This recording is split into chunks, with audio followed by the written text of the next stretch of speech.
The Rocky Mountain Bowlers Tour. Live from Sweetheart Tin Pin Bowling, where bowling is life. Brought to you by Storm Bowling Products, the Bowlers Company. Honest Ball Reviews. Real bowlers, real results. And Neoprism live streaming. When you can't be there, be here.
The Rocky Mountain Bowlers Tour.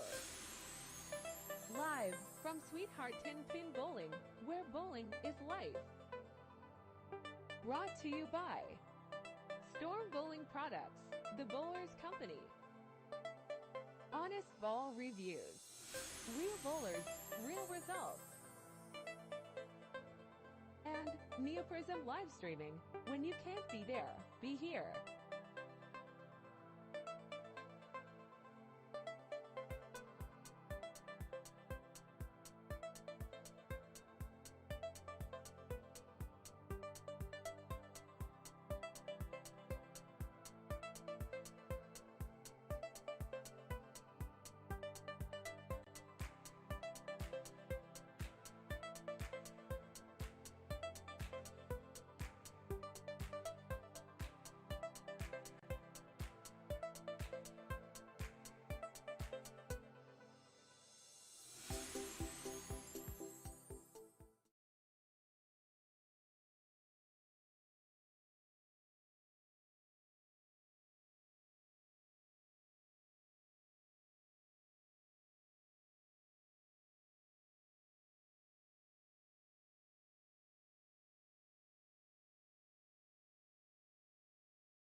Hey, welcome to the Rocky Mountain Bowlers Tour. We're in practice here at Sweetheart Lanes.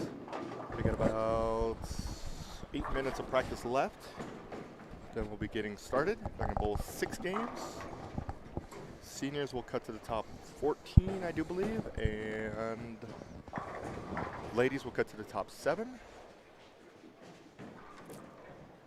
Again, about 7.5 minutes left of practice, and we'll be back.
Okay.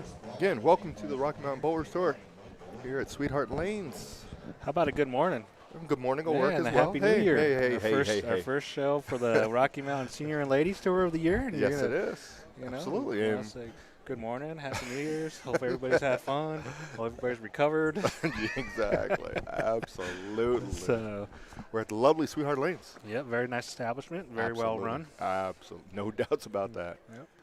Clark and Shannon and the crew do a phenomenal job.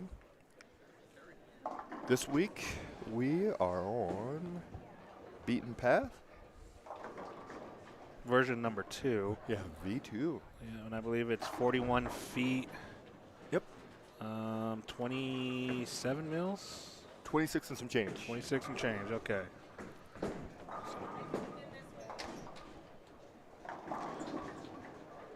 Might be in a bad spot, huh? No, I was told this is a great spot. I was told this is a phenomenal spot. Yeah, well, you can set your booth up right there, sir. You'll be just fine. Absolutely. So. All right, we're going to do a quick run through on our camera views today. So we got cameras. Camera 1's going to be basically viewing the low side of the house. You'll see 3, 4, 5, 6 pretty good on the screen. You'll have 1 and 2 to the left, 7 and 8 to the right as well. So on these pair now, looks like you're going to have, let me see. We don't have a roster yet, do we? No, coming soon. Okay. So like on 3 and 4, on lane 3, we're going to have Wanda, I believe it's Wanda Ellis, Marv Novinsky, Kevin Sweetman. On lane 4, we're going to have Elise Hunter. Yes. JJ? Otherwise known lane as 4, brother. Oh. We're on 4. Hey. You're a little too far out there. You're going to have Chris Lawson and Vince Grine. Yes. Without the S. Exactly. And then on 5 and 6, you're going to have Chelsea Tonsing, yes. John Johnson, Ricky Schisler, Tracy Jackson, Kyle Taylor, and who is that? Is that Stellick? Wayne Stellick. I believe that's Wayne Stellick. You got it. So that's your first camera view. Our second camera view is going to be down basically 7 and 8 through 12. So on lane 7, you have to forgive us. We do have 7 and 8. We have Mike Riley, I know that. Yep. Angie Manini, James Polk Jr., Ricky Bannister. Probably Ashley. Rick Maber. Yep. Yep. And then 9, 10 looks like Haley Howard, Aaron Howard, Glenn Blunt. Oh, the Nerums, Greg and Bailey. Greg and Bailey, okay. I should follow up for that. Yep. On 11 and 12, you won't see them, but you got Tim and Dana Ossick down there. Yep. You got Krista Cohn, Chris Martinez. Yep. Scott Meyer. Scott Meyer. Who else is in the building? I can't really see too much over there. Oh, Efren. Yep, Efren's that's Efren. Yep. We got a roster coming here in a second. And Laura Kors. Yep. And I think that's it for that pair. Yep. So that's about the high side. Yeah. So that's your view for camera 2. And always, please feel free to message us if you want to see certain cameras or whatever. And our last camera today is going to be down at the high end. You're going to be looking at 19 through 22. Looks like we got Lincoln Price, Don Engsted, Linda Walbaum, Paul Dines, and Greg Wamama. And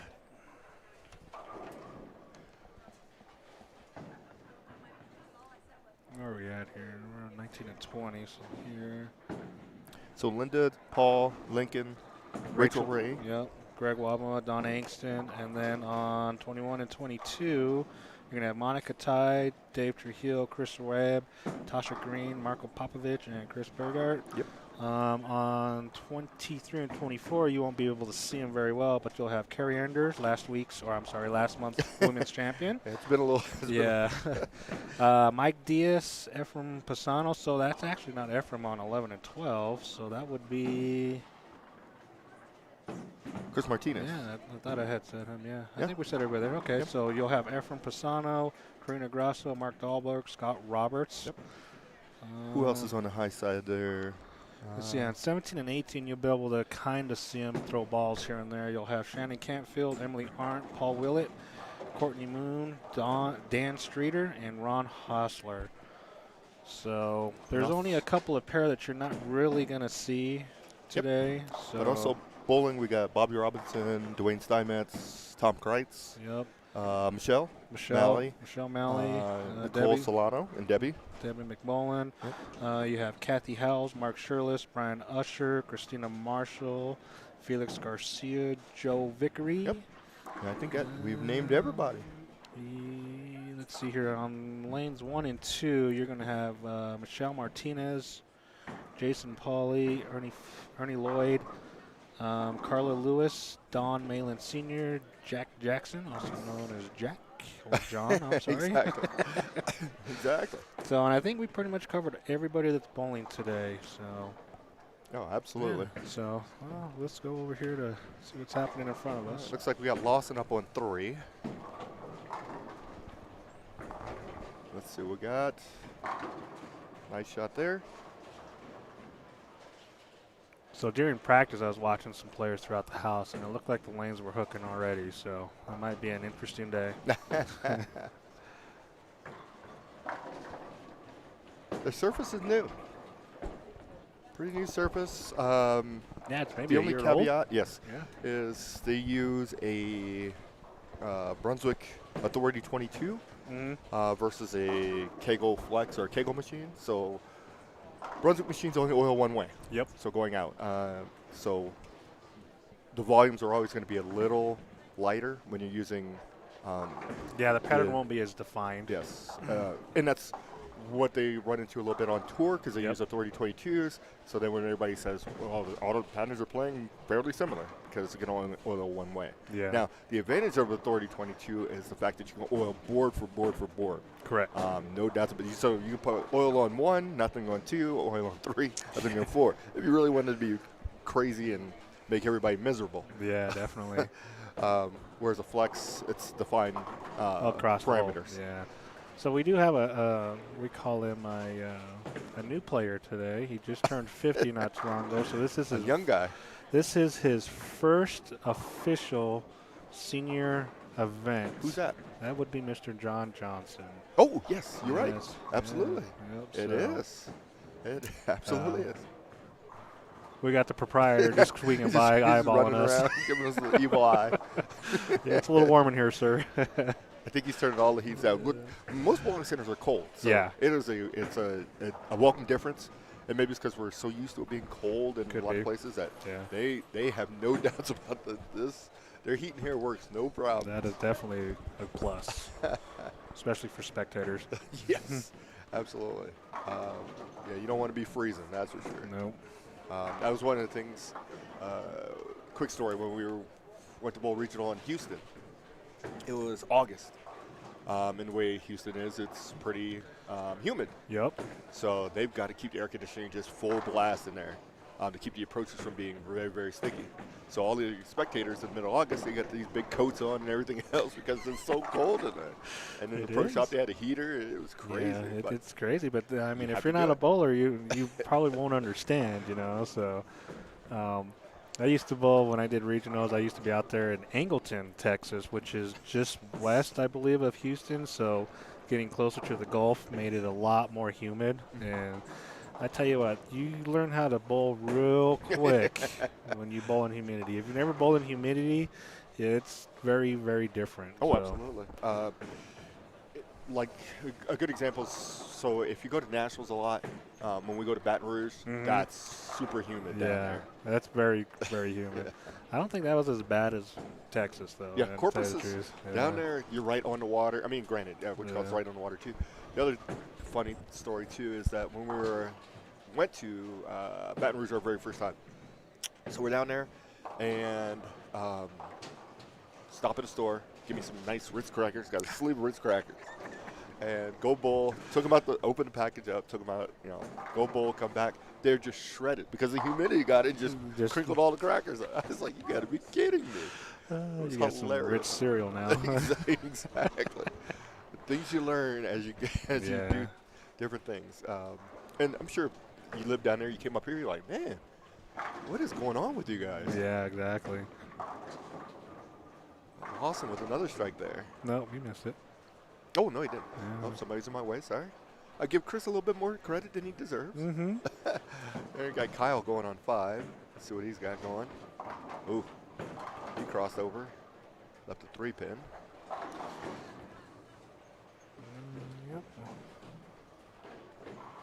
So how was your New Year's? My New Year's was pretty good. So, I mean, we didn't do a whole lot.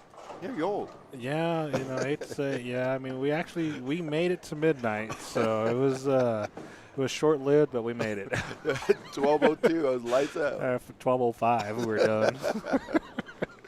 So, you know, just I don't know, man. New Year's nowadays, I mean, for the youngers, I get it. You know, as we get older and as I got older, you know, It's like New Year's is just another thing, you know. I mean, Just another. It seems almost like another day at some point in time. it as is. You get older. Yeah, and I guess we could make it fun if we wanted to, but I mean, I guess your priorities change as you get older and stuff like that. So, I mean, the party time just no more. You like sleep a little bit more. Yeah, definitely. How about yours? Good. Yeah, Same thing. same Probably thing. made it to. I probably went to sleep early, about 10, but then I woke up around midnight. So you were out early. Yeah, absolutely. No, because I had some ideas of going up to like Greeley because Zach had said he was just flying in from his nice little vacation. Oh yeah, Mr. Hawaii. Yeah, and I was like, well, I might see you up there, and that's about as far as that conversation went. So Didn't make it there. nope. So, all right, looks like you got Wanda on 4, Tracy on 6, Tonsing on 5. All right, good spare for Wanda. Oh, looks like she tugged that one. Ooh, 4, 7, 10. And Chelsea. There we go. Nice shot there. Lawson on 3. I'm going to predict he's going to strike this time. You think he likes the left lane? Oh, maybe not. Maybe Mayday. Ooh. Mayday. You got that one a little bit left. You got Marv Novinsky coming up on 4. How many left-handers we got here today? I've seen Got at a least handful? 5. Yeah. Yeah, I've seen at least 5. Diaz, Popovich, Lawson, Riley. Riley. No left-handed women that I can think of. Oh. Ricky. Bannister, so that's 5. Well, good call. Those are our normals, though. That's true. You got it right. Hostler, so that's 6. 6. Greg, 7. 7. Yeah, pretty much our normals, yeah. Yeah, that's pretty much it. There's a look at Kevin Sweetman real quick. Nice. Good shot. Nice. Taylor on 6. Ooh.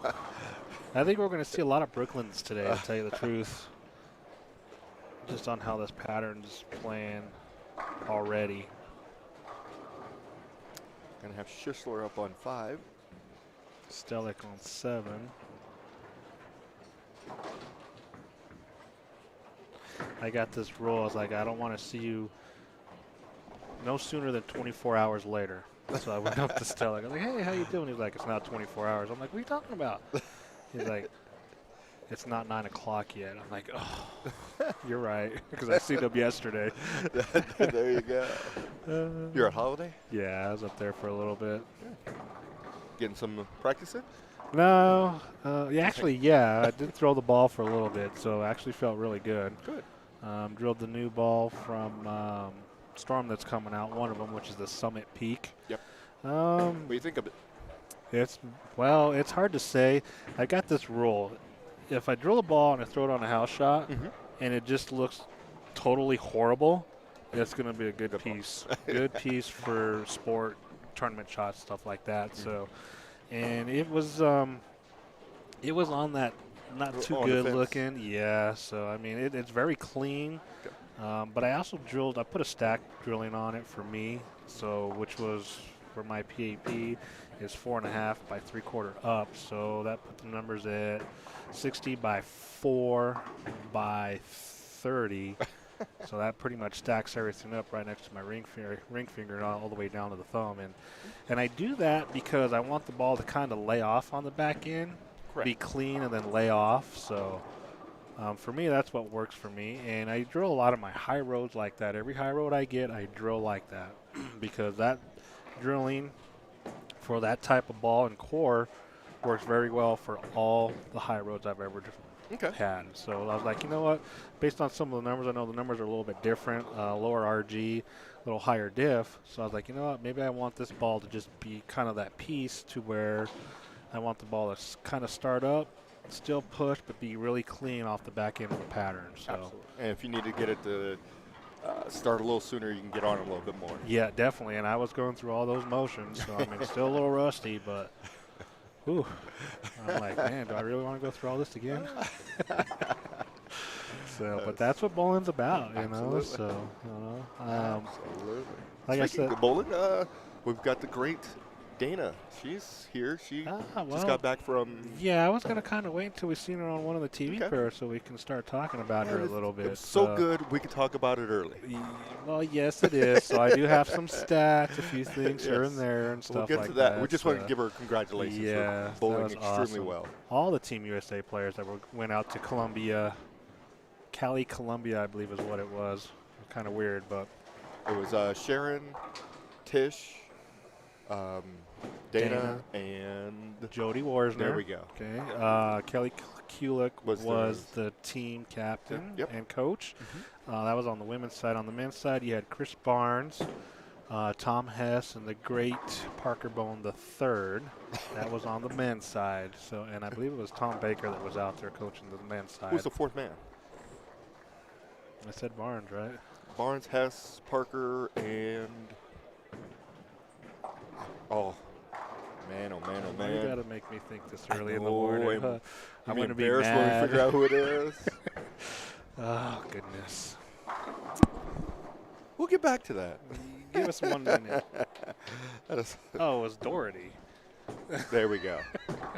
Tom Doherty. Great player. Yes, definitely. We didn't forget him on purpose. I know you ain't listening, but if you are, sorry, buddy. You never know. You never know. He's gonna send a message and be like, hey. I know. How you going to forget me? No. No, I was wrong. It wasn't Doherty. It's John Janowitz. That's man. Oh man. Jago guy. He bowled really well this year too. Yes, Seniors. I deeply apologize for that, JJ. So I don't know if anybody knows John Janowitz. John Janowitz works for Kegel. He develops a lot of oil patterns for a lot of centers across the country. Yes. They called him the oil mechanic. Basically means that guy could figure out pretty much any oil pattern that's bullion out there that hasn't been posted. So, like I said, we do apologize, Mr. John Janowitz. Yes, and he had because this was rookie year on seniors. Yes, and it was. bowled well, extremely well. So basically, everybody from Team USA, Senior Team USA, got medals. Yep. Every player. Yep. So. Bowled well. And then our Team USA trials are going on as we speak. Now. Yep. Absolutely. They are now on round number 5 today. Today's going to be the day that it's said we and figure done. it out. Yep. So. And we had a couple players from here. Zach Cook and Lucas Finley. Yep. Lucas is our prodigy left-hander. He just went to college this year. Yep. He bowled JBT the week before, won that. Oh, nice. And then was already set to bowl team trials. Okay. Day 1, I think he was in 99th place. Something like that, yeah. Day 2 jumped up to 50th. Day 3 was up to top 40. Then had a little rough day yesterday, so we'll see how he ends up today. Yeah, yesterday I was watching a little bit yesterday. It was kind of high scoring yesterday, so. Day 3 was super high scoring. Yeah, yesterday was pretty good too, so. Because I think yesterday the leader, I can't remember what his name was, he shot 226 the last game to bring his average down to 261. Shake that off. Exactly. He was miserable after that. Like, man, what's going on out here? Oh, man. Did I miss the transition? Something. That dude lit it up. Yeah, there's a lot of talent out there. Yes. So if you guys get a chance or you're listening, go to bowl.com and look up Team USA trials. So there'll be a couple links there, and you click on them. So Absolutely. and of course, if you are subscribed to their Bull TV. Yep, enjoy watching that. So Yes. you not only have women, amateurs, pros, all that. They're all bowling together. So you'll see a lot of different players out there. So Yeah, it is an honor yes, when you make the team, but it is a grind, and those guys are really, really good. Yep. You're going to see up some and comers. So. Yes, you see some players that are really good. Plus, you got touring pros, Darren Tang, AJ Johnson. I mean, those Chris guys Prather are there. was there. Yes, Yeah, the Shark. Exactly. Yeah. Pretty much. I don't know about the women's side. There was probably about a handful Danielle that I've seen. McCune was there. Cote was there. Yeah, and then a bunch of younger stars coming up. Yep. That bowled very well. So the future is bright. There's no doubts about that. Yeah, that is for sure. Definitely for sure. We got Don Engsted, owner proprietor of Centennial Lanes. Another He's going nice to be center. up on right. I was going to say right down the street. It's a little ways down the street, but it's about 30 minutes. Yeah, exactly. At least just a 7-pin. We were there. That's where we were at last. Last Yes, absolutely. Last month. And then next month we'll be in the Springs. Where are we going? Peak. Home of the wings. The wing sauce. There you go. Absolutely. Alicia is looking at us like the wing sauce. What? Exactly.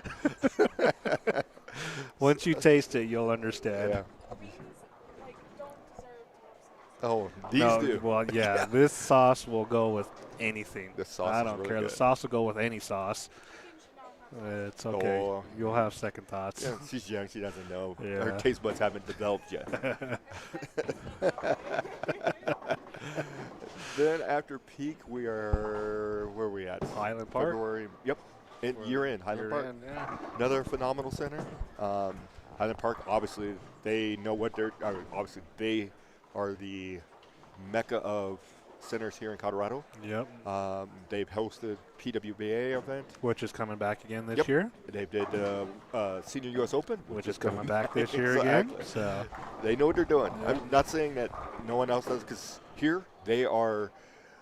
If Highland Park is 1, here is 1A. They're trying to catch up. Yeah. They are doing a lot. Spend a lot of money. Yep. They are doing the right things. The north side of town is phenomenal. And then south, obviously, you have Arapahoe. They are good at what they do. Yep. Holiday, staple, been in the community forever. Yeah, that place is slowly coming around again. So, Yes. And kudos to everybody there. Derek, Cindy, Amber, all those guys, Emily. Chris. Chris. Oh, he bowled well out at the regional RPI. players. Yeah, invitational. Why can't I think of Bam Bam's last name when I just told him yesterday and I held Kelso? Yeah, there you go. Man, oh man, oh man. Oh, if he's listening, that's going to be an FYI. Wow. You have aged quickly here. Don't even start It's with like me. I'm forgetting names and everything. I just look at the back of shirts and figure it I out. don't even do that. Hey, how you doing? Good. But no, and those guys are doing a great job over there as well. I mean, their entire staff there is good at holidays. Absolutely. Absolutely. And that's the key to having a great center. You got to have a good staff. Yep. Highland Park has a great staff. Yep. Great staff here. All these places just have really good staffs. Yep. And the turnover is very, very low, which tells you that they're doing the right thing. Yep. All right, we're getting close to the end of game 1. Back to watching Lawson. Leaves a 7-pin. Maybe it's that yellow shirt. Yeah, it's possible.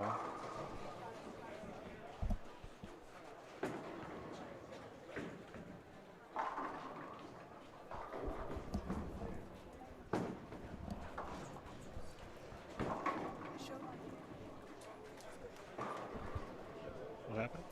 We got Aaron. We got a word that he's got the front 7, Aaron Howard. He's going to be on lane 10. We got a So we should small have view him, there. yeah. Get a glimpse of him here. Hopefully we didn't jinx him. Oh, goodness gracious. Do you have any superstitions in bowling? I only have one. Honestly, not anymore. Only have one. I have none no more. And it's not really a superstition. It's just something I never do. Is once I'm start bowling, whether it's league, tournament, whatever, I'm not going to the bathroom until I'm done. Till I don't give a or darn how bad I have to go. I will wait it out. Okay, yeah, I can agree with that too, because that's a great way to take your mind off of what you're doing, for one. Exactly. But yeah, because once you relieve that and then your mind's at ease, I think you become too comfortable, and then you just become too relaxed while you're throwing that ball. Yeah. You kind of just let it go, and then nothing happens, and you're like, oh no. Absolutely. And I guess I'll agree that's happened to me plenty of times, but. You know, typically I don't really call that a superstition. It just exactly. It's just something. Yeah. And it's the weirdest thing, and the reason why I say that is it's probably 3 years ago. We're bowling at Centennial Scratch League, and a guy's bowling, and he's got the front 5, 6, 7, 9, and so got 9, getting ready to turn 10. Okay, 10 frame. What is that? 8 or 9? That's 8. 8. So front 8 for Aaron. So this guy at Centennial's got the front 9. And never had 300 before. Okay. He's like, hey, man, I can go to the bathroom. So he goes to the bathroom. I'm like, dude, that's a kiss of death. Especially on the fill frame. He comes back, strikes out. Oh, I was like, okay. you got to be kidding me. Yeah. No, he's never shot 300 again, don't get me wrong. but I was like, dude, you know what? I said, hey, you do you, but there's no way in the world that, I mean, and I've shot a fair share of 300s, but I'm not leaving at same 9th here. frame. Yeah. It's not going to happen. Somebody asked me once how many I have. I was like, you know what, I lost track. And that's not because I've gotten older. It's been a while since I've shot an honor score. I'm probably 5, 6 years now. Wow. You're in a drought. Well, I haven't bowled for 2 years. That's true. So, you know, I mean, That's still a my drought. injuries and all that. But it is a little bit of a drought. The one thing I don't like is that a lot of my 300s are not on USBC, which is kind of a bummer. I think USBC only shows like 8 or 9 of mine. Okay. And I know I'm at around, I want to say around 22-ish, give or take. So I've shot quite a few in tournaments. And yeah, and those usually don't get reported because the tournament director doesn't send it in. Yeah, you know, I've shot them in state, city, stuff like that. You know, all these little 3-man tournaments, ABTs, stuff like that. I've shot them in just about everything, but, you know, and that's kind of what I don't like. I mean, I know I'm short a couple more because there's some years that they haven't posted, like in the early 90s, before USBC took over, so. Gotcha. Yeah, I made the mistake of, so when we had the center. Good old Broomfield. Yeah. Back in 2000s. Yeah, early 2000s. I would shoot 300. First one of the year. Go ahead and report it. Then, because the genesis back then or even now, so is that you get credit for the first one. Yeah. So, and this is my fault.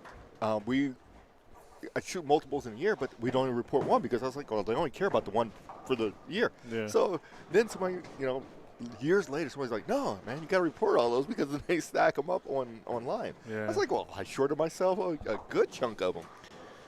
Maybe 2. Oh, that's a good one. That's a good one. Just had to hit you there. All right, you got Howard up on lane 9. Looking for 9 and gets 9. Wow. Yeah. There we go.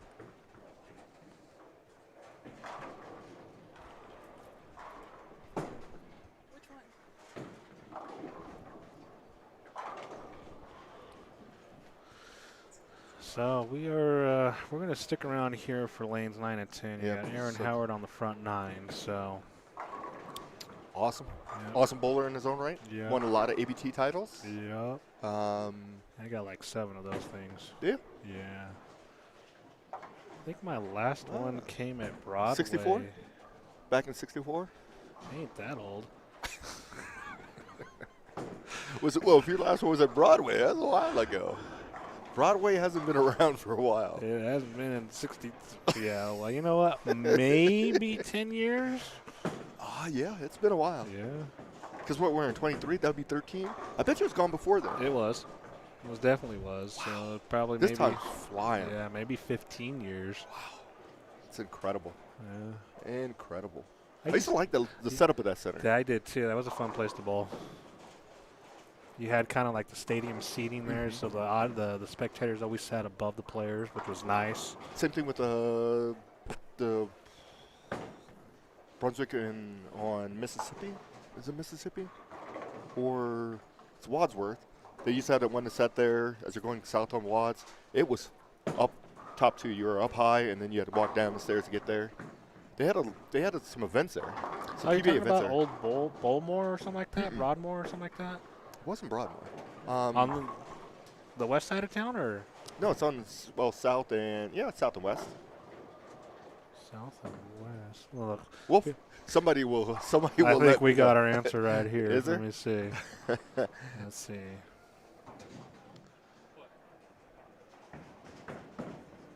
Oh, wait, wrong one. You know what? We didn't ask for your 2 cents, sir. Well, don't you have kids to be watching? That's why he's up so early. That's why. No, he's up early. Mr. Schaefer. Absolutely. My bad. Hey, we're speaking of Schaefer, where is Mama today, buddy? I think she was going to bowl, but the weather report was looking like it was going to snow. Okay. And she just didn't want to drive herself in the snow. Okay. So we do miss you. Yep. Look She's a forward to regular, seeing her. Yeah, absolutely. So you were saying Wadsworth and Mississippi? Yeah. It was a Brunswick zone. That had to have been Broadmoor because they had a. Maybe it was. Yeah, because they had Yes, you're right. It was Broadmoor. Because that's where I bowled my first national tournament here Really? with the big boys. Yeah, I was on the Shark Championship there. Didn't do very well, but of course I was still learning back then how to bowl and all that stuff. 'Cause that's when the new animal patterns came out. So, absolutely. But yeah, that was old Broadmoor. Yeah. You want to hear an amazing, I guess I'll call it a stat or fact, is I bowled a lot of regionals. Okay. I've never bowled a regular tour stop. I bowled majors, but never a regular tour stop. Really? Absolutely. Oh, wow, interesting. I bowled U.S. Opens, bowled Masters, but never a regular tour stop. See, and I was the opposite. I bowled regionals, and then I bowled a lot of national stops, but no, majors and stuff. Gotcha. So it's kind of interesting. I spent a lot of time in New Jersey Yeah, when the U.S. Open was there. Yeah, over at Collier Lane. Yes, absolutely. Yep. I know my way around there. No doubts about it. I went with one great Frank Cuccione. A couple times, absolutely. Yeah, good old Frankie. He's recovering. Yeah, he just had shoulder surgery. I don't know if he's doing his knee or not. So I know he had plans on moving to Florida this year, but I don't know if he's still going to do that or not. He ain't going anywhere. All right. I'm sure I'll get a text here in a minute. If he's listening. All right, Aaron should be coming up pretty soon here. We got Greg Nearham up now on 9. Yes, Aaron's going to be up on 10. He's got the front 9. Does he pull it off? Hurry up. What do you think? He ain't no stranger, so I'm going to say yeah. I would say he gets the first one, rings a 10, and the 11th. Ooh, ouch. So you're talking 280, huh? Yeah. I'm saying he's going to go all the way. Okay. And not that I'm trying to hex him or anything. I just playing devil's advocate to your 300 here. All right, here's our first one.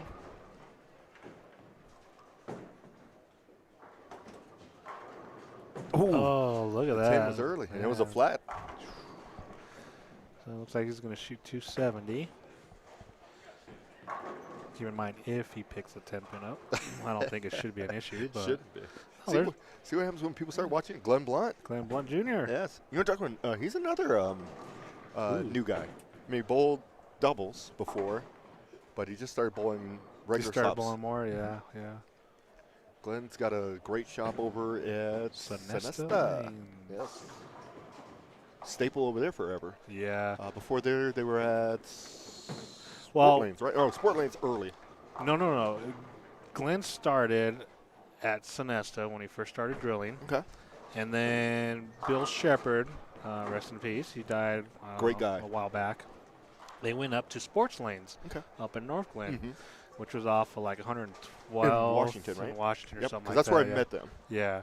So that was up there, and they had a shop there for, I want to say, 8-10 years. Yeah. And then after the center got sold, Glenny went back to Sonesta. Gotcha. So, and he's been there ever since. Gotcha. That's amazing. Yeah. Because I met them at Sport Lanes, so I always thought that's where they were because they've been there forever. Yeah, they were been there forever. So absolutely, good guys. Yeah, all definitely. of them. Definitely. So yeah, Glenny's he's been around forever. So yes. I mean, shit. If you look at that rusty beard he has, he's been around for a while. Let's see, when he was 18, so he's been there for, what, 32 plus years? Gotcha. Or in the business, let's put it that way, in the business for 30 plus years. Been around a long time. Yeah. A lot of the pro shop operators we have here in town have been in place for a while. Yeah, they have. Well, yeah, until recently, probably within the last, 4 years roughly. And what you call it started coming in. Bolero. Oh, yeah. Take those out the equation. Yeah. I mean, you would like to, but I mean, some of those shops that Bolero or centers that Bolero has taken over had some good people in them. Yes, that is true. No longer around. So now you got Bowlers Marts in there. Yeah. And so on. But Zach's been doing it for a long time at Highland Park. Mm-hmm. Clark came here when Shannon and them bought this, so it's probably 5 years ago-ish. I'm trying to go down the slope here. Centennial, house-run pro shop forever. Yeah. Coal Creek, I've been there since '08, so I'm aging myself quickly.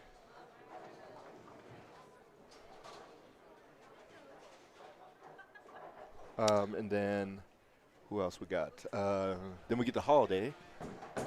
Rick has been there for about 7, 8, almost 10 years. 10 might be pushing it, but he's been there for a while. So and they've only I want to say I've 8 been or around, 9 years he's been there.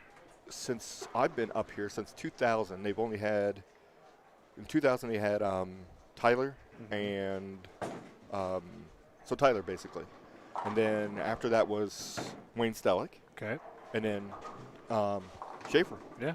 So 3 people in 20 years. Yeah. And they're all still basically, together. Yeah. And they all know what they're doing. Tyler, obviously, knows what he's doing. Yeah. And he's moved on to some serious. You don't know what Tyler we're talking about. We're talking about Tyler Jensen. So the kid was a phenomenal bowler when he was growing up. He was a heck of a player on the regional circuit. So even on the national circuit, Tyler was pretty good. I grew up, we bowled together during those times back in the early 2000s and stuff like that. So Tyler Jensen has recently been promoted at his new job, or not his new job, but a job that he's been at forever pretty much, which was Storm Bowling Products. Mm-hmm. So he recently became president of the company. Yep. He's also was at one time president of Dexter Bowling. Absolutely. So he spent some time overseas in Japan, stuff like that. Tyler Jensen is a very well-known name in the game. Yes. So very well-known. Absolutely.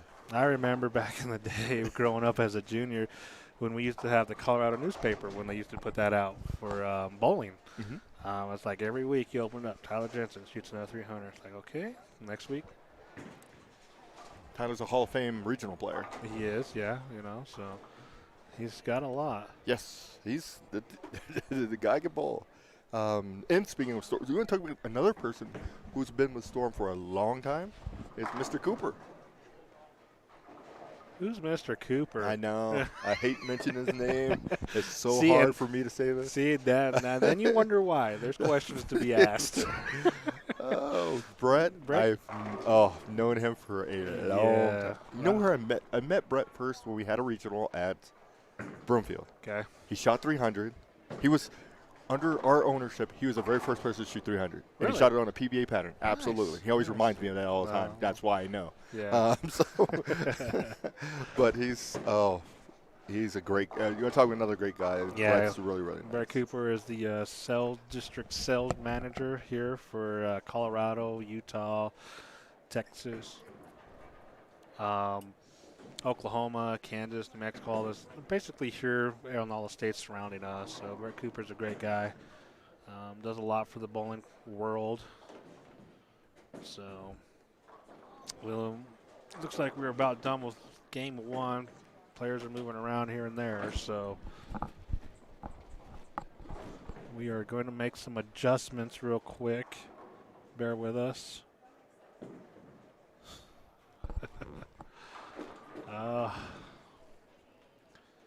I guess we had a couple of issues with some darkness in the center, so we're going to fix that real quick. We'll hopefully try to fix it a little bit, so we'll see.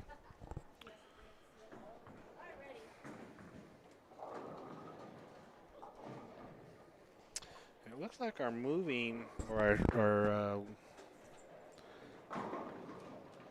it looks like it's skip a pair. It looks like everybody's going to skip one pair to the right. So you'll probably see some of these guys that were down here on the lower end on the TV pairs again. So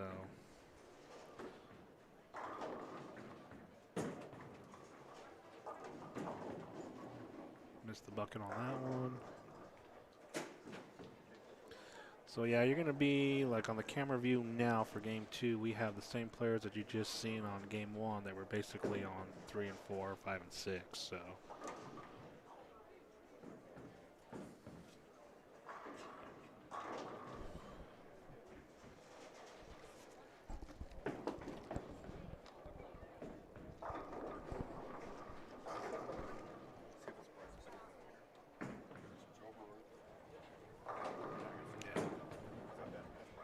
Better.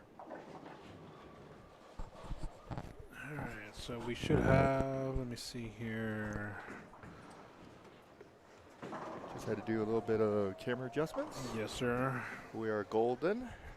So the setting we were using before, use that in 99.99999 places. And then here we just had to switch one over. And now it's a little bit brighter for people. Yep. So like on lanes 3 and 4, you're going to see some new faces, which is going to be Mike Diaz. Where are we at? Kerry Enders, Ephraim Prasano, Karina Grasso, Mark Dahlberg, and Scott Roberts will be on lanes 3 and 4. Scott Roberts, another guy who's making this, I think it's the second event. Yeah. Started this year. Yep. He's been around for a while too. Great player. Yep. Diaz, no need to explain how great that guy is.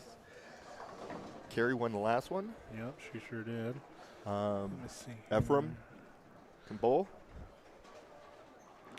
So, okay, so basically our second camera is basically everybody you just seen on camera one. So they're just moving over. We're not to say that we're going to not pay attention to them, but we're trying to get some other faces in here. So right now you're looking at 19 and 20, 21, 22. So you're going to be seeing, where's it at?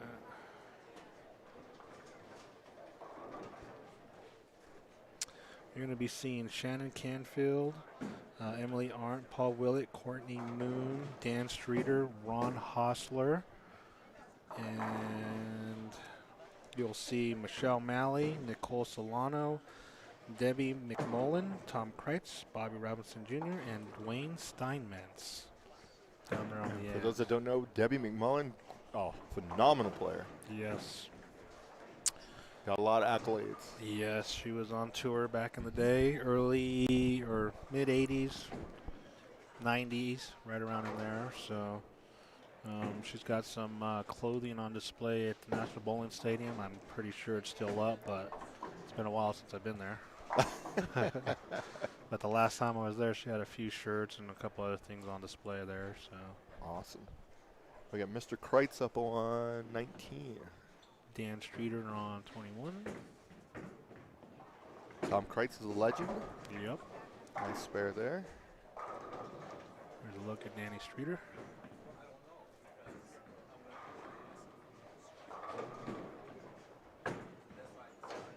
Oh, crossover went high, left the 2-pin. And we have Michelle Malley. I've never heard of her before. Have you? Pretty good bowler. Probably the best bowler under the roof there. Could be, yeah. So she's got some national titles under her belt as well. So, absolutely. Not only basically from collegiate and USBC. Yeah. So Because then they won last year, or Wichita, year before. Which was 2 years ago, I believe. So they won the team event out there Yep. for the USBC Women's Championship. Yep. It's a great team. That was Debbie on that team? Yes, it was Sharon Powers, Debbie McMullen, Michelle Malley, and Christina Gill. There we go. Yep. Or Christine Gill. Don't yell at me. I'll get a phone call later. Exactly. Nice spare. So after game one, I'm going to go out on a limb and say that Aaron Howard is your leader for the senior side. Just right Slightly. off the bat. We'll get you some scores as soon as they come in. So, what do we? Okay, so we're going to place some friendly wagers here today. After game one, what do you think the cut is? Well, let me see some scores. Man. Oh, yeah, you want to go right up there? Absolutely, right off the bat. So we know what the leader's probably plus 90.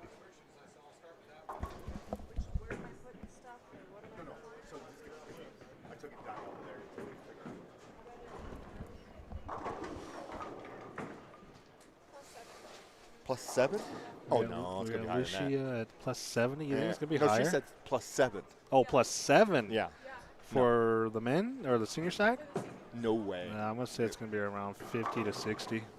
I pick one or the other because that's where I was leaning. I'm going to say 52. I'll go 57. Okay. And then we got 7 over here. 7. What if it comes back 7? We know she's cheating. Yes, we'll see. We should have an updated score coming fairly soon here. These will come out quickly because the scoring system that they're using. We got a few thumbs up on our broadcast today, which is nice. Absolutely. If you guys are out there, let's wake up. Let's watch the bowling. Come on now. I know it's early, but feel free to text us, send us messages, whatever. Hostler up on 21.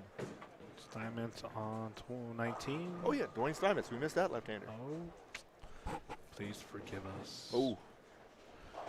There's Debbie on 20. Looks like he changed his style a little bit. Who's Mr. that? Hostler. Yeah. He's always tweaking and working. Yeah, I've had the pleasure to drill some equipment for him. So he was always in the shop. We were always doing something. He's a technician of trying to figure out what he wants. Yeah, we were always doing something, you know. He's on the constant search of the perfect fit. Yes, definitely. And that's always it's always a moving target. Yep. But to his credit and his kudos, he's always willing to try to get something better. Yep. That's Hostler in a nutshell. Yep. And it's consistent. So, I mean, a lot of the stuff that I used to do for him and with each other was very, I'm not going to say minor, or very minor, but minor. They were just, an eighth here, a 16th there, Exactly. He's always trying to tweak. Just a hair more. And then gets a little older. Oh, well, we're going to move it this way or that way or what have you. All right, Miss Canfield on nice. She goes for her 10-pin. She's got it. Yep. So that is your proprietor here. Yep. Shannon is phenomenal.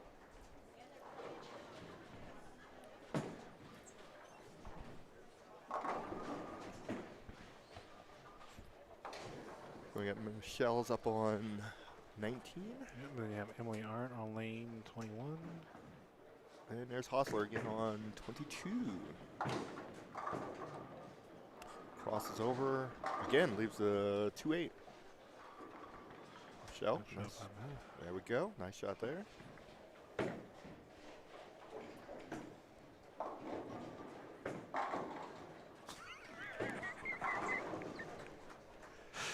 Aye. Can we turn our comments off or no? You're killing me, Smalls. Nice shot there. Very nice shot. So I know it's the beginning of the year. I know a lot of the Yeah, manufacturers. It's the beginning. Absolutely. They're all coming out with new bowling equipment this year. So pick your own, have fun. Absolutely. And it's that time of year for staff changes. Staff There's been a couple changes. Yeah, changes. there's staff changes have definitely come and gone already. So I'm sure there's been a lot of new faces and some old faces that And back in continuing old their places. journeys. Exactly. Yeah, and it's not that they don't deserve it. It's just maybe things have changed. It's hard to say. So Absolutely. um, Absolutely. We did get a message from Rick that Hostler 2, another thing. That dude practices like nobody's all business. Exactly. All the time. He puts in the time. So Yes. and his bowling shows for it. Absolutely. Because he bowls on our Premier League on Monday. And he'll get done, get a lane turned on, start going at it again. Yep. So by that time, I'm ready to go home. I'm like, I'm out of here. That's kind of what I'm saying too. I've got my fill for the day. I guess my Oh, Bobby Robinson's up. yeah, Mr. Robinson, kind of went high for a 3-6. But if my work situation was different, I'd probably be around a little bit more. So I'm kind of hoping to change that here soon. Okay. I hope. So It's just tough to practice after league. You get done bowling league, and you're like, man. Well, especially after working 10, 12-hour days, and you just want to go home and grab a hot meal, take a shower, and start over again. Start on round 2. Yep. It never changes, so it just gets harder and harder. So looks like you got Courtney Moon coming up on 21. Okay. Paul Willett.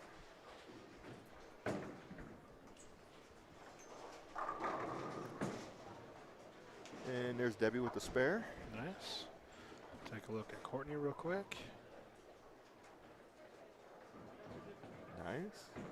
I don't believe I know where she's come from. I have no idea either. I think the last tournament over at Centennial was the first time I've seen her, so I'm not sure if anybody's got info on her. Let us know.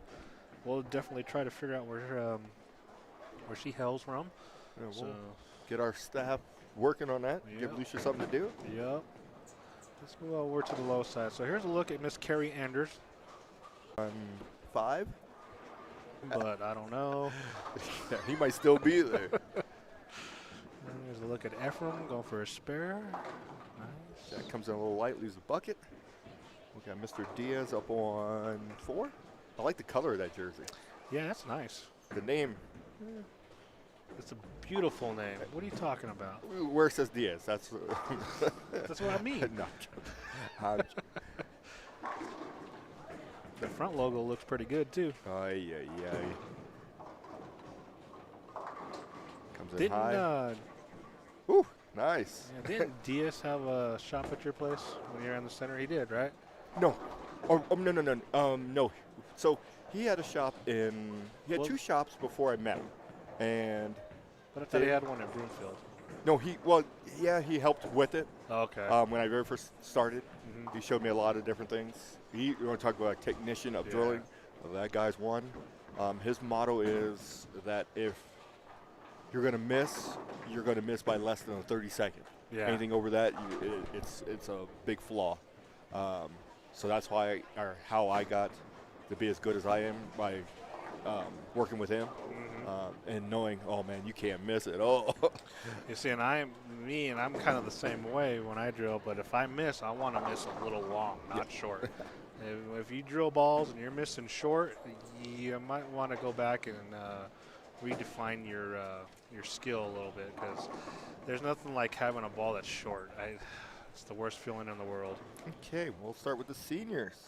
What is that? I don't know. This highlighter, young people got crazy things here. Jeez.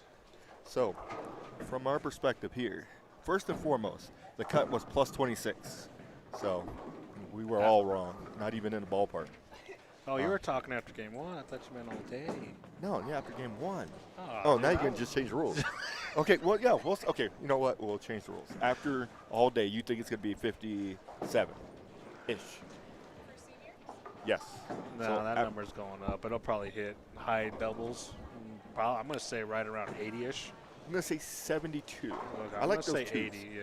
I'm taking 72. Okay. Do we have a pen? Because I don't want nobody changing their numbers I afterwards. don't have my pen Because on. you guys are cheaters. We're not cheaters. So we're going to start off with the ladies, okay? Yes, always start with the ladies. Yes, ladies. So after game 1, your leader is Haley Howard. She shot 258. It must run in the family. That's big, yeah. It's huge. Followed by Monica Tai at plus 38. Carla Lewis is at plus 27. You got Chelsea Tonsing at plus 25. Ashley Manini at plus 23. Laura Kors at plus 22, followed by Emily Arndt, as well as Carrie Enders. So you got 3 players there tied for the cut. Well, yeah, pretty much. Let's see, after that, Christina Marshall at 212. Karina Grasso at 211. Let's see, Elise Hunter is plus 4, as well as Kathy Howells. Courtney Moon is plus 1. Krista Cohn is at even. Let's see here. Jamie Adams is minus 8. Tasha Green's minus 10. Dana Ossick's minus 11. Angie Manini is minus 13. She's going to need to catch her with Ashley. Yep. Debbie McMullen is minus 17. Rachel Ray is minus 18. Michelle Malley is minus 21, as well as Linda Wobham. Let's see here. Michelle Martinez, she's minus 24. Nicole Solano and Shannon Canfield are minus 30. Bailey Nero, 168, so she's minus 32. And Wanda Ellis is minus 36. You know, I think Bailey could have been a little bit better if you weren't giving her so much trouble this morning. She just woke up. It's 9 o'clock. She's like, oh, it's early. So that is your ladies' cut, so, or scores, I'm sorry. The senior side, your leader, you called it, Aaron Howard. Yeah. He shot 279. But Tom Kreitz, second place, 278. Oh, wow. Interesting. So he barely got the lead. Then we have Greg Wamova at plus 55. Mark Shirless is shot 247. Marv Novinsky, 246, along with Dwayne Steinmetz. Kevin Sweetman, 245. Dave Trujillo, plus 44. Greg Nierum, plus 39, along with Dan Streeter, 37 over. Scott Roberts is 35 over. Schischler is 229. John Johnson, 227. And your current cut is Chris Martinez at 226 or plus 26. Right behind him, James Polk Jr. at plus 23, along with Felix Garcia. Those are both at plus 23. Bobby Robinson Jr. and Lincoln Price both shot 213. Marco Popovich shot 208. Scott Myers, 207. Lawson ended up at 205. Bannister was 205 as well. Paul Dines, 203. Ernie Lloyd and Rick Neighbor were both 202, along with Tim Ossick. So 3 people at 202, 201, Ron Hostler. Then it goes from there. So we're going to have a ticker up here in just a moment, hopefully, with the scores as we're going along. We will have these scores on our website starting next tournament. We will put those up there so then you can get game-by-game scoring. We just didn't have it ready for this week. Nice, nice. So that's coming soon. JJ, nice shot there. Pick the spare up. He looks frustrated already. He does a little bit. There's Taylor. Nice shot. Kyle, still coming back off that injury. Yeah, I can definitely tell his game's still a little off. I mean, because he used to be, I mean, not that he's not good now, but that dude was monumentally good. Yeah, there's something still with his swing that I see is just not right, but I'm not sure. Well, he took a ton of time off, and I think he has to get some of that back. And then we have Schischler up on 9. Nice shot there. Interesting. And Wanda? Yep. Ooh, that looked kind of high for him. For Stellick? Stellick, yeah. There's $63 in the high game pot. So do I pay one at first and second at 43 and 20, or do I pay three spots? Probably 2. No, two. Yeah. 43 and 20. There's Tracy Jackson. Yeah. Nice. There you go. And Martin Nowitzki. And Vince Grind. Yeah, no S. No S. Triple 4. They're always going to be grinds to me, no matter. know, I'm going to ride this out till I die. That's They're all gonna it have ever an S. is.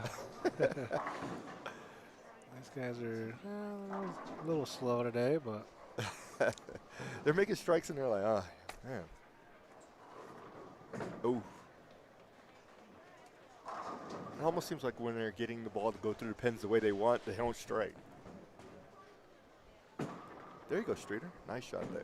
yeah, that can definitely be the most frustrating part. So.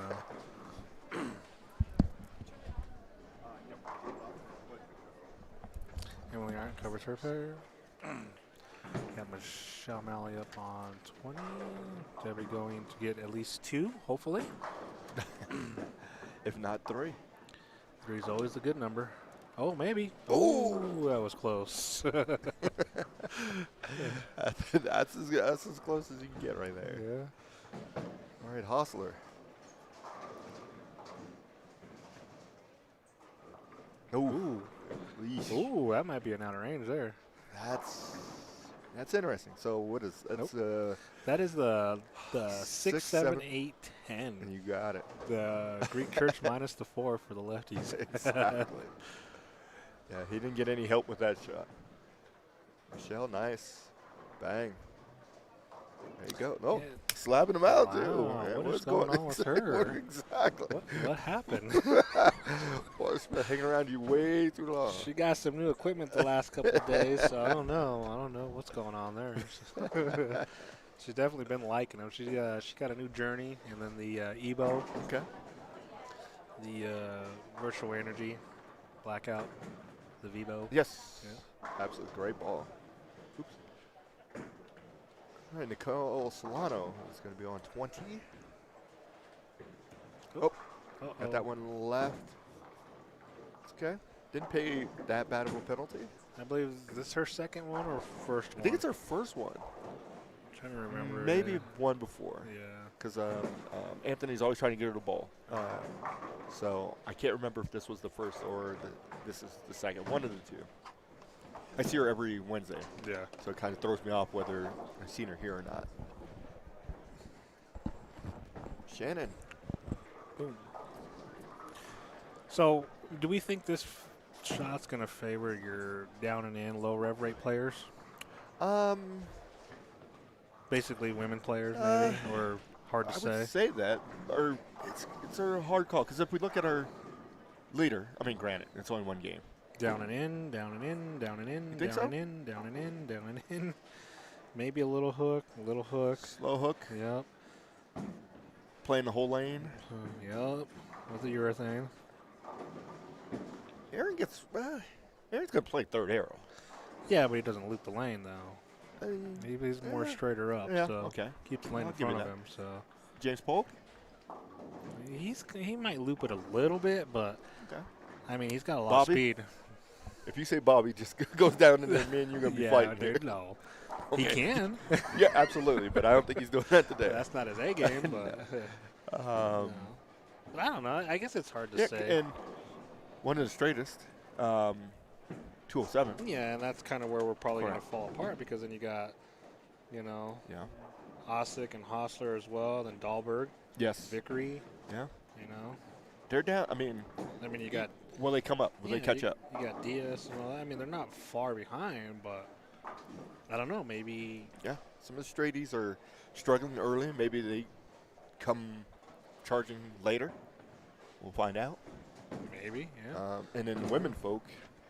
I mean, I think the women are all playing the lane about the same, no matter what. So I think it's who's going to be able to move left quicker, or when they should. Be more consistent, absolutely, Yeah. in doing it. Yeah. And yeah, While we're at it, happy birthday to Karina. Oh, yes, Miss Karina Grasso. 21 today. Nice. Thought she was younger than that, but Oh, yeah, that's true. I might have been aging her a little bit there. come on, bro. Exactly. All right, we'll go back to where we at? Dahlberg and Diaz. And then you got Malin And and Ricky who that's- Bannister just went out to go get another ball.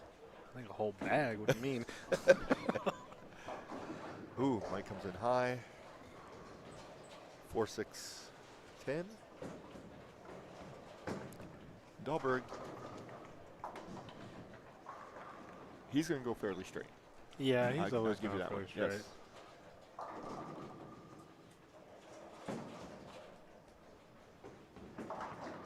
Comes in high. 3-10. Baby split. Jack. He'll go fairly straight. Good old Jack. He's 74. Dude, don't lie. He's only 43.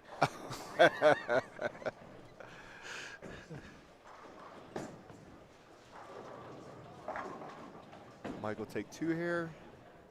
There we go. Yep.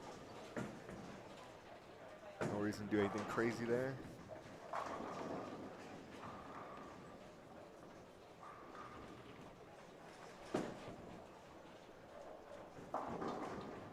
Trip 4 by Monica. That was on Dahlberg's- lane 2. He's going to convert this, no doubts about it. Or not. Yep, Nope. there we go. Ooh, Yeah. scared me a little bit. See, look at you Yeah, down I yourself. know. I doubted my own call there. Is your boys playing today? Broncos play today, or they play? Hey, my boys.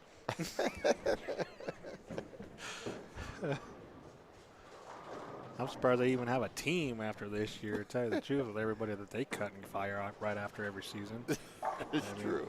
There's no motto in let the team develop. They're spending some money though, They are. and unfortunately, got a lot of money out there. Diagnose your team. Don't start throwing parts at it. You know.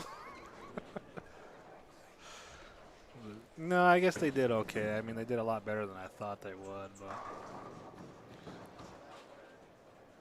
But nice Okay, shot by them. absolutely. Are you a little too early to pick who you think is going to make the top 5? No, Pick give me one 2 more. person. Give me another. Give me till about game 4.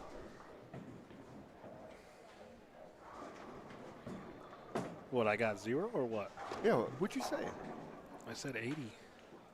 There, stop crying. You got your noun for 72. You got Lucia at 91, 91 and yeah. Ike at 0. Nice.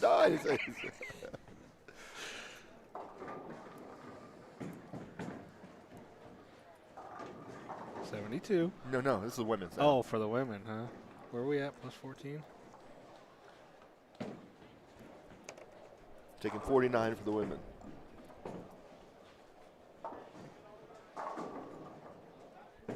Don't do no analytics. He said, don't do it.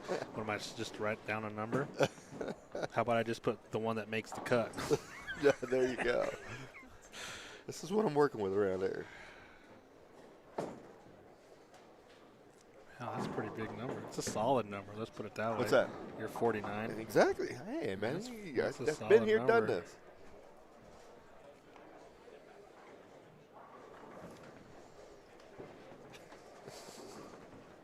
What did you put? 45. Oh, how you gonna undercut me? Dude, I mean, At least you need to go to the 50s or the 30s. You don't stay in the 40s. That's all right, though. Yeah, you how do know, we not make it interesting? That's true. We are going to make it interesting. 38. Okay. That's got a better chance at 91. Yeah. Well, that's right. You Yeah. never know. Oh, whoever's the closest gets wings. The other two have to buy the wings on when we're at the next one. I think that's kind of valid. There you go. See?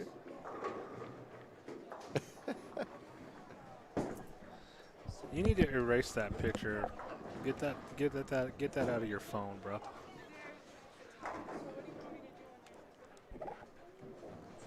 Put them all in.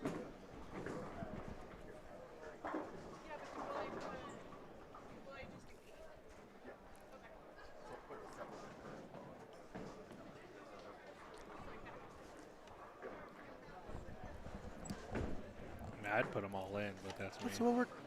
I'm just Will you checking, calm bro. down over there? I know, man. I'm hyped up off this cookie. I was gonna say. I'm all jacked up on this If you guys are wonderful ever cookie. in the area and you come in to watch one of these events, you got to get a cookie or a brownie from Diane D. Westberg D. Sorry. Mrs. D, yes. They make these cookies that it's got everybody in there hooked. Yes. I think they sprinkle a little crack in there. Well, whatever it is, man, it's good. They're awesome. They make them every stop, so we appreciate them 1,000,000%. Yep, they also bring some other snacks as well too. So, and they do this for the bowlers. So the bowlers know this, you know, because sometimes players they don't like to go to the snack bar and do whatever, you know, get greasy food or whatever it is. So they ain't got time to wait. So a little protein snack stuff like that, you know, trail mix, things like that.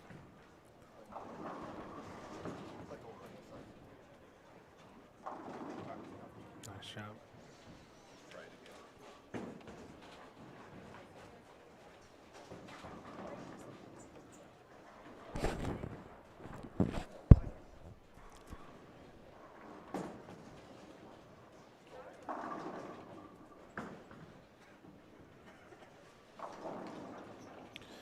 Jack Jackson tipping some lumber over.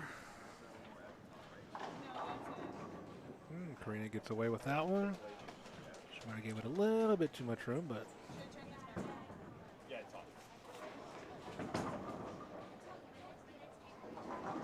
nice spare by Carey.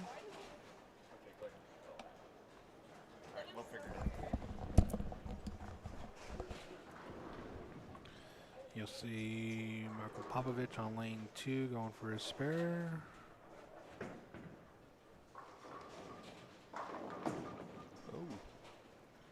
Oh.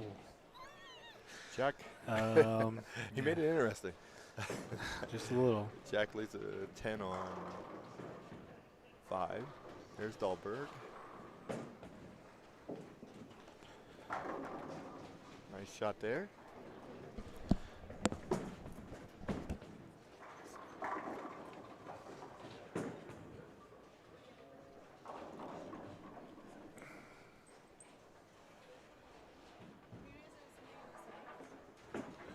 Mike Diaz up on 3.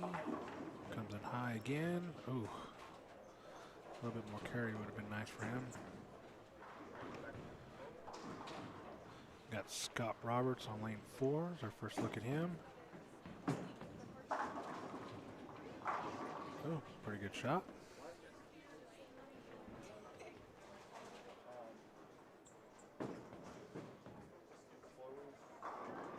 Vince Grime with a flat 10. So it looks like our players down on the end, or somewhere down there, are going to be making their way towards us.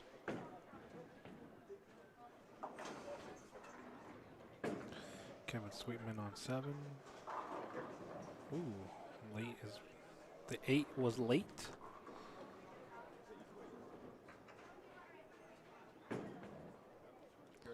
Vince Grime, nice shot. And you got Tom Kreitz on lane 20.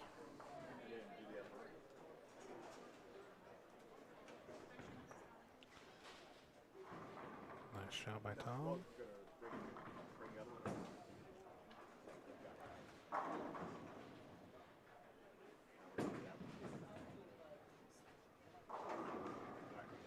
Nice shot by Ron Hustler. Courtney Moon on 21. Sean Malley on 19. Nice. Crossover for a 6 for Courtney.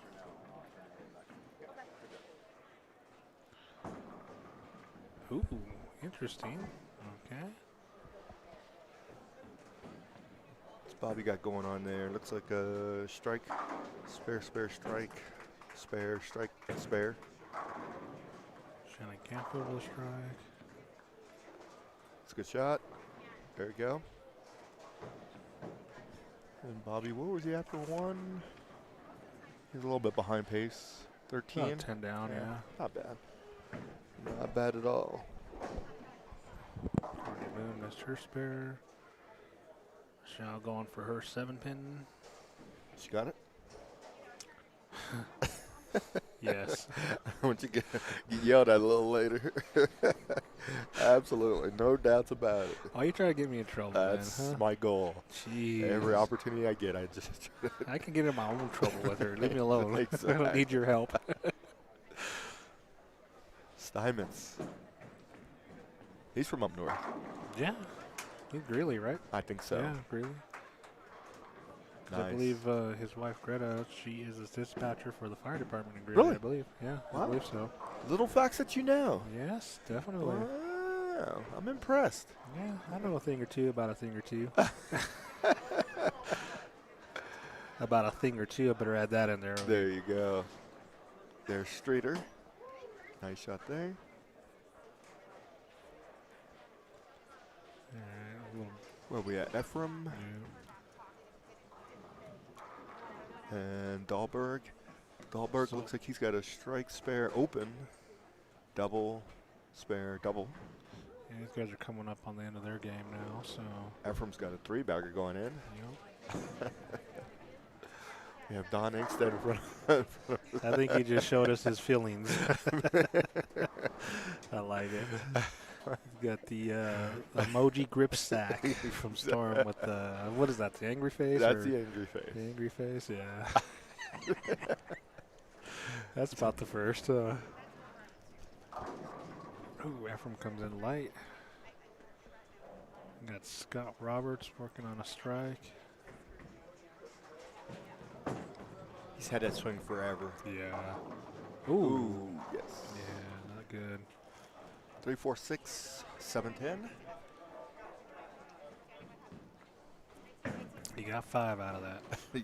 You're fine.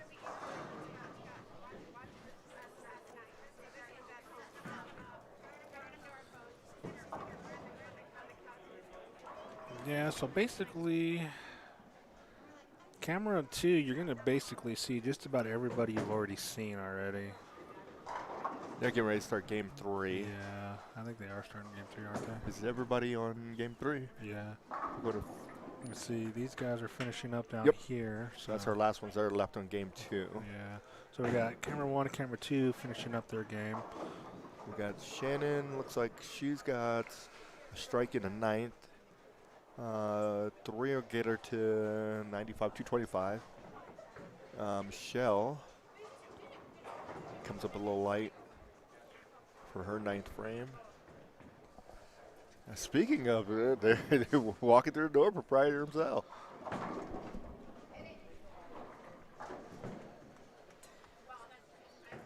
Mr. Canfield. Yep. Shannon did strike first ball in the 10th. That's good. She's going to be moving up the charts.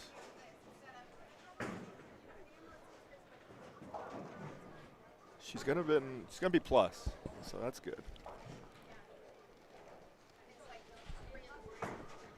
Who else we got over there? Emily Art's got the last 3 as well. Michelle made that a little bit more interesting than I like. Might have to take a break after this game real quick. Go see what's going on. Come on, get home. No. Oh, there we wow. go. She made sure she paid the mechanic this time. She did something. Man, you need to pull that string a little quicker. Nice shot Moon there. with a double. Nicole's struggling a little bit. Again, we're thinking this has got to be our first one. That's got to be. Okay, we're going to jump over here real quick. As Carrie Anders is working on a spare in the 10th. She can shoot 181 with a strike. And a big split for Karina. Ooh, Oh, there we go. there you go. A little left tap. Karina's Nice. going to shoot 220. She might pick it up. I don't think I've ever seen a lady pick up a 710, but there's always time for the first one. That is. You know? I was thinking about that the other day. Yeah. I don't think I've ever seen. As bad as that sounds, I've never seen a female pick up a 7. I don't think it's a bad thing, but I mean, I don't know if it's just I think they leave it a lot less, too, to begin Yeah, with. definitely. And then the percentage. Yeah. I'm yet to see, or Big Four, to be honest with you, either. Yeah. And I'm not saying that they can't do it, but I mean, they're very rare if they have. Exactly. If they have. I don't know if anybody knows that answer or not. So super rare that they leave them. Yeah. If I was a betting person, I would probably say Michelle Feldman. Could That's who probably I pick was one up just back in the thinking day. Yeah. She could strap it up pretty good. she could throw a ball really well. I used to love watching her ball. I was like, wow, look at this woman ball. She just get up there and saw on that ball. And she had a 450-plus rev rate like you wouldn't believe for a woman. You're like, wow. And that was early 2000. Yeah. Oh, bad break by Diaz. Yeah. Yeah, she.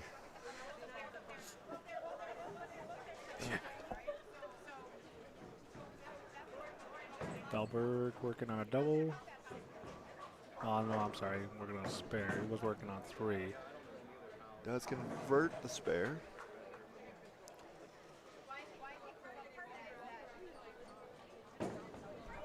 Diaz looking to take care of his 10 pin. He does.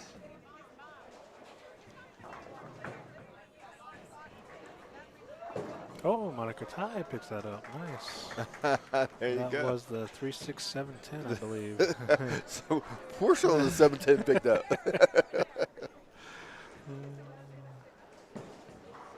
Let's see. Dahlberg strikes here. Puts him at 213. There's Courtney Moon coming down. Yes. She'll be on 1 and 2, I believe. We are going to figure out where she is from. There's your task.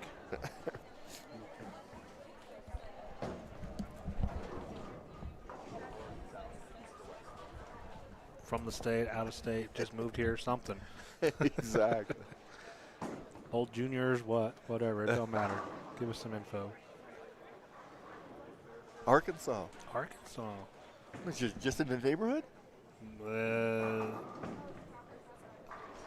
So a little info, Courtney Moon is from Arkansas, so I'm going to We're going to assume she's moved here.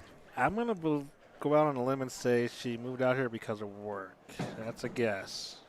With Or- her and her or she's just fiance driving or by. husband, yeah. She could have just been driving by and said, you Well, know what? it's 2 months in a row, though. Well, was she here- went and was coming back. Dude, that's a lot of drive. I mean, I used to do some driving back in the day, but not like that. Yeah. Exactly. So We got Danny. Danny Wobble Yes. just Hanging going out. by. Yep.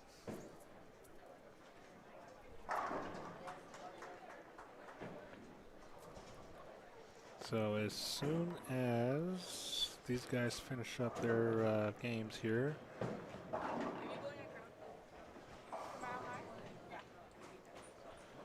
Speaking of bowling, got any tournaments coming up? Negative. I don't have anything. Well, April, obviously. Well, yeah, our fun yearly trip. Exactly. Other than that, I don't have anything coming up. I got a few things, not many. What's going on? I'm still on the ropes of going to Utah next weekend for Okay. the Utah Open. So that was a tournament back in the day. I bowled used to be called the Storm Open Yep. back in the day. So it's probably been 17 years since I bowled that thing. Yeah. I went out there, I think it was the third year they held it. Okay. So, and I did pretty good, not too bad. I finished in 9th, I believe, that year, so it wasn't too bad. And just haven't gone back. So I know a couple years ago, me and Guccione were supposed to go back or go out there, but we turned that day into a fiasco, let's put it that way. We barely got across the state line into Wyoming, and we had to turn back Wow. because they shut the highway down, I-80, all the way to Utah border because of high winds. So, Yeah. That's the only problem with traveling in the wintertime. Here, I-80, they'll shut it down quickly. 70, when you're trying to go over the mountain, you got nothing. So, and it was rough because we didn't start getting on the road north till like around 1 o'clock, and we had been on the road since like 7, just running around doing errands. Just just nonsense all day long. And I was just like, come on, man, let's go. But I guess it was an omen because if we would have got through there when we were supposed to, we probably would have been stuck in, what is it, Eagle? Or Rock 70? Springs on 80. On 80. Yeah, it wouldn't have been Eagle. It would have been, yeah, I don't know where you would have been stuck Rock at. Springs Yeah. or Rock Eagle or something like that. Yeah, we would have been stuck there. So and we would have missed the tournament anyway. So, And then still been stuck there. yeah. So I mean, I guess it was a good thing. Maybe it could be a bad thing. So Well, we know Frankie's not going this year. no. So on lanes 3 and 4, you got Rachel Ray. Yes. You're gonna have Linda Wobham. Who else is down let's there? see. Greg, Don Angstead, Paul Dines, Paige Lincoln. Is that who that is? Lincoln Page, or Lincoln Page, Price. Lincoln Price. Yes. I think that's it. Yep. Lincoln, Don, and Paul all bowl out of Centennial. Yep. Rachel Ray, I think she's out of I think she's from up here. She might Or be. Yeah. Highland Park. Hard to say. One of the two. I know she's from up north. Yeah. And then Linda, Highland Park. Yep. Who else? Greg. Greg does is Greg down live? south. He's in the Denver area, so I don't know exactly where he bowls, but he bowls in the Denver metro area. I see him all over the place. Yeah. Let's see here on 5 and 6, basically the people you just seen on 1 and 2.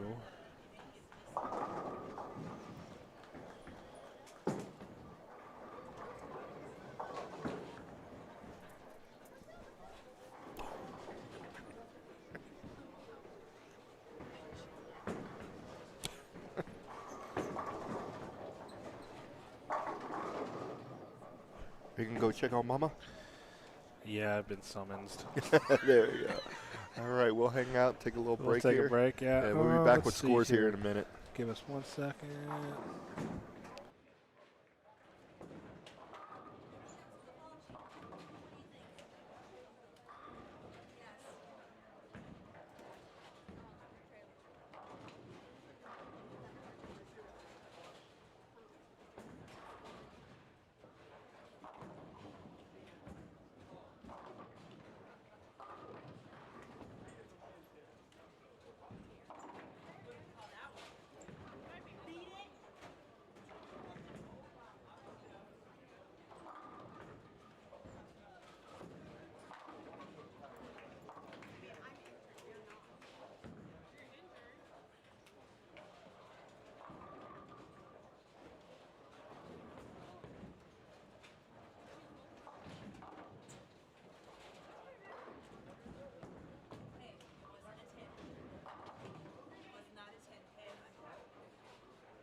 I better learn from that one though.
Right in the middle. At least I covered.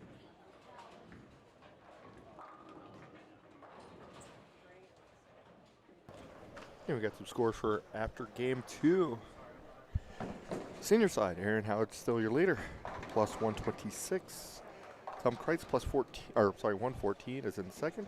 Chris Martinez is 75 over. Mark Shirless plus 74. Greg Wamaba plus 70.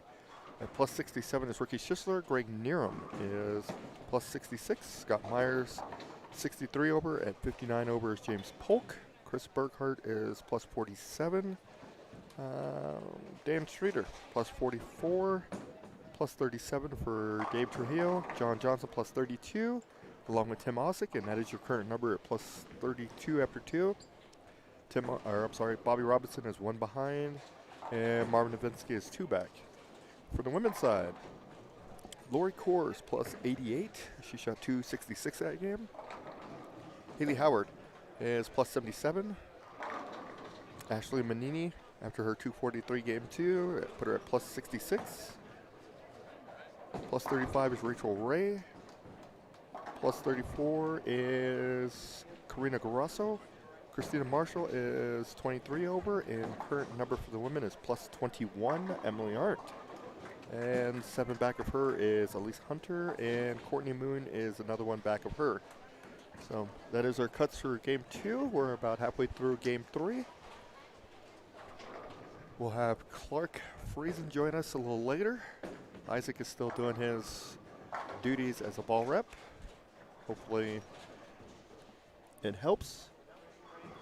Gets her on the right track. So we'll be back around towards the end of here of game 3. We'll be back.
So after 2 again, now that we've got Isaac back, our number for the women's plus 21. And seniors is plus 32. So the senior number dropped, right? Or is it maintaining? Yeah, numbers are going up. 26. Not much, but a little 32, bit. yeah. I think they're starting to see that transition again. So down there kind of trying to straighten out a few bowlers down there, give them some insight. But, you know, give them the little tip and see what they do with it. That's all you can do. Absolutely. So, have we talked about Dana now that she's on 19 and 20? Okay. Okay, so Miss Dana Osek, I don't know if you guys remember her. She was selected to Senior Team USA, and all the members of Team USA seniors over in Cali, Colombia did very well. They all medaled, all the way from gold to bronze. Miss Dana, she received 3 gold medals. Awesome. She did one in team, singles, and all events. So that's a pretty big accomplishment right there. Absolutely. She basically whacked the field to get gold in all 3 of those events right there. No doubt. And she also picked up a bronze in doubles. Who was her doubles partner? Was it? It wasn't Sharon. Or no, it was Tish. Because her and Tish were doubles partners. Yes. Yes, so it was Tish. So, you know, for the guys, Chris Barnes, he got 2 gold medals, team and doubles. Parker Bone, he got 1 gold in team, 2 bronze, doubles, and all events. Okay. Tom Hess, he got 1 gold medal in team and 2 bronze, doubles, and singles. So him and Parker were doubles partners. Yes. And then John Janowicz got 2 gold medals, basically team and doubles. So, and then as far as the women, Tish Johnson, she got 1 gold medal in team and 2 bronze, 1 for doubles and 1 for all events. Awesome. Sharon Powers, she got 2 gold medals, 1 for team and 1 for doubles. Awesome. And then Jody Warsner, she got 2 gold medals as well for team and doubles, 2 silvers for singles and all events. Wow. So Jody bowled well too? yeah, she bowled very well. And a little tidbit, you know, when I was growing up watching her bowl, she was my hottie. Really? Yeah. You know who I had a crush on her. I put my business on the street. You know, I'm not putting my business out there. But yeah, I used to love watching her. I mean, all them, I don't want to say old school players, but, you know, all the ladies in the. That was a good era. Dude. Yeah, I mean, it was. The young ones now, they're great. No doubts about it. But you know, and we grew up, like I said, me and you, we grew up watching. What they call it back then? The PWBA? Or no, the LBT or something like that. Yeah. PLBT or something. So I don't remember. Yeah. The big hitters back then was obviously Tish, Carolyn Doran Ballard, her sister Kathy. Kathy, yep. Then you had Jody Warsner. You had Carol Giannotti. Yep. You had Romeo. Yep. What was her first name? Robin. Yep. Robin Romeo. Let's see. There's so many I can't even. One of my favorites, and Leanne Barrett. Yes, well, Miss not Barrett Leanne anymore. Barrett. Yeah. Holsenberg now. Yes. Kim Terrell. Yep. I mean, the list goes on and Michelle on. Feldman, we mentioned her earlier. Michelle Feldman. I mean, there's some players back then. Man, the good old days. Makes you wonder what happened, huh? So, but yeah, and Dana, yeah, she's on 19 and 20. I can't really see what her score is right now, but as far as standings, she is kind of struggling a little bit, it looks like. So this game looks like Dana went spare, double, split conversion, spare, strike. So I'm not sure. I don't know if they just got back maybe a week or 2 ago, if that. So she might still be having some adjustment issues. Absolutely, and we're through basically almost through game 3. Yeah. So she still got 3 to go. Yep. She can make up a lot of ground really quickly. Yep. And Tim, he's bowling well. I think he's the number right now. Let me see. Yep. Yeah, here you go. Got all that mixed up here. Here we go. There we go. So, yeah, Tim's the number at 32 over, so.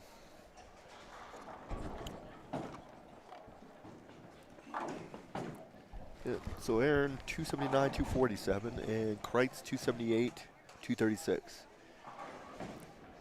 Yeah, I was watching him bowl not too long ago, and he was, I think he was running the front six when I left Crates? from down there. Yeah. Okay. I got Michelle Malley. I got her straightened out, hopefully. Lori Coors, 266 game too. Nice. So, a couple 240s on the ladies, Ashley and Rachel Ray. I got him straightened out again. He was struggling real bad. Ricky? No. Or Felix? Felix, yeah. Bailey, she's coming along. She shot 221, game 2.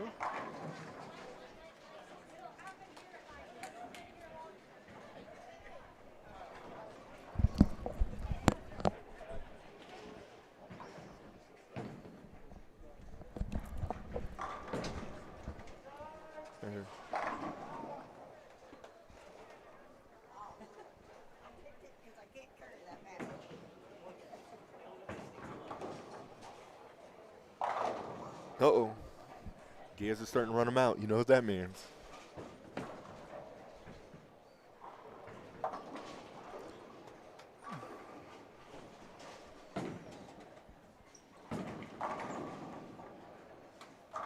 I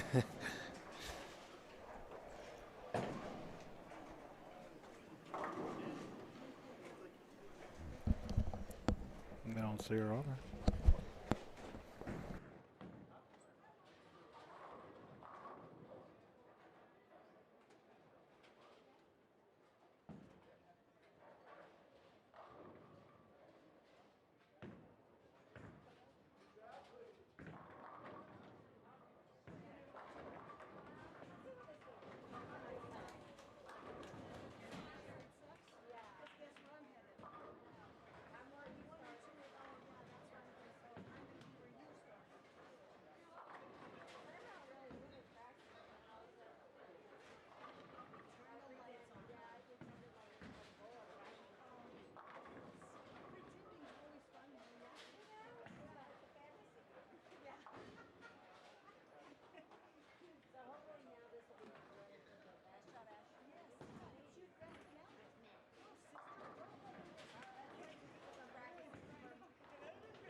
Okay, we're getting close to the end of game 3.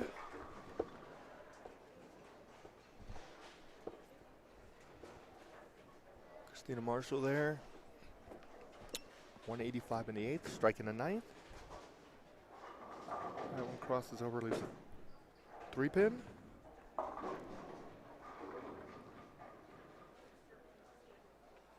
Nice shot there on 22.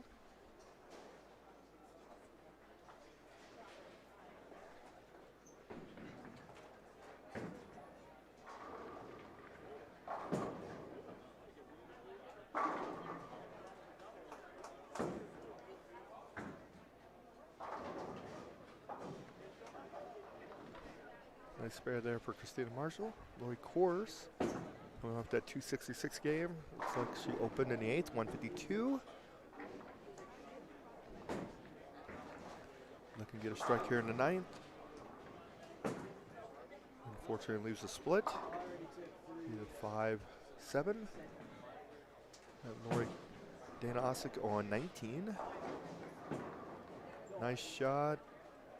Just cannot trip the 4. So Dana's 2 spares, double, spare.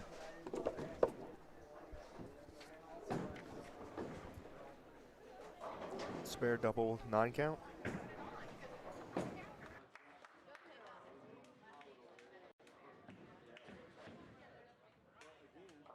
All right, so we got an alert going down on 23 and 24, Mr. Tom Kreitz. So we have our lovely Lucia down there. She will be bringing some info back to us here shortly. So as I was coming back, You had Michelle Malley on the 280 pace going into the ninth. Man, you did straighten her out. Wow. Tom Kreitz, the shot I seen in the ninth was a sweet shot for 9, so he'll be starting his 10th frame here shortly, so just FYI. 280. You should talk to her earlier. Just wait until, Well, it's like with Mr. Felix, had to get him straightened out as well, too, so, I mean, he's starting to see reaction now. Yes. Yeah, there you go. So nice shot there. That's I can't tell if she struck or not. Mark Shirless. Nice shot I there. will assume she's got strikes up into the ninth. Michelle, she just threw on 23. So Gotcha. here's a good look Martinez. at Martinez. I haven't seen him today, so Nice. He's won his fair share of tournaments, that's for sure. yeah, he's a phenomenal player. A while back, was it last year before I quit bowling, or had to quit bowling? We were crossing with each other just about every tournament, didn't matter where we were at. And it was funny because he's like, dude, he would line up off of me. Gotcha. Even though we play, our games are way different than each other. He would he would line up after me. He's like, dude, no matter what, we are gonna cross on every tournament. Like, no. Come on, bro. That's hilarious. And to his credit, I talk about another person who's always trying to make themselves better. He was off getting lessons yesterday. Mr. Diaz? Mhm. Yep. So sometimes, no matter how good you are, sometimes there's a little tweak here that can make you a little bit better, or you get a little bit out of whack, and you just need somebody to look at it and fix you. I mean, it could be something just as simple as, you know, you're getting into your slide too late, your slide's too early, you know, just little things, you know. So Exactly. And you can't see it, you can't tell. You're like, what am I doing well, wrong? you know something's wrong, you just don't know. So, you know, that's another good tip too. So if you ever video yourself bowling, get a side profile of you bowling, because you will see a lot from your side profile.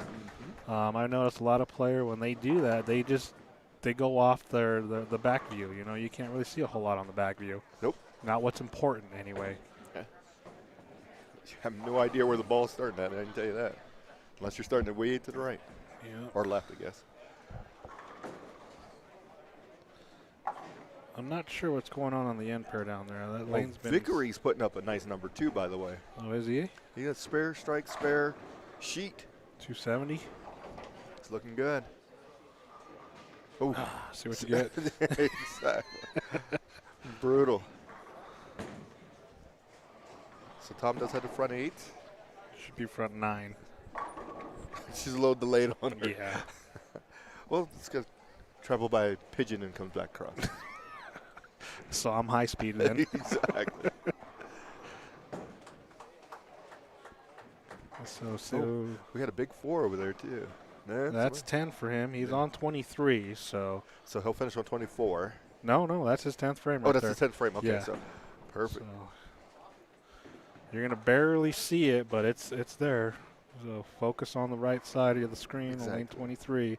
And if he does get it, she should be taking a video of it, and we'll post it. Yep. We got Dana up on 20. She's got 174 in the 8th, a spare in the 9th. And she's working on 4. Looks No, like it's Michelle just left a flat 10. And Dana's got that one, gives her the first one in the 10th. Tim is bowling well. So it looks like Michelle, she's probably going to shoot She's crossing what? 60. Yeah. Tom, right? Yeah.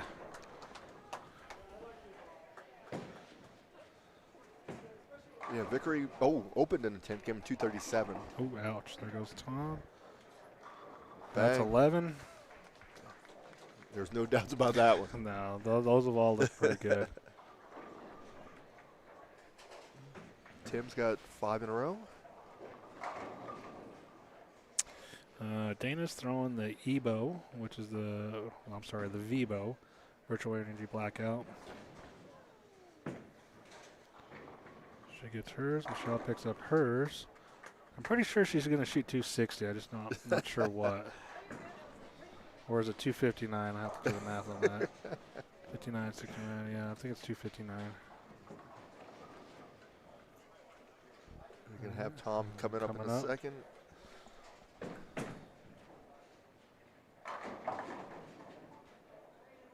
There we go. Got it. There we go. It is. Tom Kreitz, 300. Yes. Game number 3. Here's Mr. Felix. Where was he sitting at after 2? Tom was in second. Oh, he was in second. I'm going to say he's Moves going up to to be first? leader. Yeah. He was only 12 back, so lost the headset. Gravity. Exactly. Yeah, so barring Aaron going 280. Oh, well. So anyway, hold on to his lead. I don't know. Where's he at? Tim Osick ends up with 246. Dana ends up at 224. Who are we looking for, Aaron? Yeah. Aaron was in the middle of the house. So we ain't got no video on him. So No, Aaron, I mean, he's done. I don't know where he went. he's probably going to be right around where Martinez is at after this game, I'm going to assume. There's Martinez. Yeah. Nice shot there. It looks like he's going to shoot like 230, 250. Martinez? Yeah. Well, it depends on what he does here. Yep. There's Myers. Oh, well, there's Aaron Howard right there. Oh, yeah, speaking there. You spoke him into existence. So,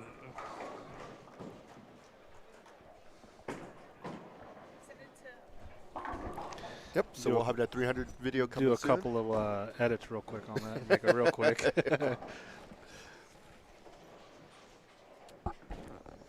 Martinez.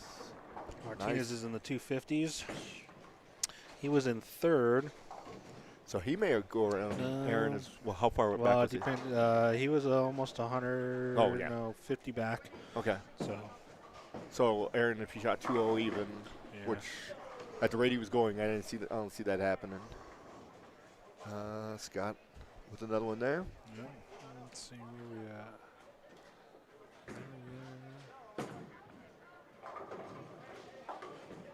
So on lanes 1 and 2, you got Willett. He's going to shoot 240.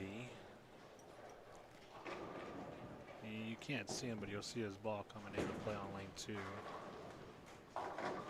Hostler can shoot 2-0. They're about done. Emily Arndt, she shot 245. That's pretty big for her. Real big. She was the cut. She gets 16 pins as well, so that puts her at plus. Ooh, that's a lot. That's 61, so that puts her at plus 82. For Emily? Yeah. You got 45? Yeah, because she. Oh, 45 is going to be 66. She's only plus 21. Without her handicap. Oh, yes. So. Sorry, I had that. Or this is with the handicap, so she was plus 421 with the handicap, had the 45 plus the 16. Yeah, Yeah, she's in the plus 80s. 80, Yeah. She's in the 80s. Good call.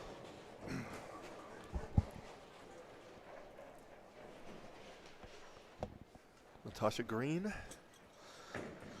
and Dave Trio. This is game 4, I believe, that they're getting into there. Yeah, this would be game 4. Everybody's starting now.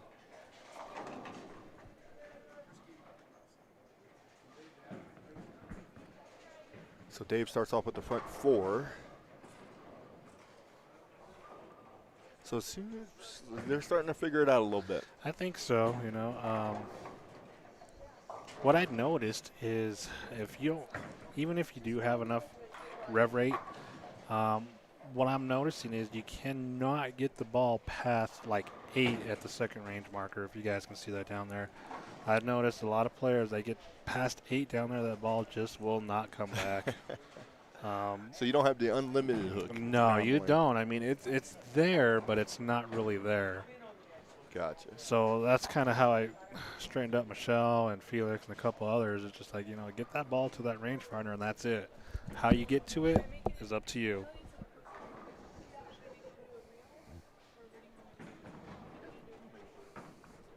Couple of quick shots.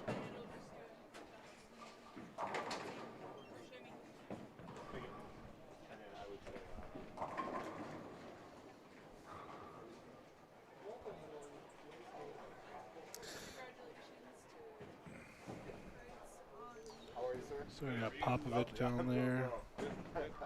How are you? 9. Everything going well with all this? Absolutely. Fantastic. Awesome. More speed. More speed. No. You guys did a hell of a job. Yeah. Trying to make it bowler friendly, you know? That's the key. So everybody's done down there. You as well. Have a good day.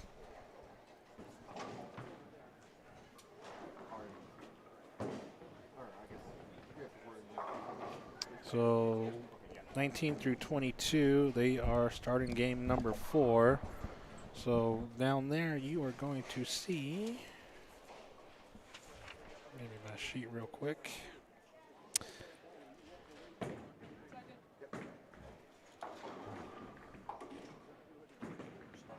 You're going to see Ashley Manini, Ricky Bannister, Rick Maber, Angie Manini, James Polk Jr., and Mike Riley.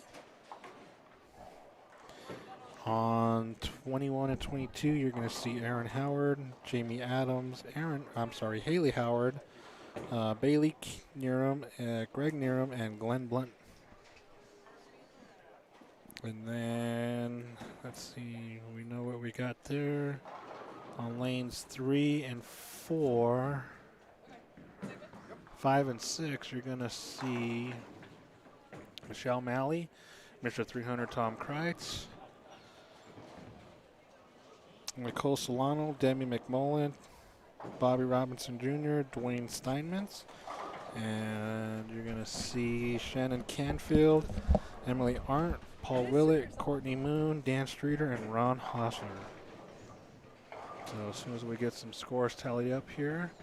Game 3 should be almost everybody in the books. Everybody should be in the books. Looks like 7 through 10. They're halfway through game 4 already. Exactly. They're moving. Wow. Well, unfortunately, 3 and 4, 5 and 6 are just starting game 3, so there's going to be a little lag. Yeah, here and there. Should be okay. Okay. That's good. Yeah.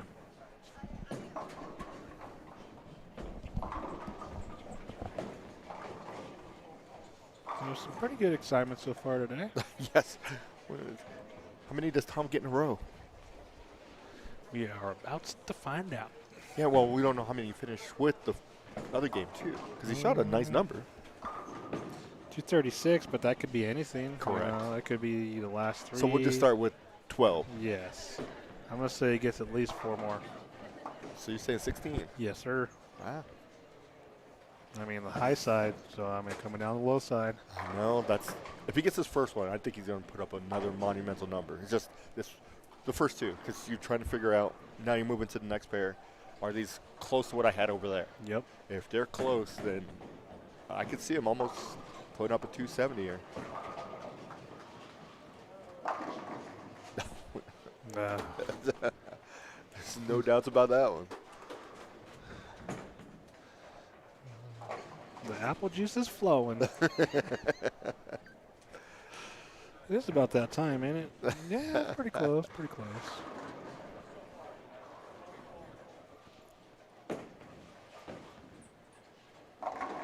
You're welcome, Felix. There you go. Yeah, he's like, ah. So sometimes, you know, you just got to have an idea of what the ball is trying to do, and then you make your decision off of that. So, Absolutely. so what I was asking Felix to do, he basically took that info and moved to the outside part of the lane, and now he's got what he needs. Gotcha. So, Absolutely. Well, the ball's going to tell you the story. Yeah. You just got to see it. whether you want to read the book or not. Yeah. So, and actually what we're going to do is you can talk to Clark for a little bit. I'll go run around doing some crazy things and getting everything set. Well, you don't like talking to Clark? He looked at me a little sideways.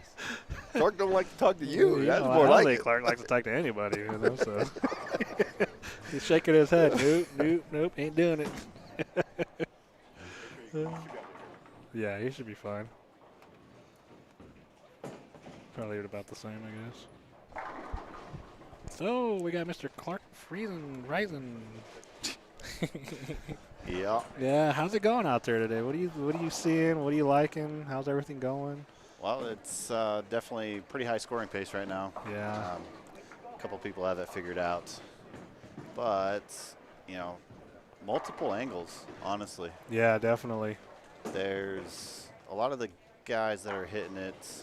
I mean, Tom Kreitz, my buddy, my Yep. teammate, he's got a little bit higher axis tilt than some guys, so he's Yeah. able to get it through the fronts no problem, playing pretty good angle. And still get the recovery down lane, too. Yeah, Martinez kind of doing the same thing. He's Yep. able to open it up a little bit. But Aaron Howard, I mean, he's playing relatively straight up the lane, Yeah, not giving away the pocket too much. and that's good. He's having some success there. But What do you have? Actually, I got the scores right here. So he shot 224 his last game. So yeah, he had an open there towards the end. yeah. A bad break. So I think we have a little bet on our cut numbers for today. So I think some of our cut numbers are probably out the window. What was the bet? Let me see here. Well, I think it was just a friendly wager, but All right. I went for a cut of plus 80. Rob went for a cut of plus 72, and Lucia went for a cut of plus 91 for the seniors. Okay. So, and we did get new scores. So right now, after 3 games, the cut score is plus 56. And I expect it to keep going up. Yeah, same There. here. So on the senior side, you got Tom Kreitz, who just shot 300. He is now plus, well, look at this. He shot 814 for 3. 14, Yeah, yep. that's pretty sweet. So he's plus 214 after 3. That's phenomenal. I won't mention how he bowled Thursday, so he definitely So saved it up for. So he today. redeemed himself. Yes. Okay, Yeah. that's good. You got Aaron Howard at plus 150. Chris Martinez at plus 133. Mark Shirless at plus 120. James Polk Jr. plus 118. You got Kevin Sweetman. He's plus 99. Ricky Schisler at plus 97. Paul Dinas at plus 89. Dave Trujillo at plus 81. Greg Neeram at plus, Dave Trujillo at plus 83. Greg Neeram at plus 81. Tim Osix plus 78. Scott Myers at plus 77. John Johnson at plus 56, as well as Mark Dahlberg. That's for your seniors. We'll come back to that here in a little bit. Give you some more insights on some other players. For the ladies, you have Miss Rachel Ray. She is plus 100 on the nose, followed by Haley Howard at plus 92, Ashley Manini at plus 91, Laura Coors at plus 79, Emily Arndt at plus 74, Carrie Anders at plus 61, and Christina Marshall at plus 47. So there's a couple other notables down there. They're getting there, so we'll come back to that as well too. So, and then on the ladies' side, we had a little wager as well too. I went with plus 45, and I think I'm pretty close still. Yeah. Now that number's already done past, unless it comes down. So let's see. Rob was at 49 for the cut, and then Lucia was at 38. So we're all pretty much blown out on the women's side. That's good. I like that. Really good. So shows how much we know. Yeah, I chatted with Rachel Ray a little bit, middle of game 1, Uh-huh. right? And she loves this pattern, is what she told me. Oh, nice. But she had a little slow start. I think she shot, I want to say 170 something game 1, Yeah, 170 on the nose. and she just made a little bit of a mental adjustment. She was lined up right, just wasn't executing Right. well enough. But Yeah. I mean, she's been really well since then. Nice simple game. Yep. She does have a simple game. Yeah, she went 240, 250. So, Yep. she gets a decent amount of handicap as well, too. She gets 36 pins a game. So, Okay, yeah. that's going to definitely help her. Yeah. So, but yeah, that's kind of what I was noticing, too, earlier. People are there. I think they're just overthinking it way too much. Definitely. So, I mean, the amount of friction that people saw right out of the gate, they were a little concerned, yeah. right? And Yeah. They started to feel like they had to get the ball right and play those bigger angles. Mm-hmm. And it's really not. I mean, the only guy that's really playing pretty big angle and having success is Tom. Yeah. And that's just because of his axis tilt. Yep. But Martinez, I mean, even though he's given the pocket away a little bit, it's nothing crazy, Yeah. right? Yeah. So, but yeah, on the lady side, I mean, it's pretty much They're all pretty much soft playing the hand, same. Yeah. kind of down and in and having a lot of success there. Yeah. So I haven't been able to see Ashley throw any shots, but I know her game fits this pattern really well. Yeah. So. But anything can happen on both sides. I mean, big scores are out there, so anybody can jump up into this cut. Yeah, it's definitely there.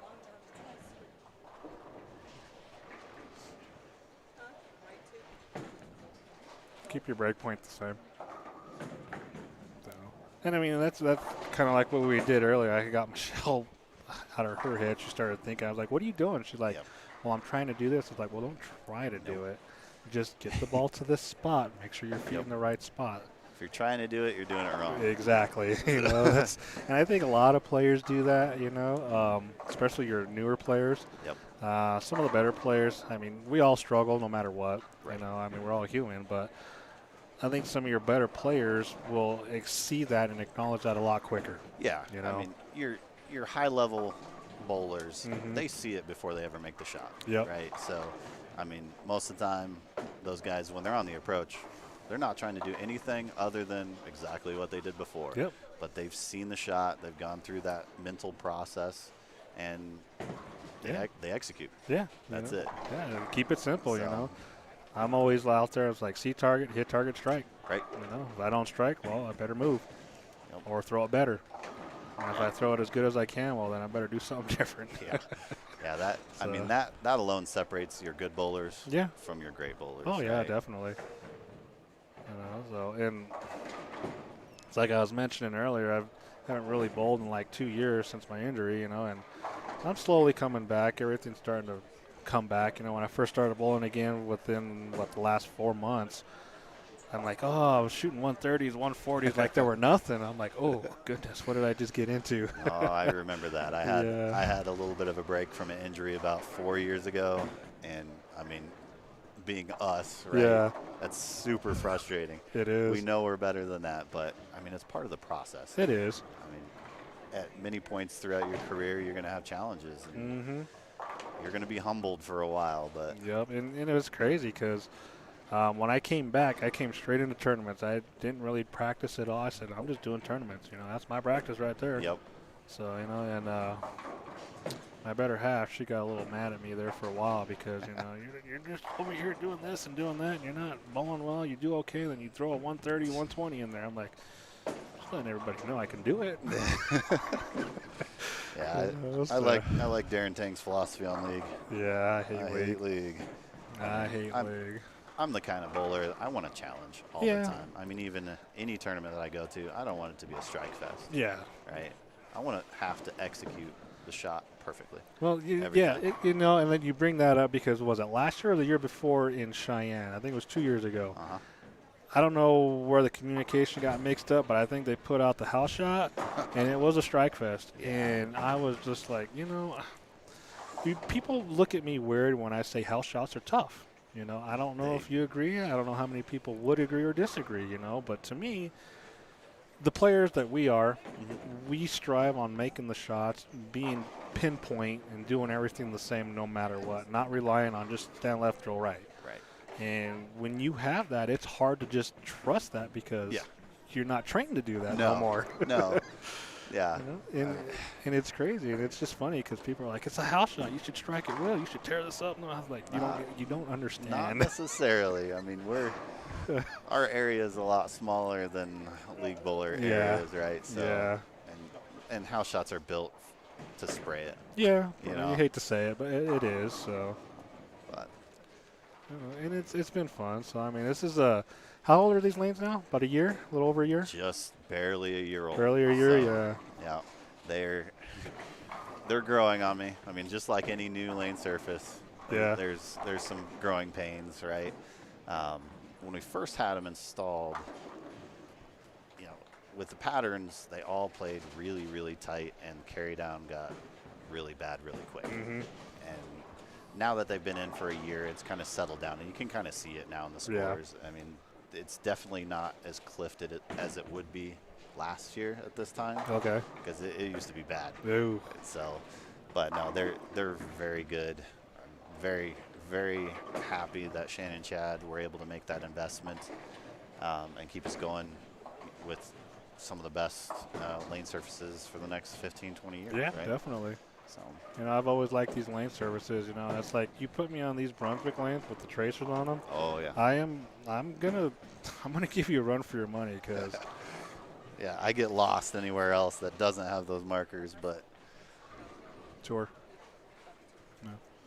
You know, and because to me, you know, I'm an old school player. I grew up with all the old school tour guys and stuff like that. So when all these patterns first started coming out, they were teaching me how to play the back part of the lane, take the front out, you know. So I developed my style and skills and all that off the back part of the lane. So, and it's just like, you give me those tracers to where, not that I don't have to focus, but not as much. right.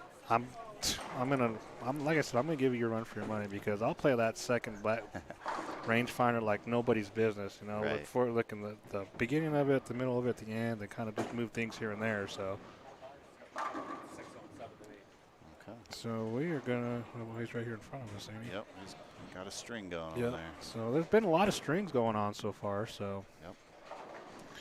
I Yeah. mean, With the targeting, right? Those markers are nice, but something that I worked on last summer, Chris Martinez and I actually went down to Kegel Training Center and worked with Dell for a whole day. It was kind of interesting, but you know, they really stress a 3-point targeting system. Yeah.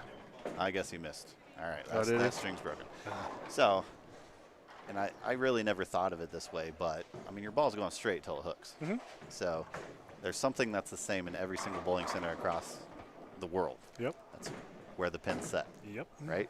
So, I mean, that's a point that you can use for reference down lane, and you know where you're going to set the ball down, Right. at the foul line, and your midpoint. I mean, depending on where you like to target, Yep. right, at the arrows, it's that simple. Yeah. If you simplify it, that ball's going to go straight till it hooks. Yep.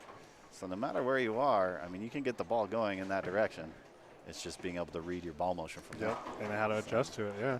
And that's pretty much what they taught me back in the day, that focal point, and then, you know, because I've learned to play every part of the lane now as far as distance-wise. So for people that are listening, you know, I look at the arrows when I throw urethane. Right. Because I want that ball to pick up quick, and I just know the ball's going to go straight no matter what. As I start getting into reactive, my break point now goes to 30 feet. Yep. And that's, or not my break point, but my mid lane target is going to go there. That's where my eyes are focusing on, even though my focal point is still going to be the right side of the 6 pin or something like that, or the top of the head pin, or the top of the 6 pin on the reflection, something like that, you know. So Yeah. it's always basically your break point at the end of the lane, but you just got to figure out how to get there. Yeah. So I mean, just changing that distance, Yep. right? It makes a physical change in your swing, yep, right? your swing, your You're release, You're looking everything. at further down the lane. I mean, your brain knows what it needs to do. So subconsciously, it's going to make an adjustment, get you through the shot a little cleaner, a little longer. Yep. So it's pretty crazy. It's crazy, but and if you think about it and you practice it, it's so simple. Yep. You're just like, oh, well, has it really been this simple? Right. You know, to a point, yes. Yeah. You know, And but it like all the lessons that I do and all the different levels of bowlers, it really comes down to basics almost every single time. Right? No matter how good you are, if you something's off in the basics, and it's usually in that first step, yep. you're not going to execute very well. So, Yep. but You know, and that's another thing too that we've talked about, is that a lot of your elite players will make those adjustments on the fly, no matter what. So yeah, they I mean, on tour, it's unbelievable to watch guys on tour when you're bowling out there with them. I mean, they see it 2 frames ahead of time, right? And they can make those adjustments so quick, and they can execute every single time. yep, there's a reason why they're that good. Yep. So, you know, just because, not because they make TV, but I don't know if there's a little misperception on how good these guys really are, especially during qualifying, match play, things like that, you know, because we've had our fair share of bowling regionals, nationals, and stuff like that. Qualifying's tough because you have 400 people doing 50 different things on the lane, you know? Yep. So, you know, you got this group of guys, they break the lane down this way, this group breaks it down this way, some don't have a clue, some are trying this, wrong balls, this and that. You know, and And that's where it becomes tough. Yep. And I crossed with Francois Lavoie and Bill O'Neill in the 2021 Masters, and I mean it's unbelievable. Yeah. And that was a weird year because crossing procedures was very different. Right. You went fresh to fresh, and then you jump burn on one side of the stadium, and then all the way to the other side of the stadium.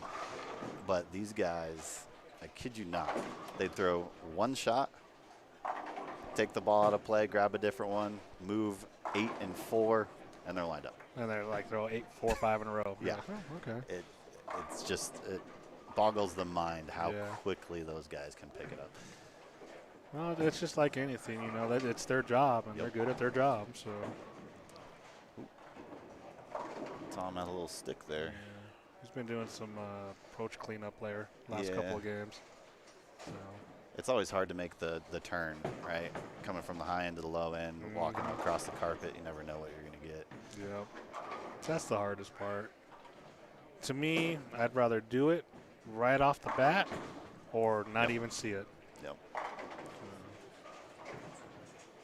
But that's just me. You got any tournaments coming up soon, or? So I know we talked about that every once in a while. So yeah, we have a Scratch Trio Baker event here on the 14th of January. So next Sunday. Next Sunday. Yep. So it's a lot of fun. It's a cap of 610 for the team. You're going to bowl, I believe it is 6 or 8 games qualifying, and then we'll go into an elimination bracket. Excellent. A lot of fun. Obviously, with 3 guys, you're going to be alternating frames until the 10th. You can choose whoever has the hot hand can finish the 10th. Nice. So it's a lot of fun. Different format. I like it. Yep. I think we talked about that, and I don't know. It's going to be tough for me to bowl because I'm not sure what I'm going to be coming in with, to tell you the truth. Right. Since I hadn't bowled league in a couple of years. If they go back 3 years, I'm okay. But if you only go back 2, then right. 230 it'll be. Well, that's where I'm at right now. It's 232. So yeah. I got me and one person. I got to find. I think I need a 191. Oh, well, that's not bad. To fit on my team. So if anybody wants to bowl, I'm looking for a 191.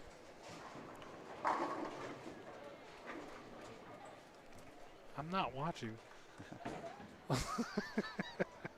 She on 3 and 4? Yeah.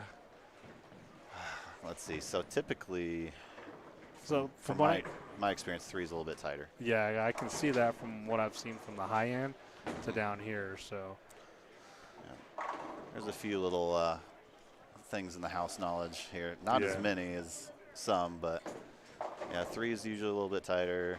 11 is definitely a little bit tighter, and 23 is definitely tighter. So yeah, I've bowled here a few times. I like that one tournament we bowled a while back. That U.S. Open thing, whatever it was. Turning up the heat. Yeah. So I didn't get to do it this summer, but I'm going to do it again this coming summer. Nice. So that was brutal. I liked it, to tell you the truth. That was fun. I can't remember. I think there was one person who was plus, and I think they were +5. That was Martinez. That's right. Because I made a run at it, and you threw out that bounty for it. Like high qualifier got like $100 or whatever it was. So, and I made a run for it. I went like 230, 240. And then I think I shot like 160 or something when I came down here, and I was like, oh. Yeah. So now this last summer we did kind of a scratch series. It was a 3-event series. I did a short pattern, a medium pattern, long pattern, and we guaranteed $750 to first place, no matter how many entries we got. And nice. I mean, the first one, I think the timing wasn't the greatest.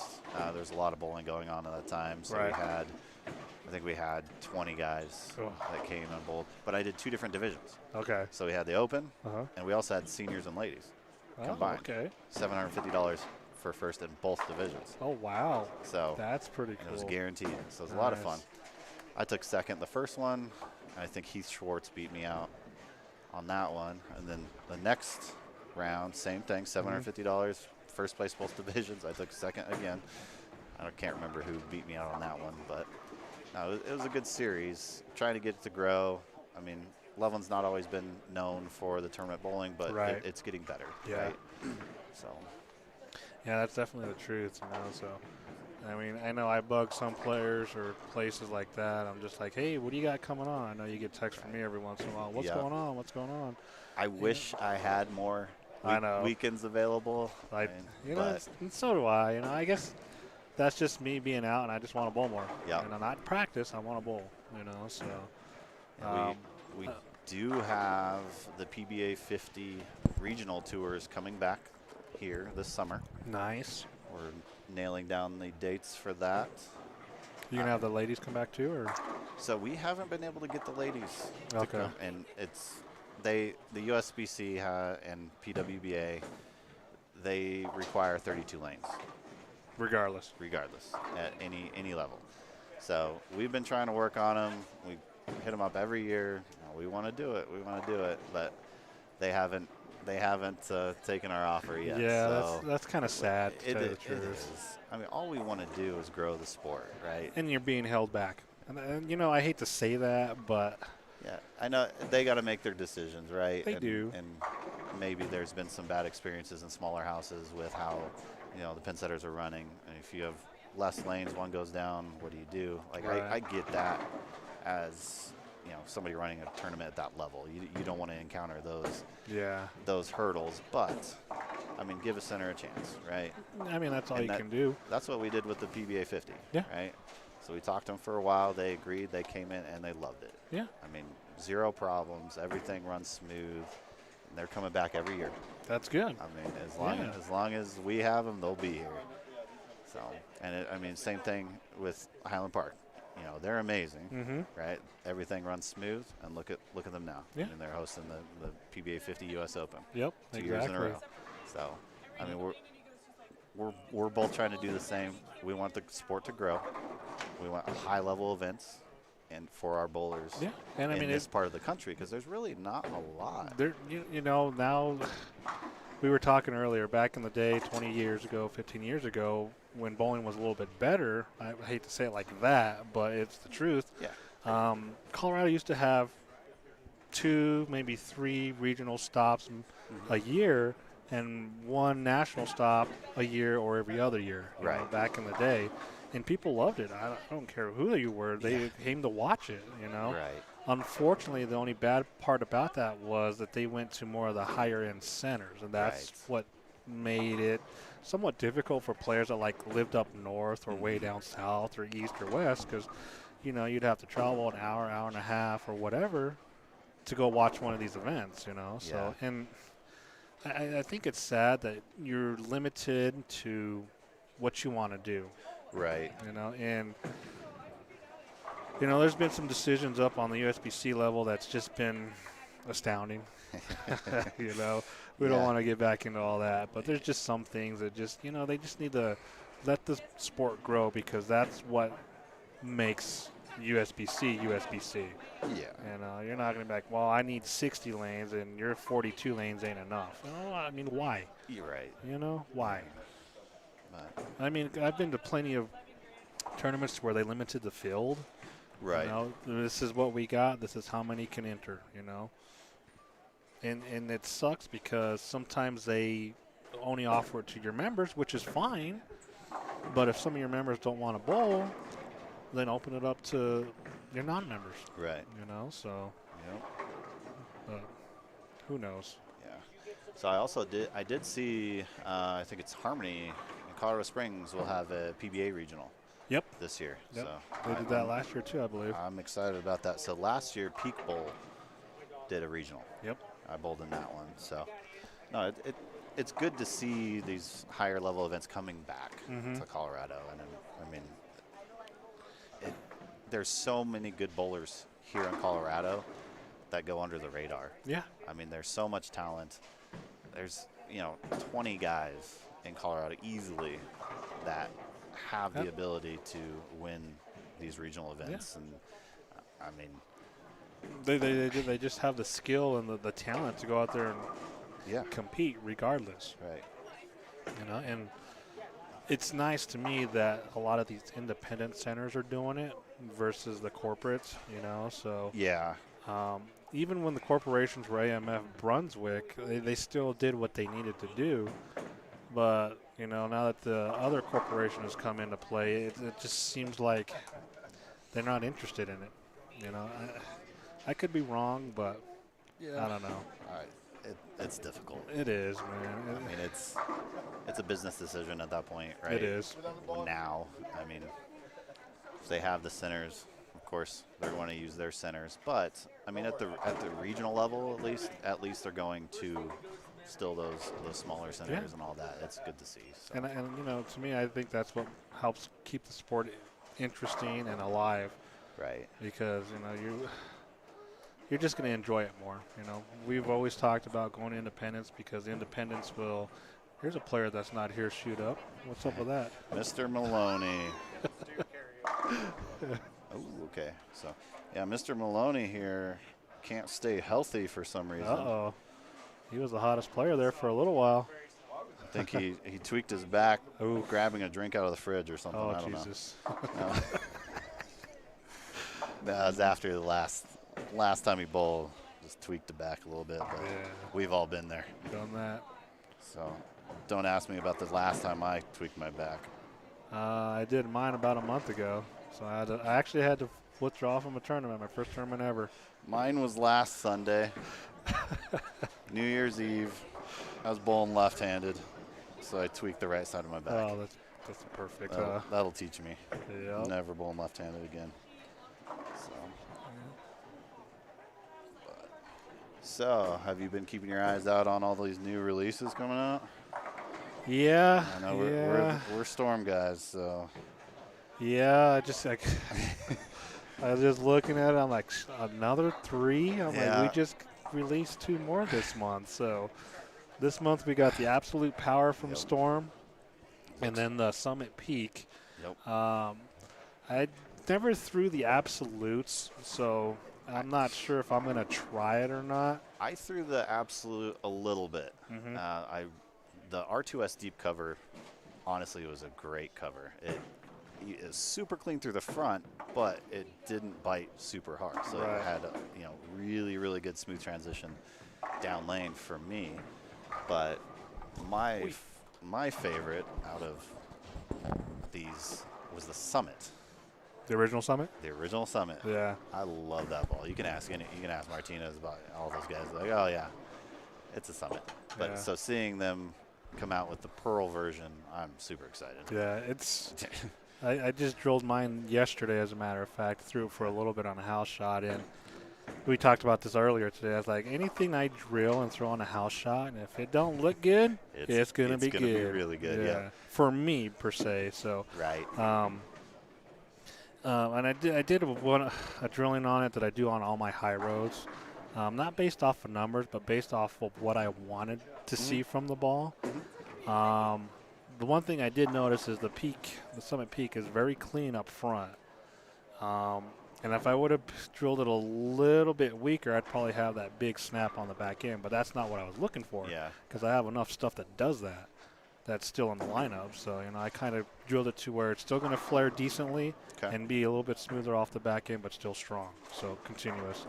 So, what is that for you? About a 4.5? 4 inch. 4 inch, okay. Yeah, so 4 inch. So, my numbers were 60 by 4 by 30. So, okay. Yeah, I find myself, with those stronger symmetric cores, I'm typically, 4.5 to 4 3/4. I mean, with my rev rate, I have to go a little bit on the weaker side. Yep. But I did my Summit, the original Summit, at 4 1/4. So definitely a little stronger, but I mean that is the most predictable and strong ball motion that I've had in a long time. Nice. But I typically stick around the 5 inch range. Yeah. The asymmetric stuff, 5 1/4, 5.5. Yep. I don't need a whole lot of help from that. No. That core, but. And I'm kind of the same way. A lot of my asymmetrics are basically demo drilled to a point. Okay. I've been starting to drill a lot of them with about a 5 1/4, just to delay it a little bit longer to keep me straighter. So I used to use those drillings back in the day, and then I got away from them for some reason. I don't remember why or what made me do it, but it's just like, okay, whatever. So now I'm slowly going back to it. So. But I mean, I enjoy all the new pieces coming out from Storm, Roto Grip, 900 Global, basically all manufacturers. I mean, Yeah. I don't know if this is who can make the most balls and put them out in a year. I don't know. You know, But, I mean, I thank Storm for everything they've given me, and I'm sure you do too. Oh, You know, yeah. I mean, we've got very good equipment, you know, so there's a reason why Storm's #1. Not to dog on any of the other companies out there, but Rob just gave us the yeah, dirtiest look that's ever. okay. But, you know, there's a reason why, you know. I think they make good products that fit just about any style and every play out there, so. Yeah. Yeah, as a pro shop guy, having to keep up with all these different companies' releases, this is probably by far the hardest year on keeping up on Yes. ball releases. Yes. And just in our brand alone, Yep. I'm going broke. Like every time, I'm like, I'm gonna wait, and they release it. I'm like, oh man, I have to get that. Yep. But Yeah, and when I was in the shop too, I mean, it's the same thing, you know. It's like 2 balls every month, 2 ball, another 2 ball, another 2 ball. Right. Like, okay, how can we manage this to be better per se?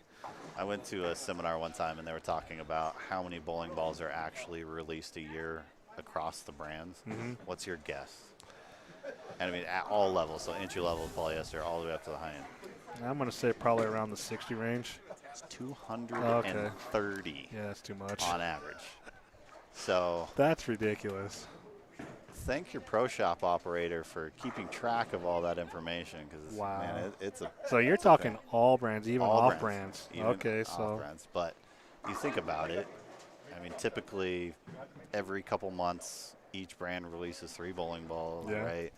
And then, I mean, beginning of the years they release a bunch of the polyester colors. Yep. It just adds up quick.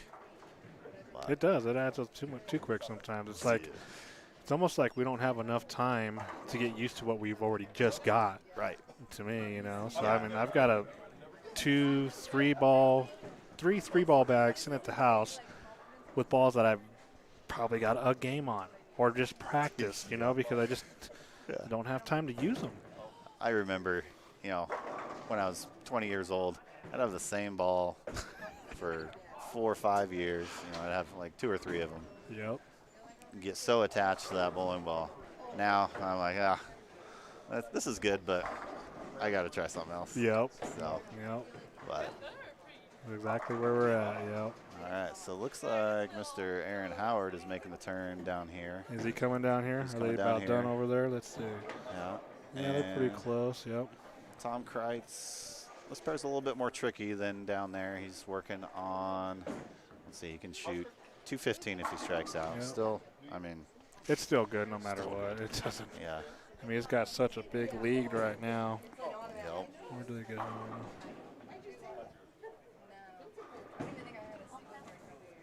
I think Rachel Ray. It looked like she was having a pretty good game there again. I think it was 230 pace at least. Her shoes on 7 and 8. Yeah, she was 7 and 8. Yep. Not Yeah, sure. Can't see anything there. No. Not sure. So she's going to move to 11 and 12, which is probably the trickiest pair in the house, just because lane 11 is definitely a little bit tighter. Right. But I mean, talk about good form, good solid finish. Yeah. She's caught my eye a couple times when she's bowled this. I'm like, oh, Yep. look at that is, and I watch her throw the ball. I'm like, well, that's pretty good. Yeah. She throws the So- ball really well. Her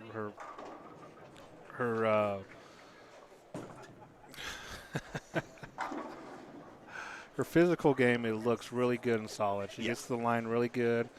Yep. Her release is simple, nothing crazy. Very relaxed, Yep. very stable at the finish. Yep. So she actually bowls our Tuesday Scratch League here. She joined it this year with a couple guys that she's bowled with at other centers, but she's doing really good. Nice. You can never count her out. So.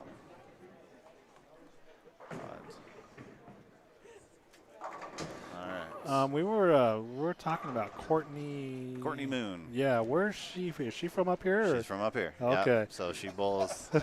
She bowls our Tuesday Scratch, and also I'm not sure if she's still bowling our Wednesday Early Birds or not. But yeah, she's out of here. She's She bowls with John Freeman all the time. Okay. Another really good physical game. Yeah, Right? I've seen her for the first time last month at Centennial. I'm like, oh, where'd she come from? So we got a little bit of info. Our journalist over there was very vague. She went and asked her where she was from. She said Arkansas. I'm like, Yeah. okay, perfect. So, yeah, she originally was from Arkansas. She moved here. I think it's been 3 years. Okay, so she's been here for a while. Yep. Okay. I believe, if I remember right, she bowled in college a little bit. Okay. I've been drilling her equipment for these last 3 years. But, yeah, I mean, again, real solid at the line, nice loose free swing, and can repeat. So. Yep. Very, very solid player. Ooh, okay. Let's see. Who do we got coming down here? So looks like we're going to have Aaron and Haley Howard, Bailey and Greg Nerum, Glenn Blunt Jr. Glenn Blunt was bowling pretty good on the high end there for a little bit. Not sure what his other games were, though. He went 150, 210, 230. Okay, so he's on the upward trend. Yeah. We'll see what he had game 4 See here in a what he little does bit. Yeah. So, As soon as these guys, I think 3 and 4 is the last pair to get done, it looks like. it looks like Kreitz finished with 214. Add that to his 214 over for the first 3. Yeah, so make him 228 over So, yeah, measly 228 for Mr. Kreitz. after 4. Oof. Shake that off. Yeah. All right. I've done that a couple times. Yeah. Let's see. How did Michelle finish there? 179, a little rough. Yeah, I think she just I think she was trying to place the ball instead of just reacting to what she's been seeing. So, that's another thing we touch on too is I don't know about coaching, but when I used to do some coaching, I used to work a little, depending on the player, okay, and their ability and their skill level. If I got with, your typical recreational player, the basics come into play. You need to do this with your form, Right. this and that. As I got into better players, I tried to work more with their mental side of the game because I feel a lot of coaching misses that part of the game, in my opinion. Definitely. So, I mean, definitely a lot of coaches get locked in on just physical game, right? Yep. I mean, the physical game is very important. yes, But in my opinion, the mental side is a much larger, big time. much more important, right? I mean, you can have the best physical game on the planet. If you don't have the mental game, You're nothing. Yeah. you're nothing. So I'm with you there. I tend to focus a little bit more on the mental game. Yep. And, really try and explain the process. Yep. Explain the process, how to calm yourself, just keeping things simple, It's like back in the day when I grew up, they used to use the acronym KISS, KIS, keep it simple. Yep. And a lot of times that's all it really is. And I think with all the technology and oil patterns and this and that, Right. kind of fooled some of us to think that we have to be more technical with the game. Right. And that's something I always try to teach as well. It's like, it's like you said, you have the great physical game, so why do you feel you need to keep working on it when your mental thought about how you're processing your game on the lane is very weak, in other words, So, Yeah. and it's like, if you would just think of more of just let me see my target, let me hit my target and see what it does. Right. If it strikes, I'll do it again. Right. If it don't, let's make a small adjustment, Yeah. I've dealt with players where their mind is 120 miles an hour thinking about everything in the world except for not doing what they're supposed to do. The task at hand is what you need to be focused on, not all the other variables, right? Yep. So when I work with a player and we're trying to change something, right, or they're learning something new, I always like to explain or point this out. Like, how did you learn to walk? Right. Did somebody tell you how to do it, or did you watch somebody do it, right? So we're visual learners, Yep. right? So if you can constantly visualize what you're trying to do, Yep. you're going to pick it up 10 times faster, right? Easily. So, and if you're trying to tell yourself what to do, especially in motion, it's never going to work. Nope. You know, you got to let your subconscious mind really take control as soon as you're in motion. Yep. Right? All that thought of the process happens before you even step on the approach. Yep. And then once you're on the approach, you have, you know, your one key word or two, right? That's it. I never like to go over two, but as soon as you're in motion, that brain should shut off. Yeah. Right? Because you've already seen it. And you've done it. Now you're going to do it. Just let it happen. Right? So. Yeah, and you know, my key words is every time when I'm standing there is just make a good shot. Yeah. You know, that's all you need to do. Yeah, if you strike, great. If not, then it is what it is. Yeah, my keywords change depending on how I feel that day, but it's prominently relax. Mm-hmm. Yeah, that's all it is too. You know, and it's funny because we talk about this quiet mind that they always do. Yep. DS does a great clinic on quiet mind, and it's funny because when I need to change things in my swing or my footwork, I'll be standing there and I will count my first 2 steps, and then I'll be like 1, 2, swing, or I'll be 1, 2, swing. You know, I kind of shorten it up. Yeah. And those little things help me get my swing to go a little faster or a little slower, or should I say earlier or later. Let's put it that way. So, you know, and I do that in my first 2 steps. You know, simple as that. And then that's it. After that, it's like hit your target. Just hit your target. And when you look at all sports and all your extremely high level athletes, you know, there's a saying, you're in the groove, right? Or you're on fire. You know what every single one of those people are doing? Nothing. Exactly. They're not thinking about anything. Nope. They're just reacting, letting the subconscious take control of everything. Because, I mean, your subconscious is way faster than your analytical mind. Yeah, easily. Way faster. So, I mean, you can't talk fast enough to your muscles if you're thinking about it. But it's amazing because there's a lot of exercises you can do, mental exercises to get in the zone faster. And most of the time, it's just clearing everything out of your head and just focusing on one thing. That's all it is. So, and that's, you know, and I just wish a lot of other players and coaches would implement that more into their lessons, you know, so. And then, I mean, put yourself in pressure situations. Yeah. Like, if you're bowling 3 games of practice a week, you're every 10th frame, tell yourself, I need a double to win. And then practice putting pressure, but then practice letting it go. Like, just let it happen. Just like our physical game, we have to train our mental game. Like, everybody has to. If you want to take that next step, if you're a 200 average bowler, you want to be a 210 average bowler, focus on clearing your mind. Because all you're doing is missing a spare, and I bet you're getting angry and missing the next one. And then you're just thinking about this and thinking about that, you know, and like, why did I do this? Why did I do that? And that brings me to another point too, is your self-positive talk. Yes. Your self-talk has a lot to do with what you're going to do your next shot and from that shot on. What I mean by that is, some of us are a little bit different. Some of us can deal with it a little bit different, you know. I've trained myself on both sides, the good and the bad. Yes. And there would be days where I'm bowling a tournament, and I'm like, Jesus, man, you suck, dude. You should just put your shoes on and just go home, man. Why are you doing this to yourself? And this is all my inside thoughts. Right. And then I'm like, you know what? No. I'm gonna do this. You know, I'm gonna get a check, if anything, no matter what.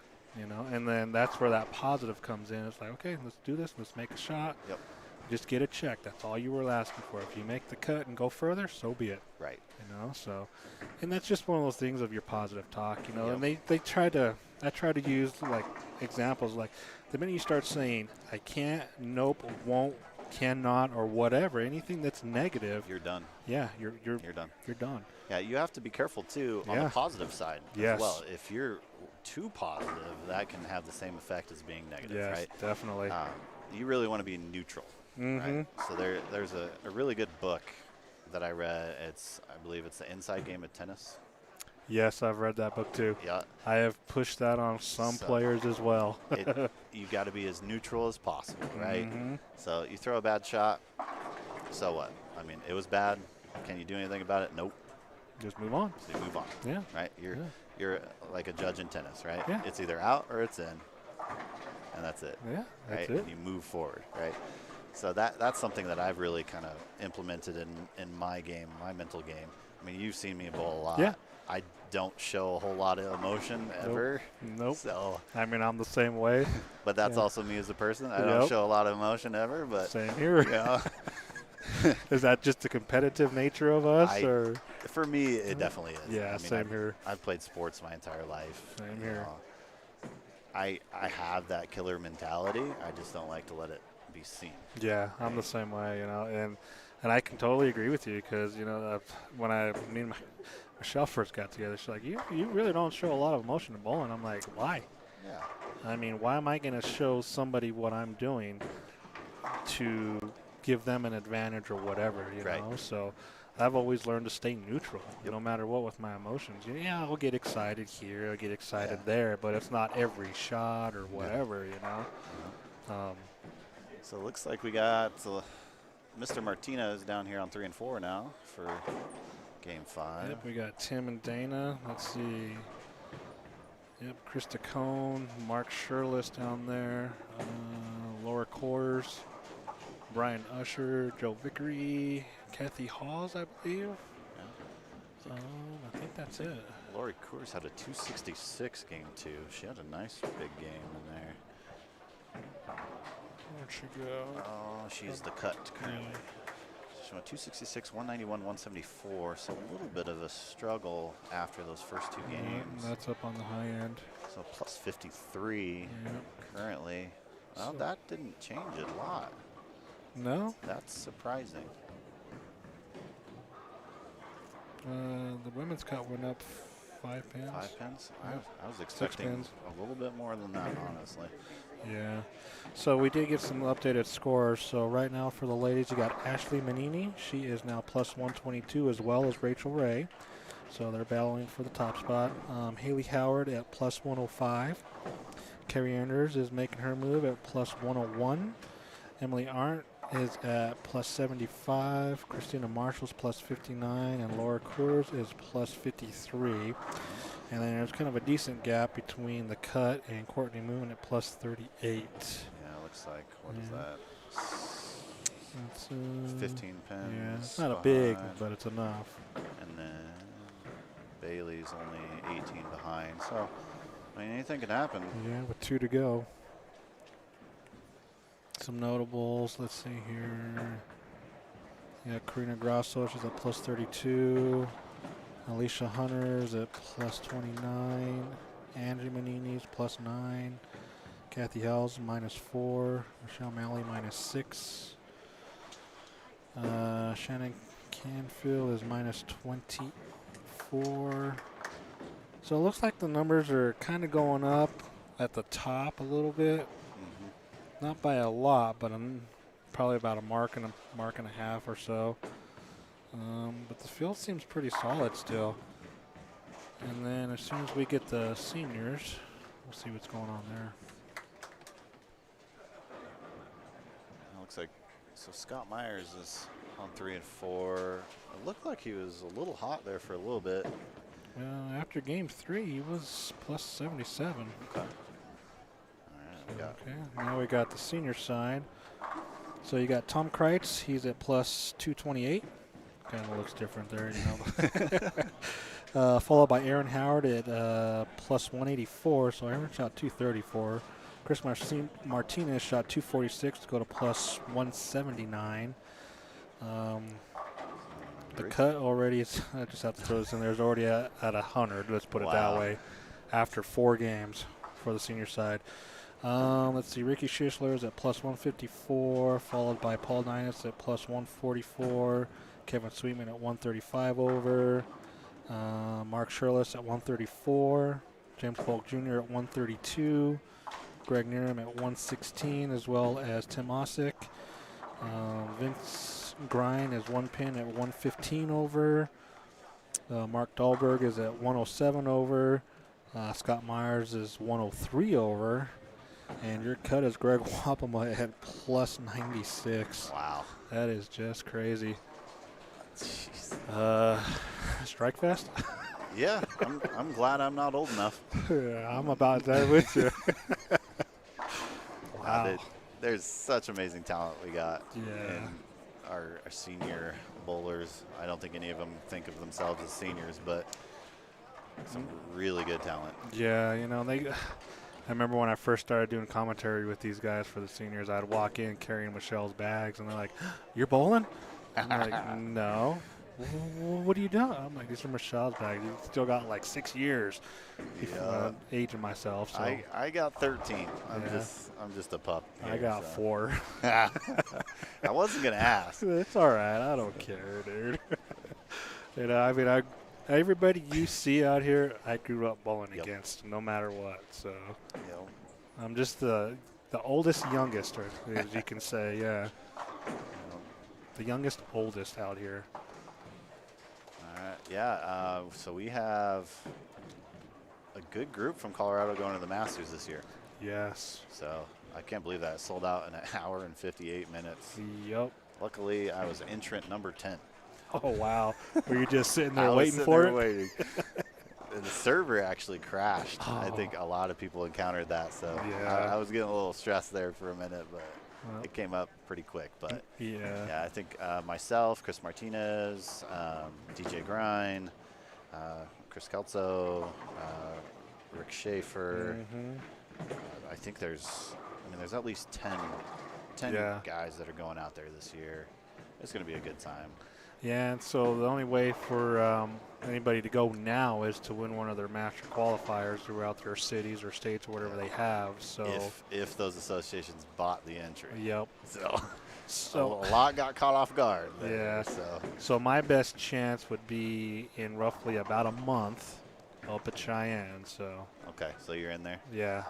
He called me like 3 weeks ago. Hey, you still gonna bowl? I'm like, you putting the house shot out? Every year I want to get up there, but for me, there's always a timing issue. Right. And I don't. Well, Do you know the weekend? Super Bowl weekend. Yeah. Well, I'm not watching football, so. Every year it's Super Bowl weekend, man. So you're just like, oh, and it's crazy because we do a lot of things for Super Bowl weekend too. So it's kind of hard to juggle that as well. But it's like, you know what? I need to start focusing more on myself, not to be selfish, but. You know, I like to give, but sometimes I never take. You know, and so I got to take for myself sometimes, and you know that's what I do. So, Yeah. But the best thing.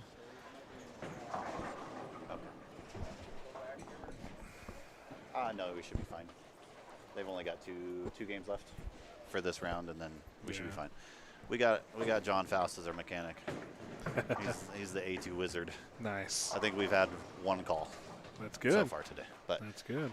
yeah, no, I'm in the bowling business. I'm the general manager here at Sweetheart Lanes, and I also run the pro shop. So I don't have time for myself. Yeah. But I signed up for it. I wouldn't want to do anything different. You know, I grew up here in this bowling center. Yeah. And all these bowlers, they're my family. But I always say I want to bowl more. I want to bowl more, but there's always something that comes up. Yeah. Job comes first, unfortunately, but Shannon and Chad treat me extremely well, and all the employees here. So that's good. It's good family run. So there's nobody that I'd rather work for right now than Shannon and Chad. Yeah. So. And that's kind of the way it was when I was running the shop too. It just seemed like bowling was almost the last thing I wanted to do. You know, it's like you work all day in the shop and you bowl 2 or 3 leagues there. The last thing you want to do is practice. Yep, you know, and it's just like, or go somewhere and bowl. I'm just like, I don't want to bowl right now, you know, but, you know, and it's crazy because just before COVID, or should I say during COVID year, when everything hit and they put all those lockdowns on us, I did not want to bowl. I could have cared less. And I was bowling a league at Arapahoe, and you know, I got a lot of slack from them because they're like, "What are you doing? Just sandbagging?" And I was like, "No, I don't want to bowl. You know, I'm done bowling." So Clark's the best bowler that doesn't bowl. Who was that? Art Shaper. Oh, thanks for that. Yeah, and he says hi. Man, this guy's always got 2 cents. I man. love that guy. Ain't you got kids to be watching, bro? Yeah, He's a good guy. he's a really good guy. So Yeah. got into the State Hall of Fame this last year. Yeah, we had the honor of going to his dinner and all that, so that was fun. It was excellent.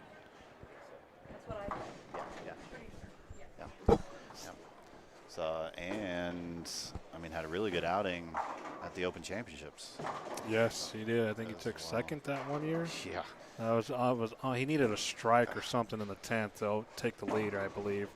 Yeah. That year it took touch, and Yeah. I think he's the king of touch. So. Well, yes. I don't think I could keep it on the right side of the headband half the time when I was bowling that year, but. Yeah. Yeah, he says he's glad you don't bowl more because you leave a lot of money out there for us.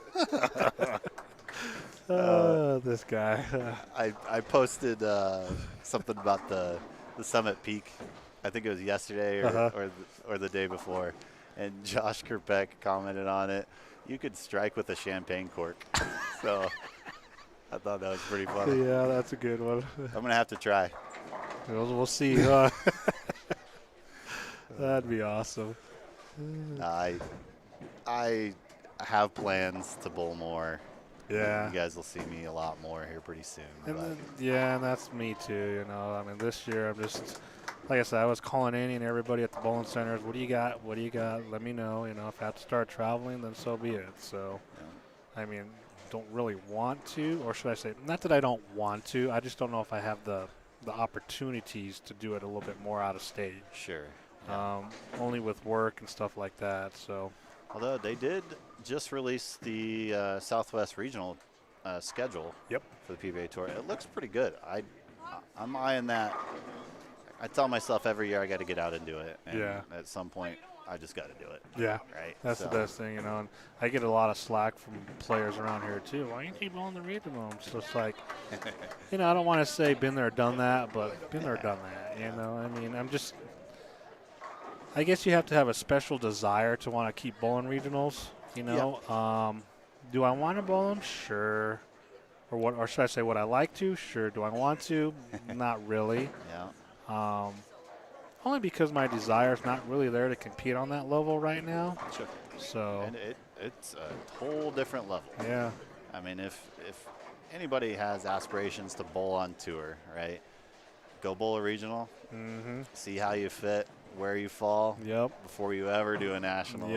Don't just do one or two. Do a season worth of regionals. That'll give you a great insight on whether or not you want to be a bowler for a living. Yeah. So we got a couple strings going here. I was seeing that. So on 5, who do we got with the I believe front that's 7? Brian Usher. And let me switch over Mr. here. Kreitz was on a 5-bag or 4-bagger, but he just went through the face. Yep. Let's see here. Yeah, I believe that's Brian Usher with the front 7. Kreitz picked up. Oh, did he get it? Yeah, Nice. the 3-4-6. I'm pretty sure that's what that was. Nice. 3-4-6. Like, we all know who Mr. Kreitz is and his accomplishments, but that's who I learned from right there. Mr. Kreitz. Mr. Kreitz. I mean, he, from day one when I joined the youth league, he kind of picked up on something with my game, and it stuck with me for a long time. I worked for him and his wife for a very long time, up until about 5 years ago when they sold the center. Right. So he's family to me. Nice. We bowl together every Thursday night, give each other a hard time, and usually, some friendly wagers here and there. Oh, yeah, nothing wrong with that. Luckily this year I've had his number, so. That's a good thing. Student teaching the coach. Yeah, that's right. Ooh, 4-7 by Howard. Oh, look at that. That was a late faller. Wow. You actually got that on TV, too. We could have timed that one. It was almost 2 seconds. Slow rack. You better speed those up a little. You're welcome. That's reminded me, I was watching some old YouTube videos of some of the pros playing, and these slow racks that they used to have in like the early 90s or late 90s, early 2000s, and you could count up to 5 before that pin sorter even thought about moving. I'm just like, wow. Oh, wow. What's going on? So it sounded like we had a string going down there. You said JJ had front 10? Oh, no, and he missed. So JJ shot 287. And then you said Chelsea had? Oh, Schisler. He had the front 8. Oh, wow. So big strings down there. So I'm willing to say the high side of the house plays very well. Yeah. I like this side, though. I think I like this side too. The last time I bowled here, I don't think it really matters to me. It really doesn't, especially after these new lanes. It's very comparable. But I mean, this 1 through 12 was built in 1994, right? High side 1962, right? Ooh, wow. So interesting. A little bit of difference there. Yeah. You know, but we tend in league especially. I'm usually on that side, but to me, I don't see a difference, right? Right. I mean, no one lane is attached to the other in any way. So no matter where you bowl, your pair's never going to be exactly the same. Yeah. So that's a big misconception in the league, right? They think it's going to be perfectly the same every time. Like no. There's too many variables in the sport. There is, so. And that's.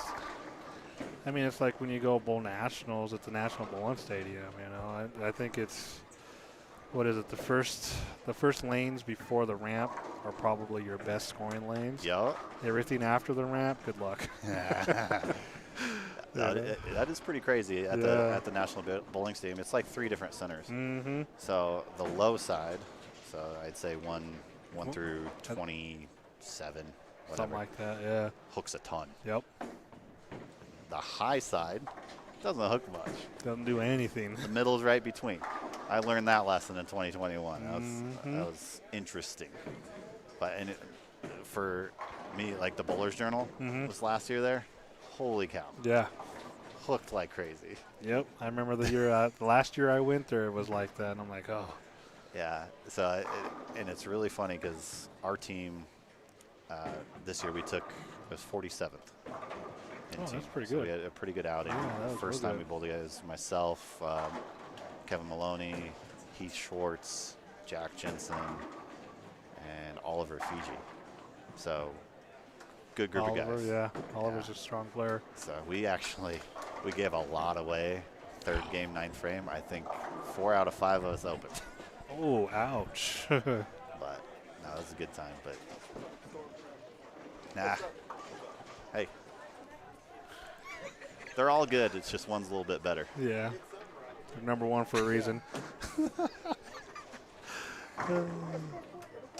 What? Exactly. Ooh. Which one? What is that? That one. EJ. That one. Wow. Yeah. Name one better. Well, you want 1 hand or 2 hands?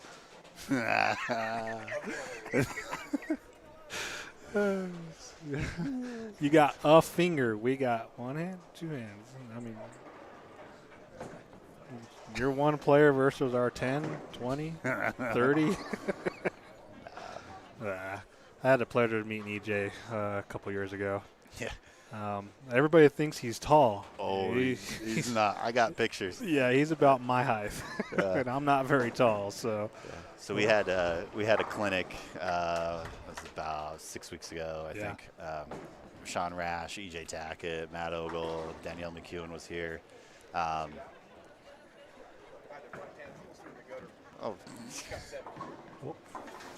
Did you forget where the hook spot was, or what? But anyway, it was such a good time. I mean, if you ever have the opportunity to go to any clinic where EJ or Sean or Danielle and Matt, he was awesome. He was probably one of the funnest guys. But take that opportunity. These guys have knowledge and experience that nobody else has. And, I mean, EJ's the nicest guy. It was pretty fun. We went to the Broncos game with all them afterwards. They're a lot of fun. So, but, no, EJ's a super nice guy. But, yes, he has a lot of power in a small package. Yes, he does. Yeah, 'cause, I bowled with Rash back in the day, too, when he first came out, when he dropped out of college and decided to go pro all the way, you know. So I had the pleasure of bowling with him for 5 years. It was fun, every regional. So, but yeah, he was a good kid back then, you know. I mean, the kid was good, you know. That's all there is to it. Yep. So. Yep. You know, meeting EJ, it was fun. We didn't hang out a lot, didn't talk much, but that's when what was his name? Broncos running back Anderson was still with us. Yeah. CJ Anderson, yep. We used to the shop I worked at. We used to do a lot of his stuff. Okay. So you know, and then when I don't know if CJ and EJ, that's kind of weird to say, huh? I don't know if they were really good friends or not, but I know they were there one night for the weekend, let's put it that way, and they pretty much did whatever, so. Yeah. Which was cool, so. Yeah, we got a pretty good relationship with Sean Rash here. Shannon and Chad and the kids have been friends with him for quite a while. Yeah. So it's great to be able to get those guys here and teaching some people some stuff. Yeah, and I think all the houses should do that, all the independents. I don't want to throw the corporates in there, but, you know, even though they should be, since they pretty much give them their paychecks. So, yeah. Kyle Taylor's coming on down here, and he's making some hand signals that I can't repeat. So great. he must be having a great time. Yeah. So, you know, and I'd like to see like 2 or 3 of those out of the year through, you know, 4 or 5 different houses. That would be great to see. You know? Well, and so this year they hit 3 different places. So they've done this the last couple times. Is they'll go to Colorado Springs. I think they had it's kind of like a pro-am thing at Peak. Yep. And then they went up and they visited Sean Lee at the Bolero Center there, did a kind of a pro-am / clinic thing, and then they came up here. So there's opportunities. Yeah. It's worth the money. Yeah. Right? It's more than worth the money to interact and to learn from them. So. And that's all you do, you know. They give you suggestions and tools. It's all up to you on how you want to use them. Yep. You don't have to take everything that they say, but you know that's one thing I used to tell people too. I'm like, I'm going to give you 12 things. Right. If you only take 2 out that work for you, that's all that matters. And I have a lot of people that say, you know, well, I always get told the same thing. I'm like, well, coming from those players, it should mean a little bit more. That tells you something. That's that one thing you should be working on. Yep. So. If it's the same thing repeated over from your low to your high, then that's probably something you probably should really focus on. I bowled a tournament. I was actually just after after you guys had that clinic here. I was bowling with a player down south, and I kind of talked to her, you know, and she was your 120 average player, 110, 120, and kind of talked to her a little bit. I was like, so what's going on? She's like, oh, I just went and did this clinic. I was like, the one at Loveland? She's like, yeah. I'm like, and they're telling me to do this and do that and do that. And I was like, are you trying to do that now? She's like, yeah. I'm like, nope. If I was you, I would not do that, but that's up to you. Yeah. Just keep your game simple. Work on that in practice. That's what practice not is in the for. tournament, you know. Yep. So every person I work with was like, practice is where you work on things. If you're bowling league, don't even think about it. Yeah. Tournaments, just do your thing. Yep. Right? You put in the work outside of your competition. Yep. Right? That's where all the elite bowlers, they've ground to make themselves better. That way when you go and bowl in competition, you got one thing to execute. Yep. So and that comes down to. That is a big thing that I see. People are always working on something in competition. Yep.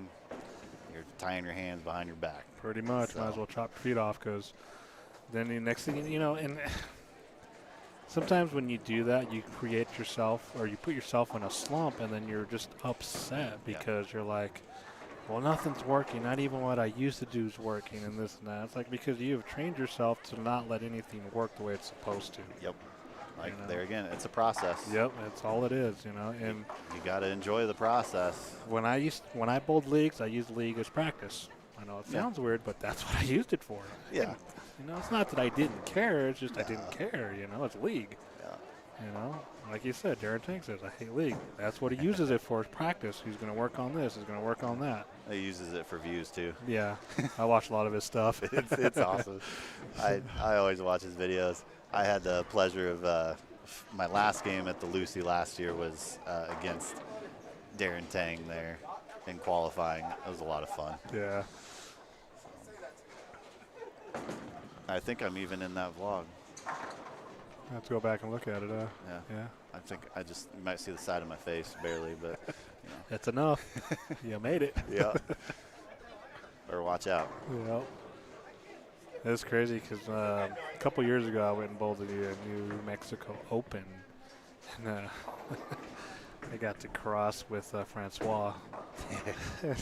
He was just sitting there, and I'm standing there, and Michelle was sitting by him, and I looked at him.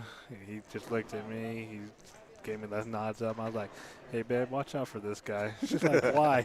Like, this guy's famous. Yeah. He starts laughing. So you get him and Stu Williams in the same room. Oh, goodness. My gosh, I can only it's imagine. hilarious. So I had the 2021 Masters. I had Francois on my pair. Stu Williams was on the pair to the left, and I can't remember who was to the right, but they all know each other. And I mean, they're ragging on each other the entire time, and everybody else. I think they had a bet going on who had the worst draw in the tournament as far as a crossing pair. And I'd love to be a fly on that wall. Chris Barnes won that one. I'm that sure he year, did. But, I mean, you never want to get a bad draw like that. You never want to see people struggle. Yeah. But it happens. It does, and it happens to everybody, no matter what, you know. Yeah. And I'm the kind of person, I'll cross with anybody, right? Doesn't bother me. People can ask me questions while I'm bowling. Well, as long as I'm not on the approach. Yeah. That's happened a few times, but no. Yeah, I've had that happen to me too, where they've wanted to carry a conversation while we're bowling a tournament. I'm like, you know, I don't mind talking to you. I don't mind asking or answering a few questions, but can we save like the long chat for later? Yeah. After we're done, you know. I understand in match play as part of your way to try and get to people, but it doesn't work all the time. Yeah, I don't, you know.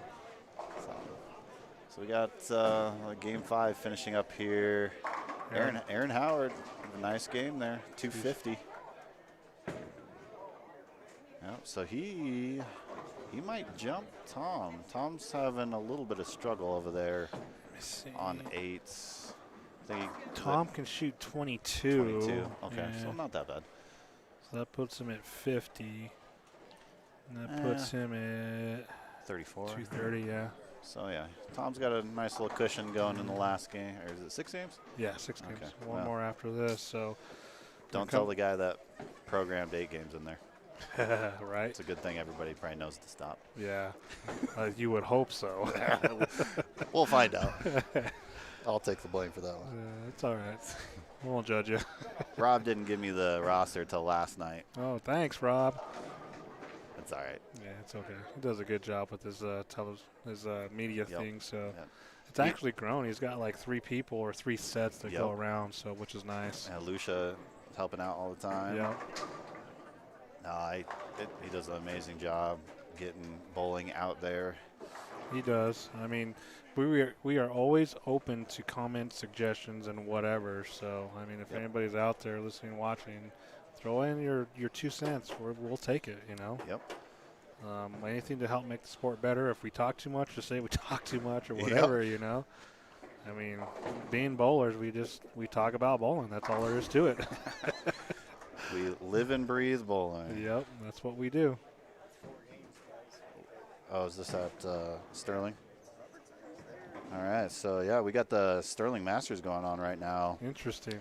My first question is how many players? Well, let me count. Hang on. Oh, they don't have numbers on them? No. That's horrible.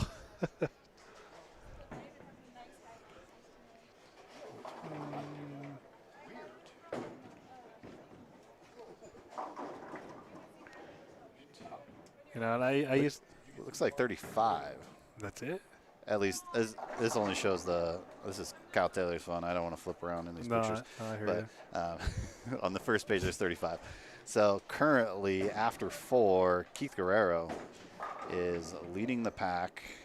He has 198, 217, 196, 187. So minus. Let's see. He would be -2. So they are tough there, evidently, which I think we all know that.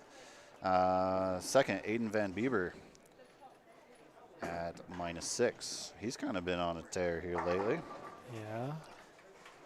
Isaac Rose at -16. Michael Smith -33. Garrett Maxey -34. Steve Gallegos -45. And Bryce Ducker at -50. Oh, wow. So definitely difficult conditions there. Or And that- something's going on, yeah. And that's long format. So they're bowling 12 games. 12 games, 3 on a pair. And I think it's you stay on the pair for Yep. 3 games Yep. and then move. But So you're hitting 4 pair of lanes throughout the day total. I remember bowling that. I used to have fun enjoying that tournament. And then I think they let it get out of control because I remember there was this one year that I bowled and I finished in 3rd. But we didn't leave Sterling that year that I bowled until like 9:30 that night. Oh, it was that way last year, was what I heard too. Yeah, It's it was still, like last year or the year before too. So, and this was like 6-7 years ago. Okay. Yeah, and I'm just like, wow. Yeah, it's a grind from what I heard. I haven't bowled it yet, but so and talking about Aiden, he came over and bowled our King of the Hill Scratch tournament that we did a couple weeks ago. Mm-hmm. Talk about big improvement there. Yeah. That kid, he's such good physical game and amazing mental game. So we bowled, it was a dual pattern. We had Cheetah on the left and Shark on the right. Oh, you're nice. I ended up coming out with a win. I had probably the best look I've ever had on Cheetah the entire time. Through the pitch black all day. Moved a board and a half, I think. Oh, yeah. Yeah, and then on Shark, I actually drilled up the Eternity Pie that morning, and it worked great. But nice. So Aiden, he was actually our top qualifier. He beat me out by, I think it was 20 pins Nice. for top For him. qualifier. And then he encountered me in his first match, and things went my way. You just had to But- send him home. Yeah. Sorry, Aiden. Yeah, it is. Hey, that's how you learn, man. You'll get my number a few times here, I'm sure. Yep. He's still a junior, right? Or no? I don't think so. I'm not sure. No? Okay. He bowls out of Greeley. Yeah. I'm not familiar. But that was a good time. Keith Guerrero was also there. He made it in the match play. I snapped him off. Barely. A Guam bomb. Yeah, that kid. I remember when he first showed up, Yeah. we were all like, who in the heck is this kid? He only knows one speed. Yep. That's fast. Yep. Although when we were warming up for our match, I got the pleasure of seeing him try and throw it two-handed. It was pretty funny. Crazy kid. But Yeah, I remember we were pulling out Highland one day, and I was crossing with Aiden.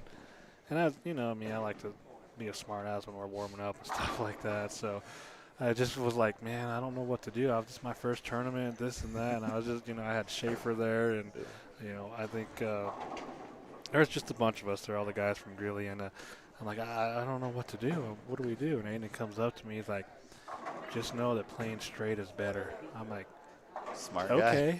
okay. I like it. Yeah. So, and I was like, okay, I guess I'm going to stop messing around now. All right. We got some strikes going on here on 1 and 2. So Let's see, we got, yeah.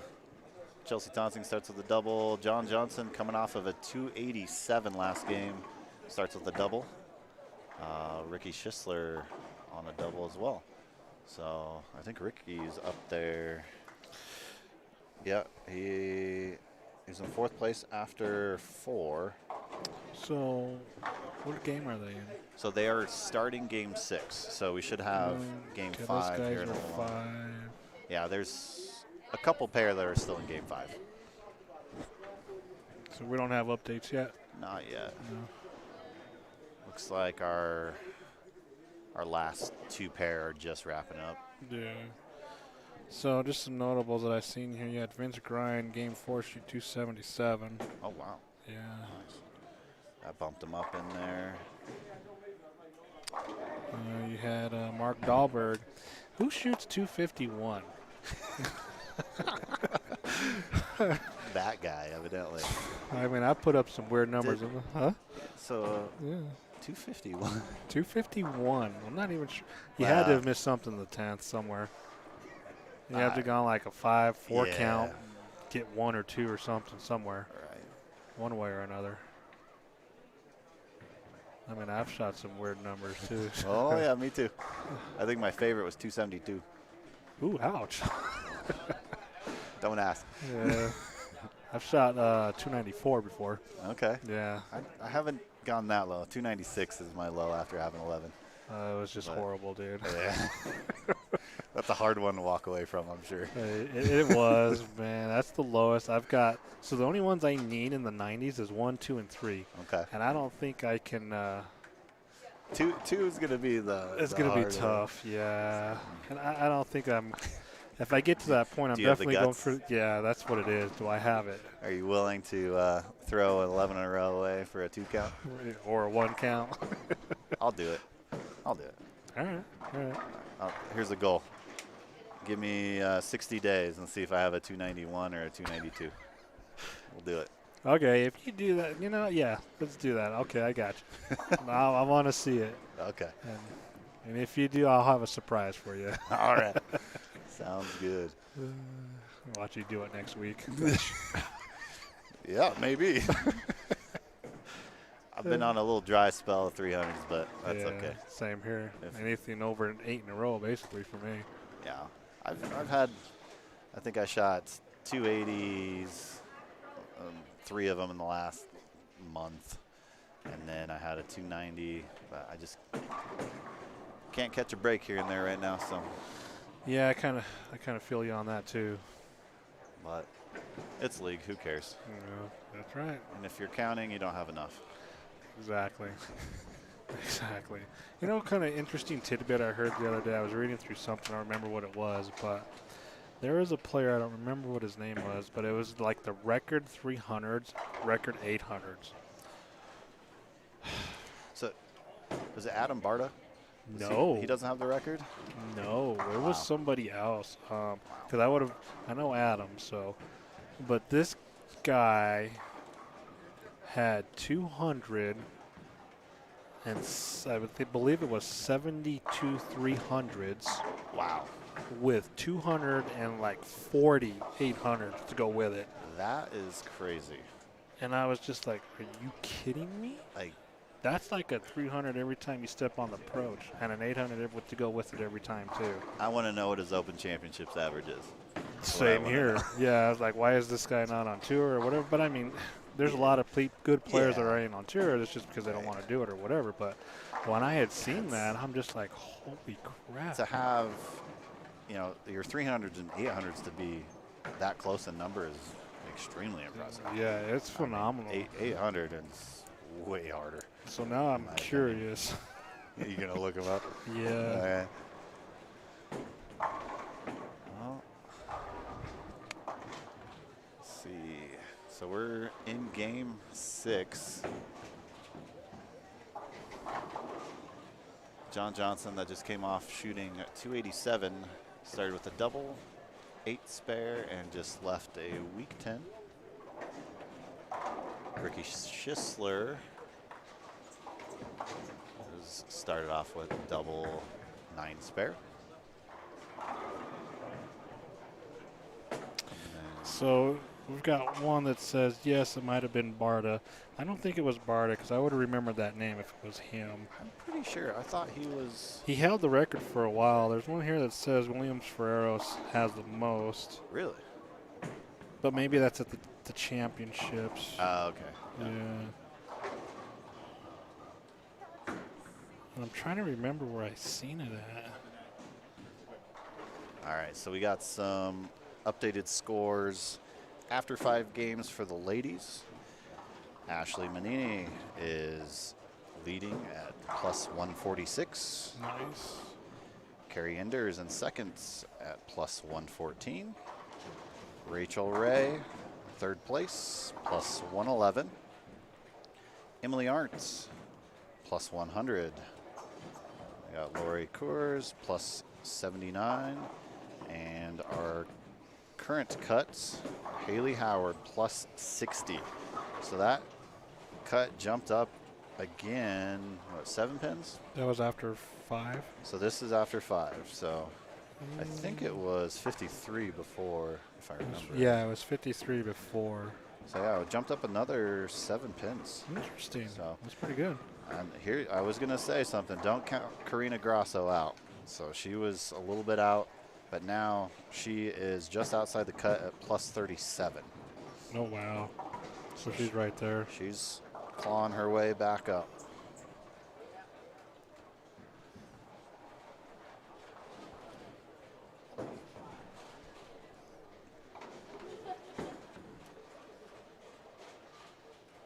So I think Mr. Kreitz had a little bit of a rough go on that game too. I didn't really see. No? Yeah, Aaron Howard's starting to catch up, but we'll see what Tom shot 2-0. Okay. Yep. So I think we figured it out. It's like a 20 pin difference between Yeah, it's Kreitz roughly and about Howard. 20, Yeah. yeah. So Martinez, I didn't see what he finished with that last game, but it was looking good. She's working on it. So, of course, I go to USBC records, and then they have one. Let me see. It just kind of caught my eye. What was it? Lowest series with a perfect game. 476. Wow. 89, 87, 300. Oh, Interesting. holy cow. I'm sure they were very happy, though. Yeah, I wonder what happened there. I mean, I've shot 550 with a 300. I barely shot 6 with a 300. Yeah, I've done that a few times. I'm not going to lie. No. Everything came into play that night and for that one game. Yeah, the ground shifted. Something happened. The lane got level, and then something happened. I don't know. Or it's enough drinks. I could see straight. I don't know. Yeah, it's Something like that. hard to say.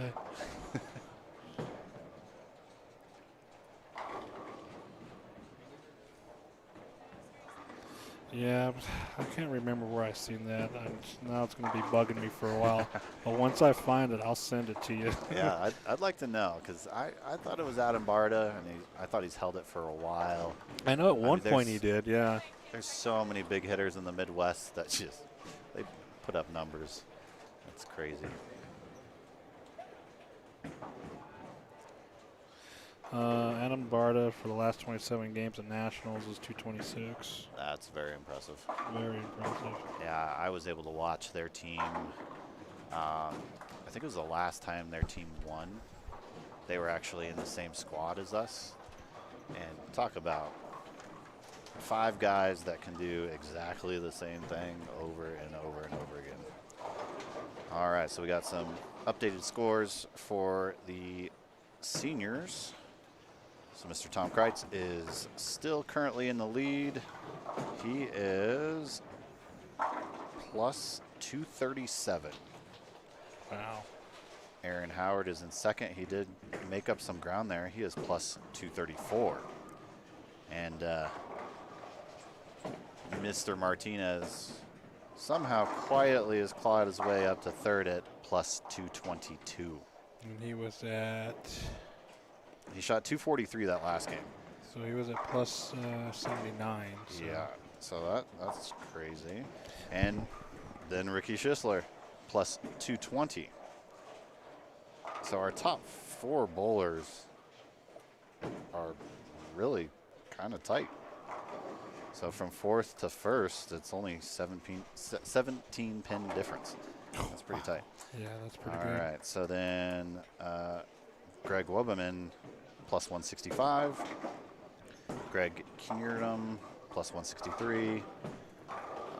Mark Dahlberg, plus 163. Mark Shirless, plus 159. Paul Dinas, plus 159. Kevin Sweetman, plus 150. Vince Grind, plus 148. John Johnson jumped up there with his 287 last game to plus 147. Ephraim Pisano is at plus 130. And Tim Osek is currently sitting at the cut at plus 123. Ouch. And just outside the cut, we have Ricky Bannister at plus 116, James Polk Jr. at plus 115. Wow. So it's pretty tight. And even 3 out of the cut right now is Joe Vickery at plus 82. Ouch. So That's crazy. this could get interesting this last game. So roughly your top 4 players are averaging about 250, Yeah. give or take. Yeah. Tom Kreitz shot 814 his first 3, and it's kind of just had the cruise control on since then. Pretty much, yeah. So little tidbit, John Johnson comes by and he's like, "Oh, did you guys see that? I went front 10 and about threw it in the gutter." I'm like, "Well, what happened? Did you forget where the hook spot was?" He just like shook his head. All right. Well, it's a pleasure talking with you. Time to go to work. I got to go drill a bowling bowler too. So It's Sunday, bro. yeah, I know. I know. Sometimes, but Always a pleasure, Yeah. you know it. yeah, So like pleasure. always. So Yes. unfortunately I got to hand everybody back to Rob. So, Yeah, thanks, bro. Can I give you 100 to stay or what? Absolutely. Have fun. Hey, now guess who's back? Oh, joy. that was, Numbers are going super high. man, all our cut predictions are out the water. No, I said, where's our cut predictions? I said 180. Yeah, you wish. So I said 80 for the seniors. I said 172. That looks like a 2, but that's okay. The closest was Lucia. She's at 91. That's because you don't know anything. Confused. The ladies, they blew us out, I think, in game 3. Yeah, there's no Yeah. doubts about that. Let me see. Actually, game 3, I believe they blew us out of the water too with our cup predictions. So you were high at 49. I think after game 3 was 47 or something like that. There you So go. it's crazy. So we just had an interesting conversation. Uh-oh. I hadn't mentioned that. I had seen a record of the most 300s and 800s shot where that's being held. And I can't remember where it was at, and I know it was just recently, so I got to go back and try to find it. But the current record was, I believe I said 200, Some 300s or 800s. 300, 272 300s or something like that, and like 242 800s. And I don't know who that was. Gotcha. So, I know, Rick was saying Adam Barta, he had a bunch. yeah, I know. I was talking to him too. Somebody So. else. Fierro's got the most for national championships, from my understanding. So, but I got to remember where I seen that stat at. Gotcha. Yeah, It was just ridiculous. it's I'm just like, insane. It's 200, just to get to 100 300s. Well, what's his name's got to be up there? The guy who holds the record for average for, he's from, I think he's Wisconsin. You talking about Jeff Carter? Yes. Yeah. He held the highest average. I For think it was in ever, for a long time. somewhere in 2000, with like 261, or Exactly. something like that. So he shot 800 a couple times that year. Yeah, shake that off. But yeah, because it was probably in around 2004, 2000. Could you Three? imagine averaging 261 for a season? Why would of you even 100 bowl? games. Why would you even bowl? Absolutely. You know. It's You know a what? lot of bracket action, probably. That might have been the year when he came to Denver and they had that plastic ball championship Okay. with a tour over at Wheat Ridge, That sounds about right. and when he won. So I think that might have been that year he averaged 260. It's insane. Yeah, That's a healthy number. that's ridiculous. So you go shoot 750 and you're like, man, I didn't get the average this week. Man, what's going on? This is crazy. Shake that off. But yes, I'm gonna go out on a limb and say he did not shoot any sub 700s that year, or if he did, it was either very late or I very don't think early. you can shoot anything less than around 740. I mean, if you could go week 1 and shoot like 690 and then go ballistic for the next 10 weeks, that can Next 30 weeks?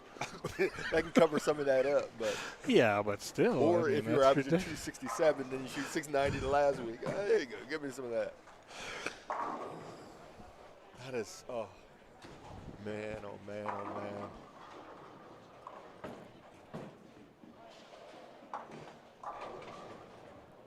So we're almost to the finish line of qualifying.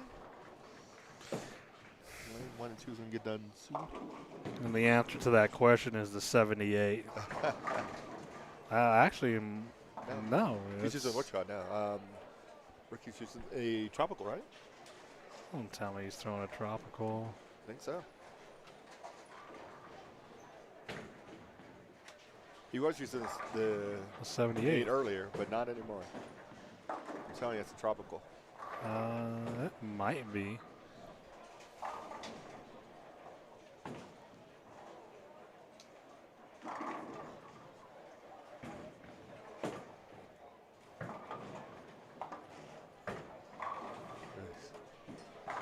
Yeah, like I was saying earlier, once I figure out who that person was, we'll know. Trust me. I just got to The better remember. record is who has the most 900s, and that was that kid in New York who was a little suspect. Oh yeah, I remember that. They made a big deal out of that, Absolutely. and a He lot of them. pre-bowled 4 of them. Yeah, I was gonna say a lot of them came during pre-bowl or something like that. Absolutely. So he's only recognized, I think, for having One. Two. They gave him 2. Did they give him 2? So he's Yeah. technically the record holder with 2 of them. Yeah. Didn't And probably haven't been seen since. probably not. Wasn't that one year when we went to Wichita and we bowled the sweeper out there for the Southwest Open? Wasn't it Packy that shot 900 during the sweeper to win that? Could be. Like 2 years ago, 3 years ago? Yeah. Packy Hannaran. Yeah. He's a Absolutely. tall two-handed lefty on the PBA tour. Yeah. We go to this tournament every year called the Southwest Open in Wichita, and we always bowl Friday night the sweeper. You know, it's our way to get looking into things, and we thought we were doing real good in the sweeper. Yeah, nope, didn't happen. There's a Packy Hannaran who wins the sweeper with 900. Like, Yeah. what? Every game they're announcing the high game, 300. Like, jeez. It was unreal. Okay, Gordon, it was Clark Friesen was on earlier along with Isaac Hernandez, and now it is Isaac and myself. So that's who is talking. Well, who else would it be? I don't know. I'm just answering the questions, man. Wow. It's just me and you. Man, oh man. Might as well just be No me. cranky. No, I'm not cranky. We're getting down to the nitty gritty though. Killing me, Smalls. Christ, Aaron's trying to run him down. And actually, to be honest with you, Chris Martinez ain't too far back. Nice. Put a good 730 up the last 3. So And then the women's folk. you know what? I think you're right. That might be that pink and purple tropical. I think so. That's just that's interesting, for lack of better words. It's. Be curious what he's going to use in the once he makes the cut. Spencer Robards. Yeah, that dude put on a show at Team USA Yeah, Finals. No doubts about it. yeah, that kid's gonna be something Yes. if he pursues it. Yeah, there's some good players out there. Good young players coming up. Ooh, Angie Manini with the 210.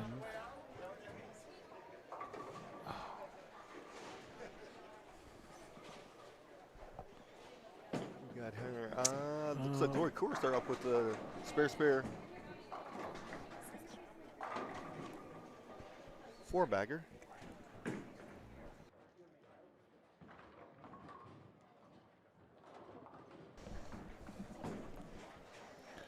So, if we did not get the women's side down for after Game 5, we got Ashley Manini.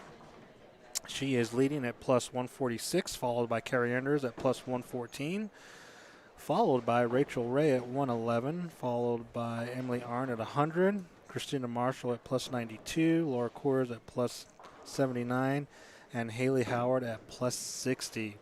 Carino Grasso she's about 28 back. She's looking up there. She's at plus 37, followed by Carla Lewis at 32. Elise Hunter's at plus 28. Bailey Nerum's at plus 13. And Angie Manini is at plus 3.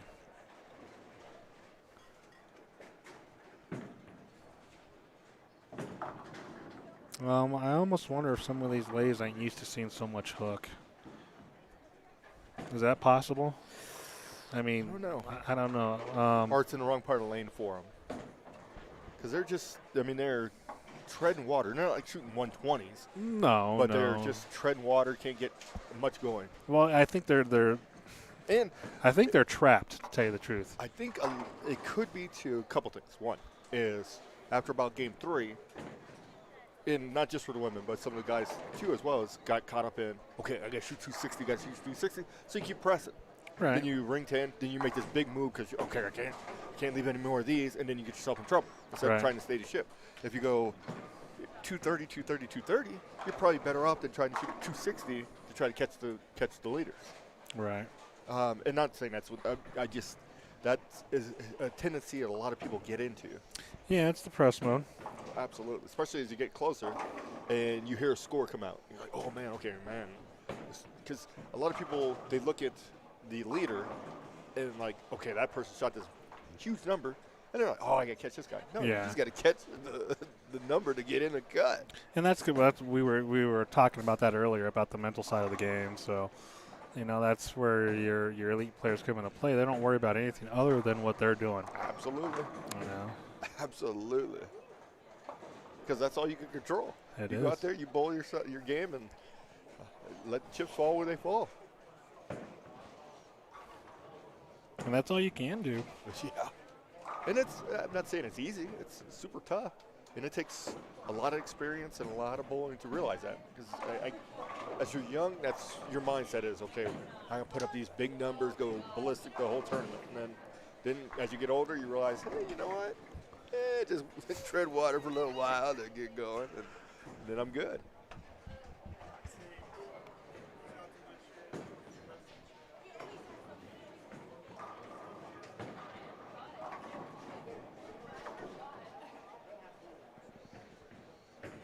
You had Dahlberg, Ernie Lloyd. So we got a pair of splits out there. Yeah, I don't think you guys wanted to see that part, but that's okay. So basically the high end of the house is just about getting ready to wrap up some of their games. Yes. We're almost down to the nitty-gritty. A couple more frames to go here and there. So I just had a thought. I think every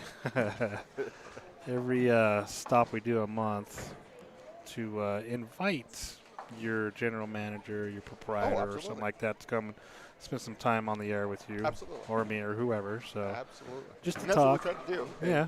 I mean, there's going to be some. Don at Bicentennial is very reserved. He ain't getting on nowhere near this. So it's tough. But yeah, it is, absolutely. yeah. And Zach, no problem. Yeah. You got no problem. That guy's got the radio voice. Now bowling on lane 1. Exactly. So you don't have to worry about Zach. Hopefully we get somebody a peek. Because I don't know. Super familiar with maybe, their because staff I'm the same way. So we'll figure that out. Go from there. That's who we haven't heard from today was Zach. You sure okay out there? Exactly. Z? Huh? Absolutely. And then one of the goals too is that we're going to try to wrangle up somebody who was close to the cut or close to the number, just to give their insight as to what they were seeing and how they bowled, or even somebody that's in the cut. So then you can get that perspective of, okay, this is what I did, and this is what I seen, and I made these good shots, and this is why I am where I am, and what ball choices and so on and so forth. Because Lawson was talking earlier, he said he got himself trapped where he was throwing a big ball early. Then he thought that was too much, went immediately down to a pearl, and that was just jumping off the spot. So. And Clark talked about that earlier. He's like, this house will show you so much friction real quick, but then as the lanes start to break down and transition, they start to get tighter. Yep. And he says he believes a lot of players got tricked by that this morning, so which I can see. And then as we talk about the women again, I think they're double trapped out on the pair of the lanes because I'm sure they started at around the track 10. There's really nothing there. But I think as they tried to go left, that they started hitting a cliff. And then they kept going further left to hit even another cliff that's being created by all the other players. So their only option is to go back to the right and then even further right. But then at that point, they're probably too far right now. So they got a cliff of too much oil right around 12, 13, and then a cliff to the right at around 5, 6, 7 with too much dry. So now I think they're just trapped. And now it's mitigating how are you going to manage your ball choice. Exactly. Whether it's ball choice, skill, it's obviously everything, but exactly. To figure out how to get the ball to stay in that same zone with a different ball. Correct. Because traditionally, and not taking any away from any of the women, but that's their key is how am I going to be able to stay in the same zone with a ball? Whereas some of the males can get in and hook it a little bit more if they need to or whatever. But that's a key. You want to, in my opinion, I want to stay in the same place I am as long as I possibly can. What? If you're sitting there striking. That's my philosophy. It's like when I can get so far left to a point to where if I move any further left, it's too much. Exactly. If I move right, it's not enough. But to me, when I get to that spot, all I'm doing is moving my eyes at my break point, Yep.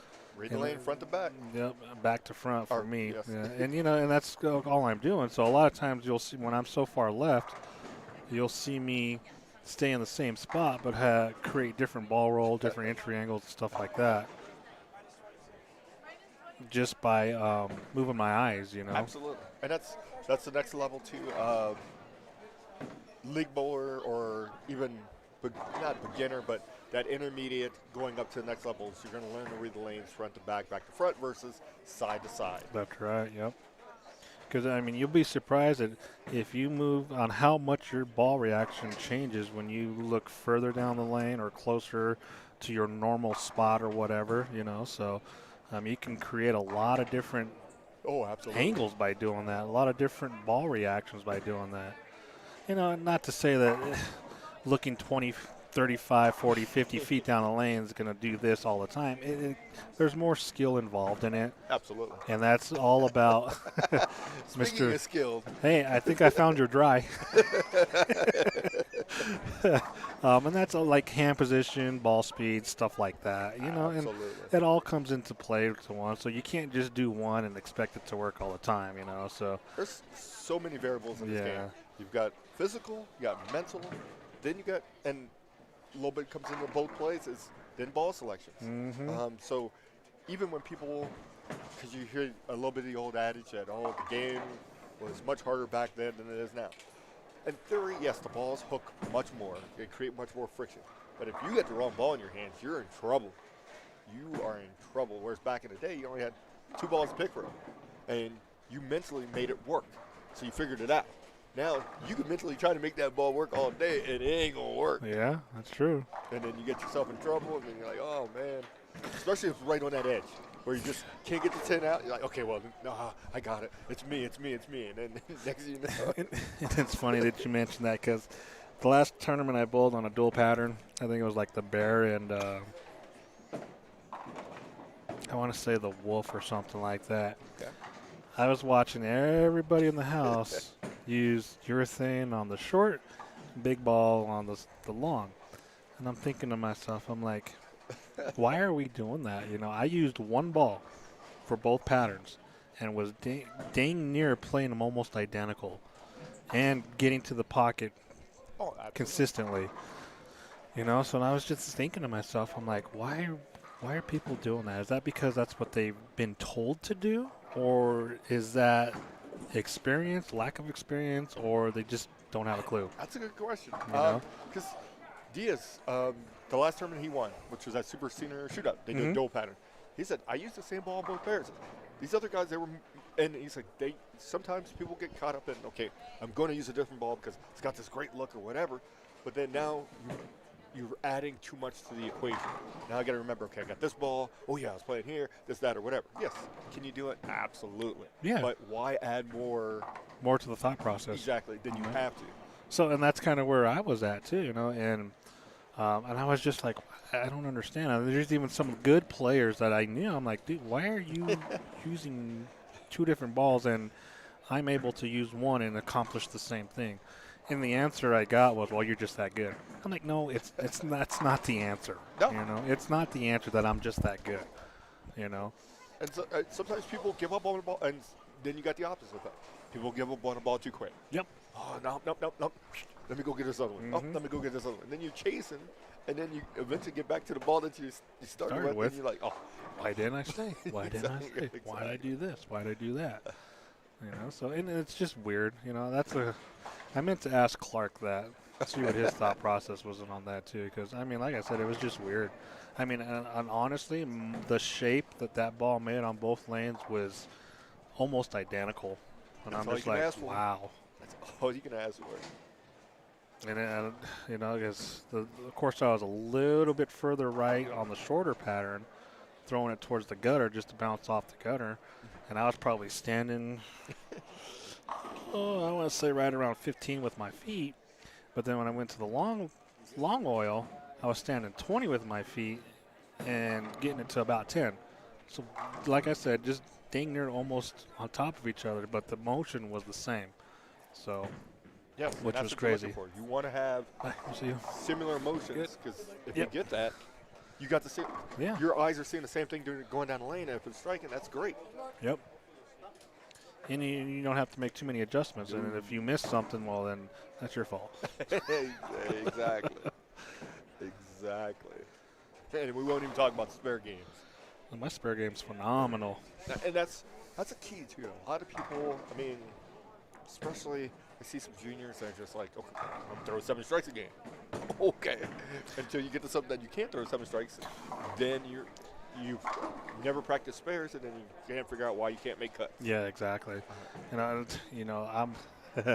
I like it when the days are like that. When I can throw 11 out of 9 or 12 strikes, why not? I don't care about spares that day. Exactly. I'm being a little facetious about it, but when the lanes give you strikes, not to, like you said, not that spares are not important. Don't ever think that they're not. You have to make them, because to win a match, it comes down to you making a spare. And if you just say, oh, I don't care, I just got a strike. But when your opportunity is, I have to make this spare to win, because you get no other opportunity, and you go out there and miss it by 25 boards, well, now what? Exactly. So, exactly. No, Or you get to you're in the finals, you're in a championship match, and yeah, you strike, and your opponent strikes, and you get to the 10th frame, and somehow leaves you a little bit of gap. You've got to get a spare to win. Then you've been striking the whole time. Yeah, I don't care about these spares. Now I got to make one. Yep, yeah, you got to make one to win the tournament. And it goes back to remind me about Weber and Fagan. When was it? Back in the 09 U.S. Open, I think it was. Maybe a little sooner than that, but where Fagan struck out. Pete needed to go spare strike to win. So what happened? He 10-pinned, made it, and Pete made a phenomenal shot and got it. That was crazy. I believe that was that tournament where he coined, "Who do you think you are?" Exactly. No. And Fagan's no slouch by Nope. no means. Nope. That dude could bowl. Here goes Danny again.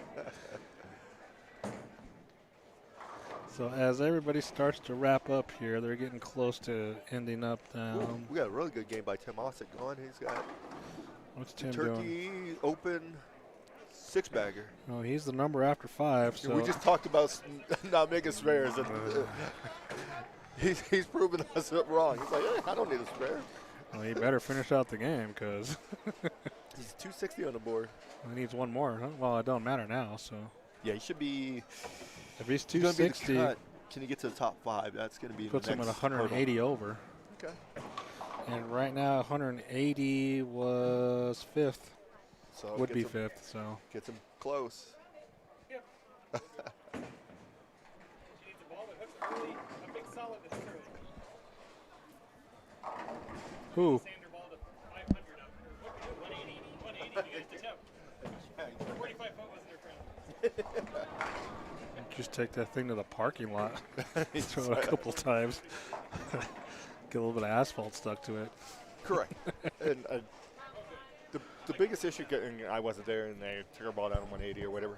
Thank you, sir. Is that you get to the law of diminishing returns, because and this is where we're going to work on, or we'll work on with losers, whatever, is that you got to understand when the ball is not hooking versus ball rolling it out. Mm-hmm. Fine line, big difference. So you think it's not hooking, it's rolling out. You keep putting more surface on it, what's it going to do? It's going to continue to roll out. And so that's another thing you taught on is, see, rolling out has been replaced with the word going forward. Yep. The ball's too forward. Exactly. So when you hear I'm old. Yeah, same here.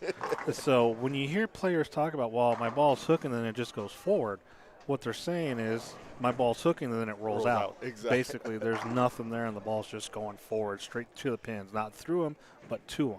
You know, so there's a little tidbit for you guys out there if you're listening. Absolutely. And again, the ball tells the story. You got to watch what the ball's doing. Mm-hmm. And you got to understand when the ball gets into a roll, starts to hook, and then what is it doing? Continues or not. Absolutely. And then make your adjustment off of that. Because, like I said, you can get yourself in trouble by, oh, man, this ball's not hooking, it's not hooking, it's not hooking, and I'm taking it down to 500. I'm taking it down to 180. And, oh, it's not hooking, this ball sucks. No, the ball's rolling out of your toes. The ball's already hooking at your release point. It's shaking in the bag. Yeah. See, and that's the thing. When we all started learning about surfacing on bowling balls and stuff like that, our perception of the more surface you put on, the more the ball hooks, and we were thinking on the back end until we actually started learning what that actually meant, you know. So more surface, the sooner and the earlier it hooks once it touches that lane. Absolutely. It doesn't mean overall hook on the back. So Difference between hook and back end. A lot of Yep. people come in like, hey, I want a ball that hooks. No, you want a ball back end. yeah. There's a distinct difference. Yep. And that's where you get caught up. That's why. Or stronger. I want a ball that's stronger. What do you mean by stronger? Exactly. I want it to hook more. Okay, so you want a weaker ball. No, I want a strong ball.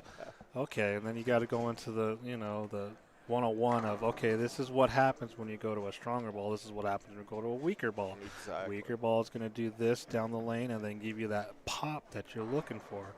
A stronger ball is going to do this in the front lane in the middle and then just kind of go forward. Correct.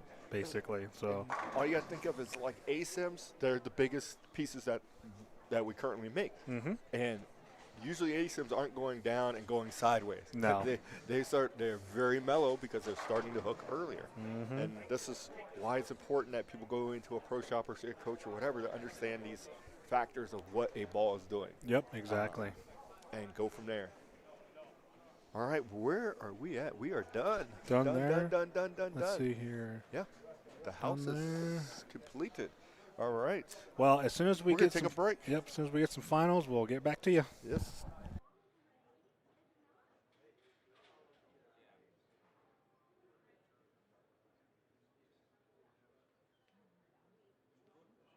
The Rocky Mountain Bowlers Tour. Live from Sweetheart 10-Pin Bowling, where bowling is life. Brought to you by Storm Bowling Products, the Bowlers Company. Honest Ball Reviews. Real bowlers, real results. And Neoprism live streaming. When you can't be there, be here.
The Rocky Mountain Bowlers Tour.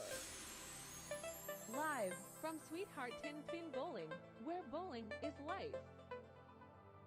Brought to you by Storm Bowling Products, the Bowlers Company. Honest Ball Reviews. Real bowlers, real results. And Neoprism live streaming. When you can't be there, be here.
The Rocky Mountain Bowlers Tour.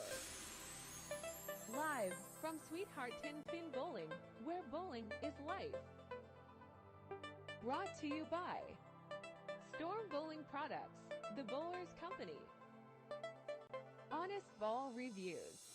Real bowlers, real results. And Neoprism live streaming. When you can't be there, be here.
The Rocky Mountain Bowlers Tour.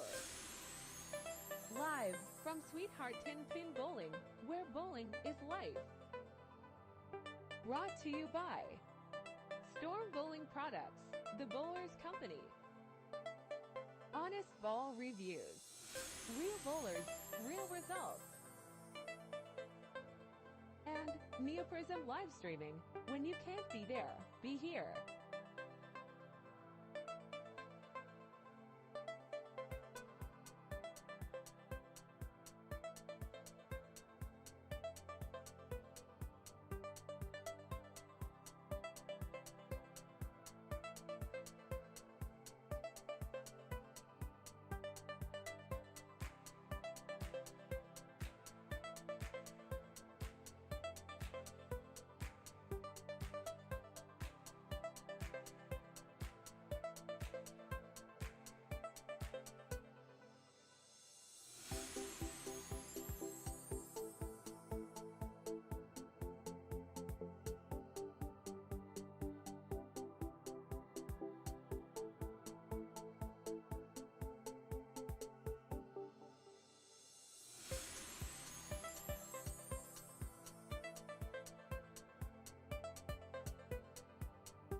The Rocky Mountain Bowlers Tour. Live from Sweetheart 10-Pin Bowling, where bowling is life. Brought to you by Storm Bowling Products, the Bowlers Company. Honest Ball Reviews. Real bowlers, real results. And Neoprism live streaming. When you can't be there, be here.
The Rocky Mountain Bowlers Tour. Live from Sweetheart 10-Pin Bowling, where bowling is life. Brought to you by Storm Bowling Products, the Bowlers Company. Honest Ball Reviews. Real bowlers, real results. And Neoprism live streaming. When you can't be there, be here.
The Rocky Mountain Bowlers Tour.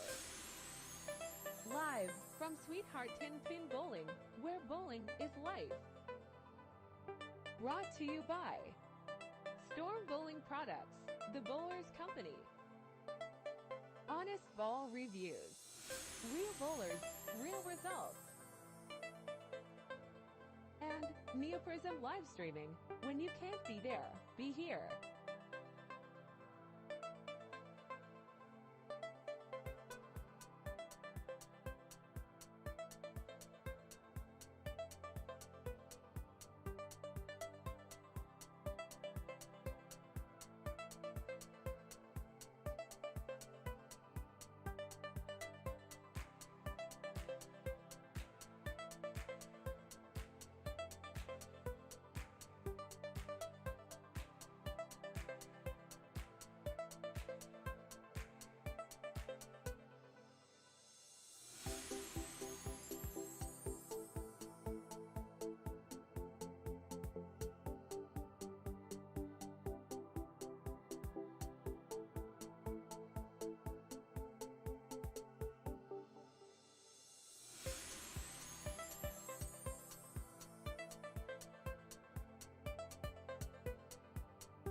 Okay, semis will be starting here shortly.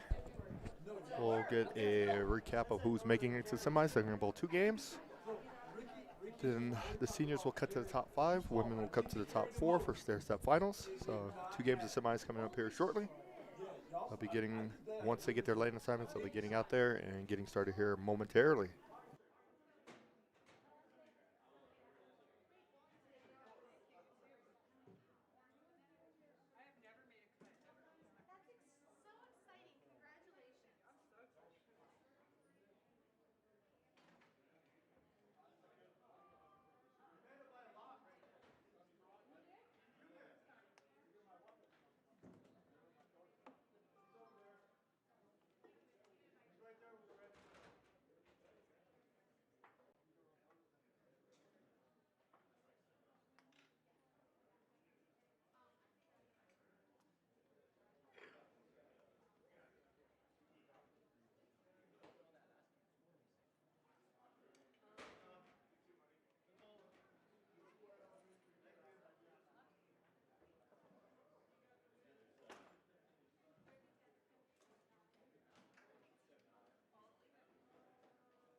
Okay, is everybody at their pair? All right, I think everybody's on their pairs. We're going to go ahead and get your lanes started for 10 minutes of practice.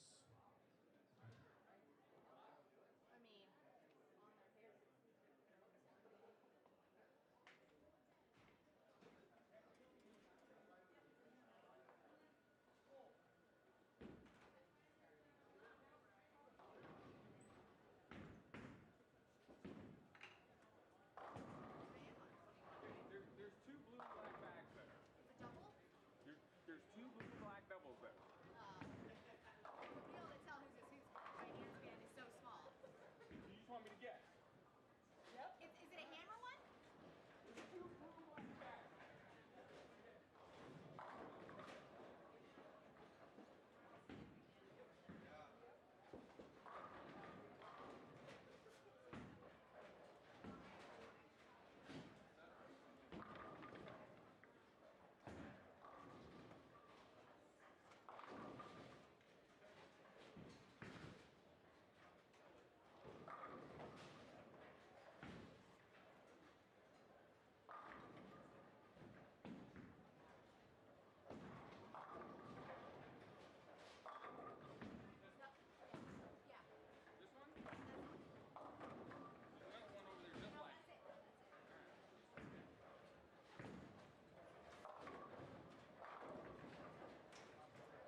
Okay, making a cut to the semis for the women.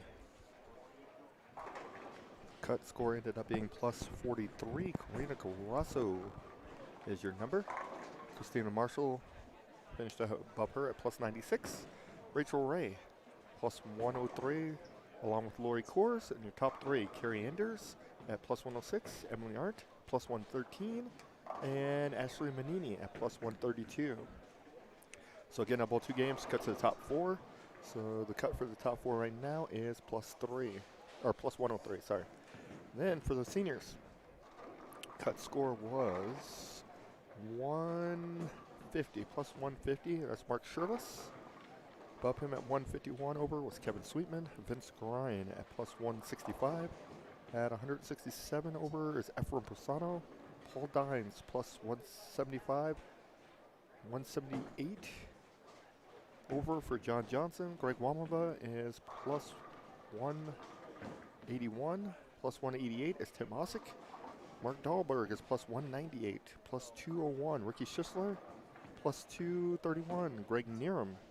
And your top 3 was Aaron Howard at plus 248. Chris Martinez plus 269. And Tom Kreitz at plus 272. I'm going to take the top 5 of the seniors, which right now is Ricky Sischler at plus 201. So we got about 3 or 4 minutes more of practice, and then we'll be getting started with our semifinals.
back on first ball. Good luck. Good bowling.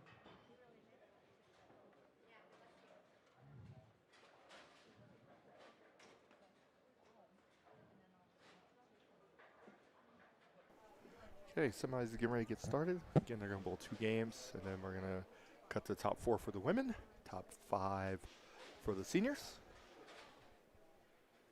They're out of practice. I'll be starting shortly. I'll be turning it back over to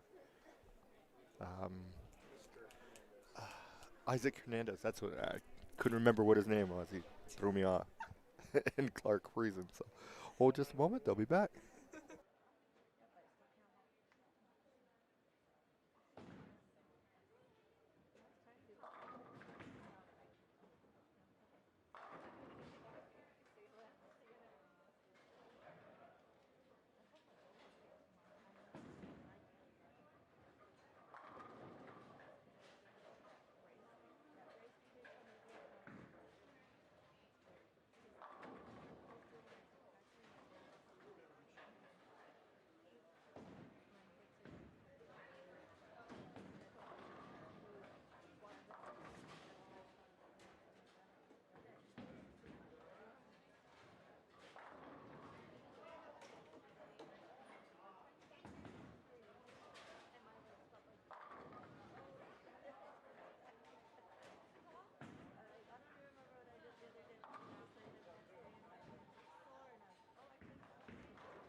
Okay, so we are back. Yes. I'm going to try and sit down for a little bit. We'll see how that works out for me. Right? First time I sat down today. It kind of hurts my my legs a little bit still. It's not bad. So, Yeah. especially the knees. All right, so what are we looking at here? We are on the end pair down there. So it looks like we got Ephraim, Vince Grind, Carino Grasso. Can't quite tell. Yeah. Oh, looks like somebody's on 5 in a row on 20. Is that Vince? Yeah. Okay. Christina Marshall's down there. And Kevin Sweetman and Mark Shirless. So that's who we got down there. So I was talking to Karina, and she's like, I don't think I made it. All I did was shoot spares today, no strikes. Hey. That's all it takes sometimes. Close those frames. Yep. And slowly claw your way back to the top. Because she was the number at 43. So she snuck in by 1 pin over Carla Lewis. Wow. Well, actually 2 people. So Carla Lewis and Haley Howard were both plus 42, and Karina got in there with plus 43. Wow. I'll have to have a talk with her again. Be like, how you like your spur game now? Yeah. That's what got you there. Yeah. All right. So let's see.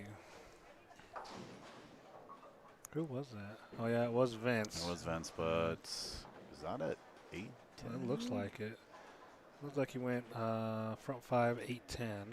Yep. So pins carry over from qualifying. Do they really? That's what I was told. Nah. I don't know. Hey, do pins carry over? Yes. Oh, okay. There we go. You're welcome. I was right. So let's see here. Well, if these. Well, they're all pretty much close anyway. Yeah, so. it could go anyway. Yeah, for to the get ladies' to the top side. 4. So. Yeah, top 4. They got 2 more games to go. Pins do carry over, and there's only 40 pins separating the top. What is that? 1, 2, 3, 4, 7 ladies. Yeah. 50 pins. 40 pins. I'm sorry. Yep.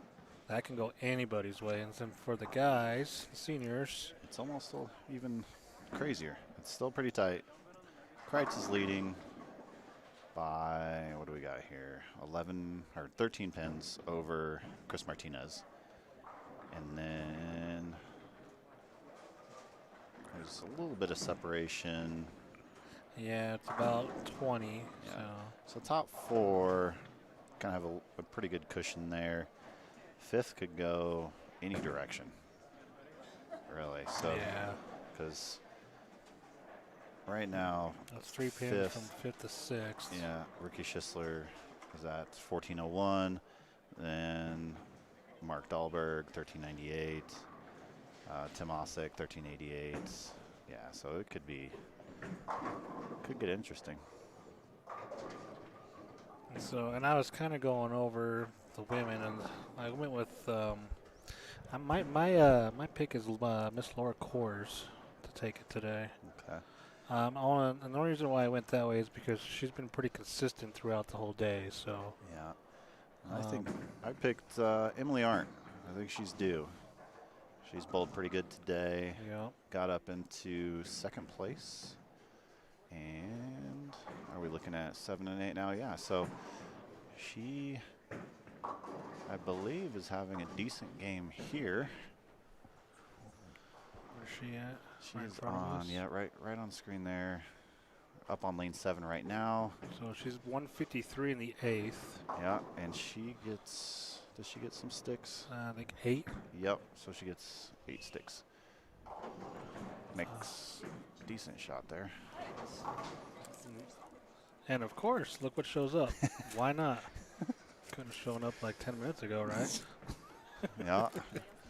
Don't mind the smacking that's going to happen here pretty soon. He'll be Easy. chowing down on a burger. I'll make sure I mute.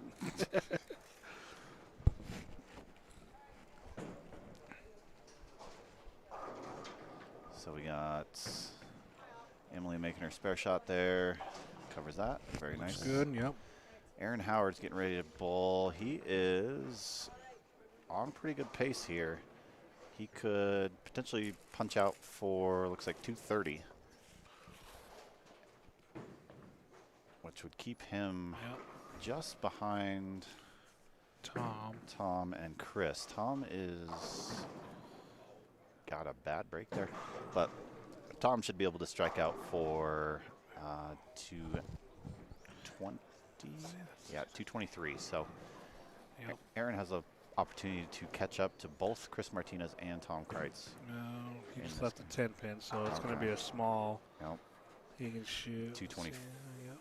228 potentially. Is that what it is? I can't tell. Yeah, it's The hard numbers to are say. too small. Yeah, he can shoot 224. It looks like Okay.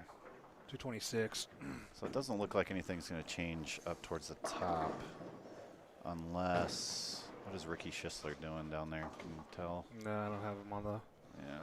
screen.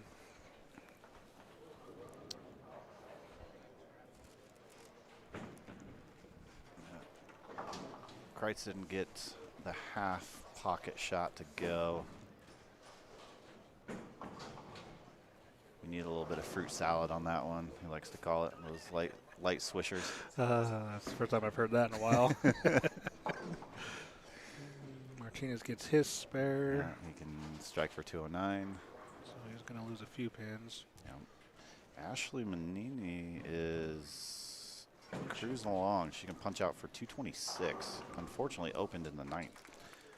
But she's got a 19-pin lead over Emily Arndt. And can't see. But if Emily can get the first one of the 10th, she can keep the pressure on Ashley.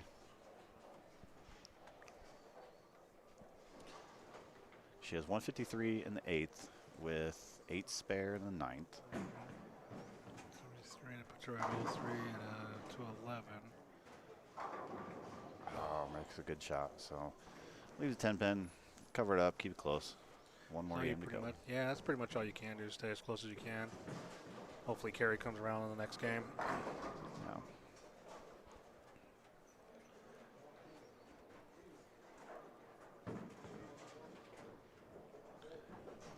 Bad miss by Emily. Yeah, that'll get you. Yeah. Spurs are important no matter 180, what. 181. So 189 with her 8 sticks. It's going to hurt. Ashley got the first one in the 10th. So she's going to keep moving She's up. going to keep her lead. And depending on what Lori and Carrie do, could get interesting. Karina's on a roll. Now she's starting to strike. Okay. Yeah, she went strike 1, 2, 3, 4, 5 spares in a row, and now she got 4 in a row. All right. All right, so Ashley, 7 count. She can convert it for 216. Didn't quite take advantage of Emily's missed 10 pin there. She could have had a pretty good lead going into game 2. Uh-oh. Oh. Ooh. Yeah. Well, that, Well, won't matter unless it's 1 pin difference at the end. mm-hmm. Shoots 216. Emily shot what? I believe 181, 181, or so 180 without the sticks. So Or 181 was, yeah, so 189.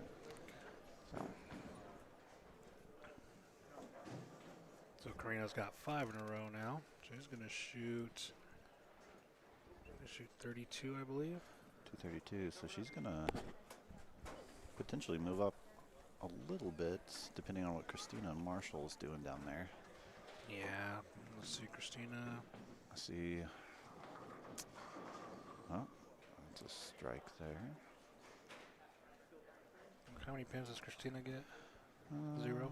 0. So I see a lot of spares on the screen. A couple opens early. Yeah. So it looks like she can shoot 195 if she strikes out. So she'll lose 5 and Karina's gonna. she'll gain, what, 22, 23 pins on her, give or take? So there's still, I mean, Karina's still got a lot of work to do, but never know. Wonder what Rachel Ray's got going on. She's on the para course, and we don't have a camera on 15, 16 or whatever. I did walk by earlier in the game, and it did look like she was struggling a little bit. Hopefully she could get it back together and put up a big number last game. You got Ephraim. He can shoot 240. Okay. Next strike puts him in the 240s. And let's see, Ephraim is about, what do we got here? He's not that far out of fifth. I'll put him 200 over. Yep. Well, depends on what he wants to do here. What do you want to do?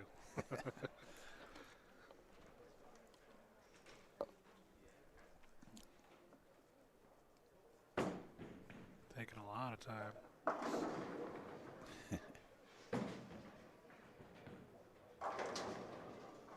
Didn't like it. 7 counts, so. I mean, he still shoots 220, so. Yep. I could have really used that one. I'm sorry, still shoots 230. My bad. Oh, 230. Okay, so that's not that bad. No, he only lost 10, but still. Yeah.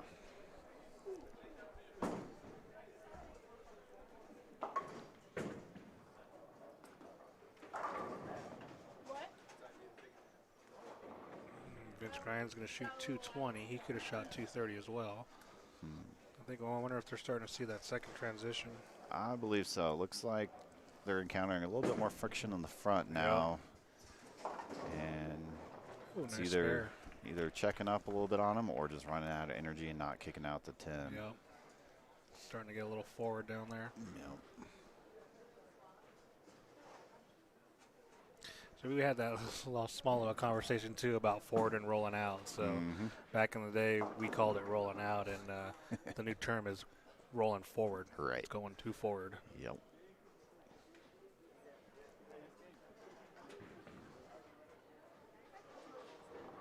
Okay, Christina's, yeah. Good mixer there.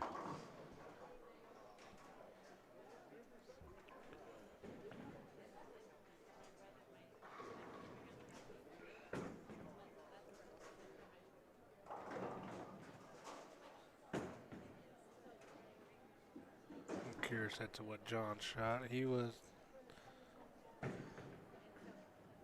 So It wasn't too far out. John Johnson? Yeah, he was only. Is that what, 175? Yep.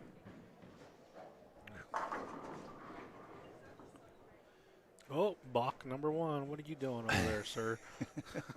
Hey, do you get fines? Rachel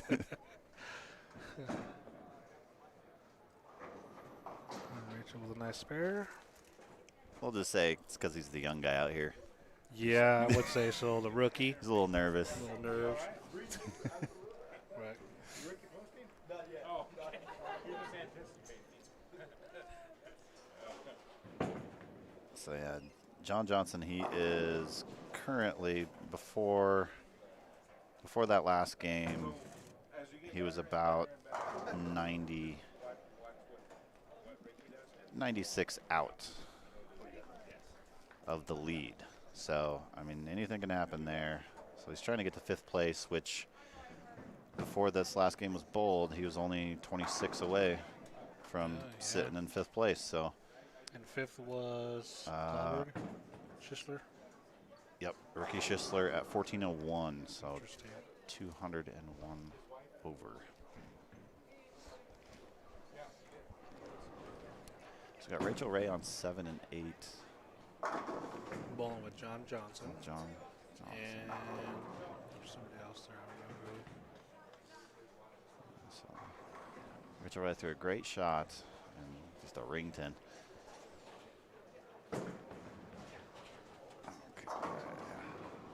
Ooh, wow. Nice. Slinging pins everywhere. That's the way to get the 5-7 out of there. I never get that lucky. Never. My luck would be I'd leave a 10 with it, so Yep. yeah. Yep. Tim Osser. Talk about a ball going forward. Yep. Ooh, nice. A little delay there. I thought he stood up. So Tim, he was towards. He was kind of right in the middle. In the middle, yeah. So he's got a good chance. Yeah, so 1388 after 6. Not sure what he shot. Game 1 of the 2 that we're bowling here right now. Rob put us down here in the corner. Yeah, that's kind of crazy, huh? Can't see anything. I'm not sure. Who is that on bowling on 7? Dinus. Paul Dinus. Oh, is that Dinus? Okay. Yeah, Paul Dinus. I don't know why I can never remember his name. I see him every time I bowl. I'm just like, Yeah? I don't remember. All right, so Rachel makes her shot there. Nice Great shot. Beautiful shot. Hopefully she can put a string together, keep her in it. Yeah, that'd be nice. Should be a first-time winner as well. Yep.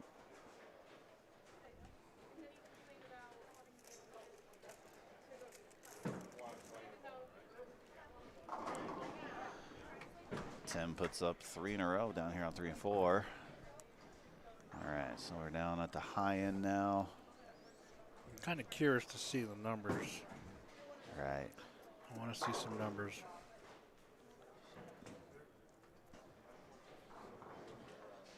You will get an update on scoring and position after this game. Oh, good shot, Ring 10 Aaron. for Aaron.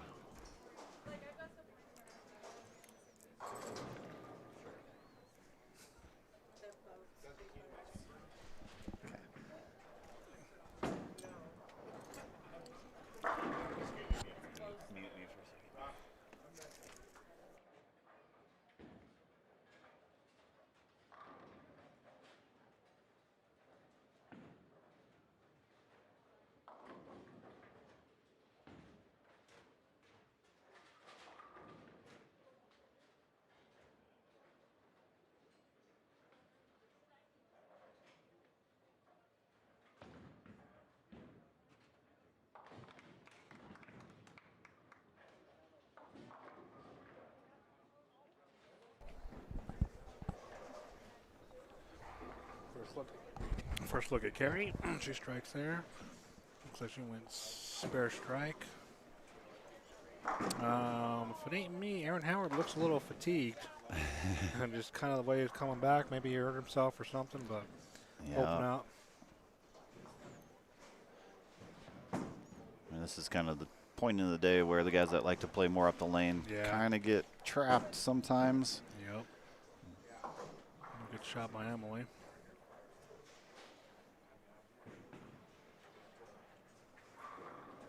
Ricky throws a nice strike there.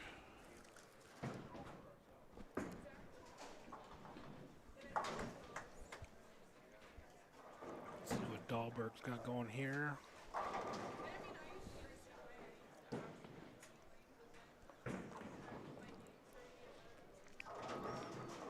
Ooh. Looked good. Wonder if he's a touch slow. So Aaron makes his shot. That looks a better shot there. I wonder if he's still throwing that swag. I don't know if he was or not. I don't know. Ooh, Ooh, nice break for go. Carrie.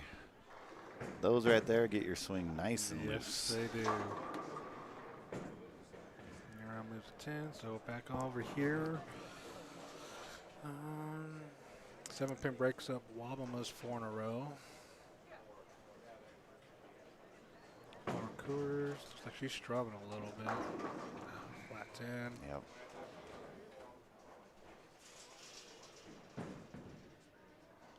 It's looking like she's got kind of a cliff going on here. She gets a little left. It doesn't want to read. Get it just a little right. You hit that early friction, and it runs out of energy. So John Johnson's on 5 in a row on lane 7. After his balk.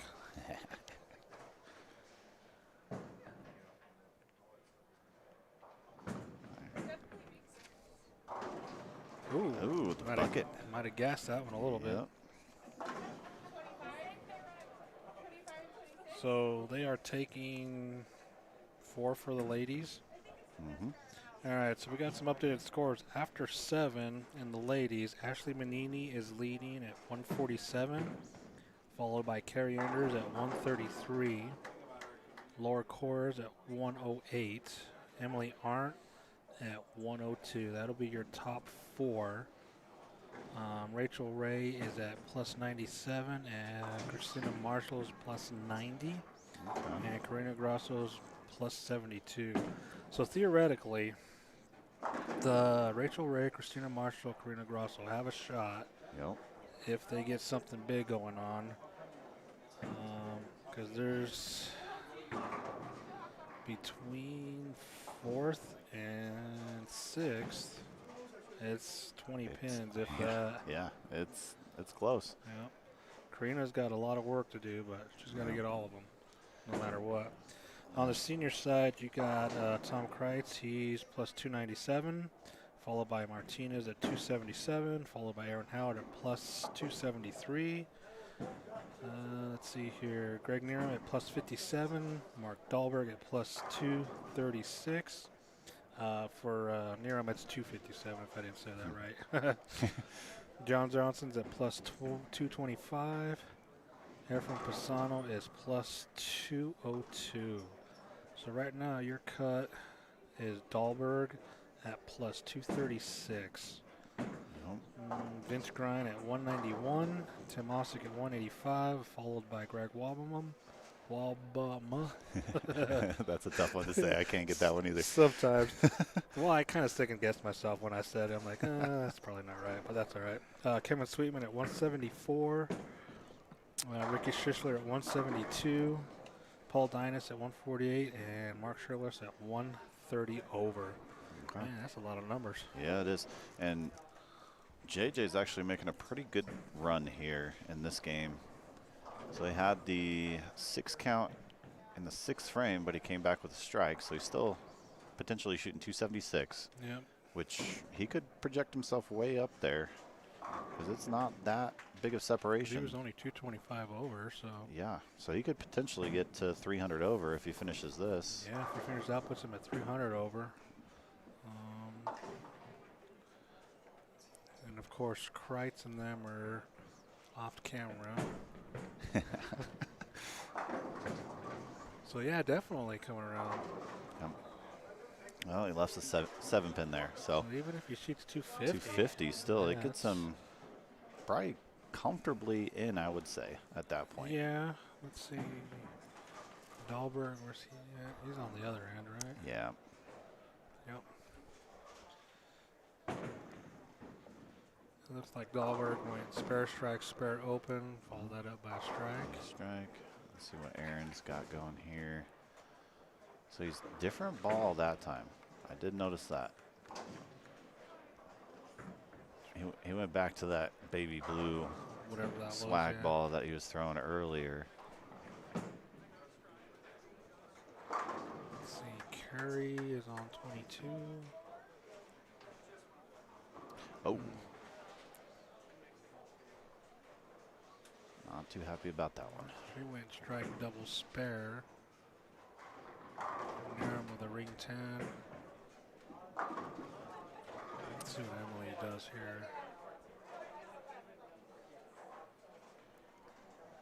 Looks like Emily has gone strike, spare, spare. So getting a strike here would definitely make things feel a little bit better, but it's going through the face. So I'm going to guess that being on the lower end is probably going to be a little bit better. Yeah. Yeah, that high end's definitely seen way more friction at the front of the lane.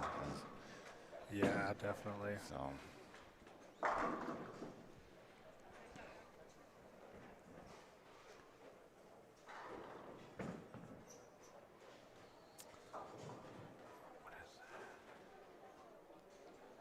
That's John. John can shoot 250. Yep. Oh. Rachel's got on a string. She went Yep. spare, spare. She went spare, spare, strike, open, open. Yep, three in a row. So finish it out. You never know what can happen. Mm-hmm. She was what? She wasn't that far out. So what was it? No, she had a good 97. chance. Yeah, 97. Left the 2-8 there. Convert it. Get back up. Finish it up. Looks like your leaders are probably going to be struggling a little bit. Yeah. Curious to see what Ashley's up to. Right. She's on 13 and 14, where we don't have any cameras.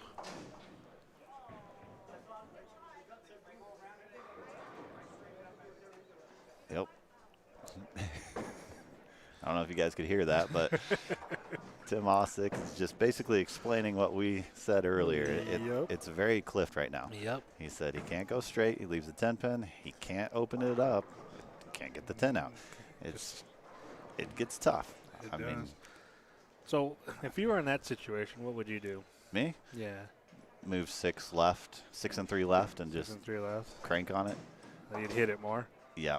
So and I would probably go steeper. like 2 and 2. I just move everything 2 and 2. Yeah. And then get up the back of it a little bit more.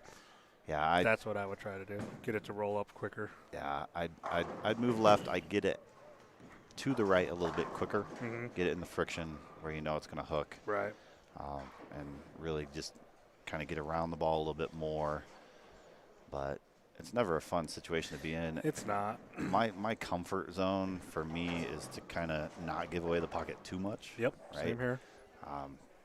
I like to play it safe, especially in qualifying. But when you get into this situation, you definitely got to do everything you can to get that. But here with this lane surface, and you see it on tour a lot too, that's what most of the guys do. If they get cliffed, they move left and they send it right early. Yep. And get in that friction. But you got to have the right ball in your hand too. Yeah, and you got to be 100% committed no matter what. So JJ gets the first strike in the 10th. And ooh. Hey, that's a 4 count. 4 count. So I had someone ask me, how did I shoot 294 once? I was like, just like that. Yep, that's the way, right? Exactly what I left. All right, so if he converts that, he's still going to shoot, what do we got, 240? 220, yeah, he's going to shoot 240 regardless. Well, he needs to pick up these 4 on the right side. Yeah. Because if he picks it up, he shoots 242. Is it 242 if he picks it up? It looks like it, yeah. All right, come on, pick it up. So we don't have to do any more math. Nope. All right. Come on. So we got 3, so that should have been 237. Yep, 237. Yep. Okay. All right, Lori doubles in the 10th here. So she trying to hang on to that. She's in 3rd place going into this game. She's going to shoot 197 if she strikes. So she's not going to give away a ton. Tim Ossick shoots 05, so unfortunately only gains 5.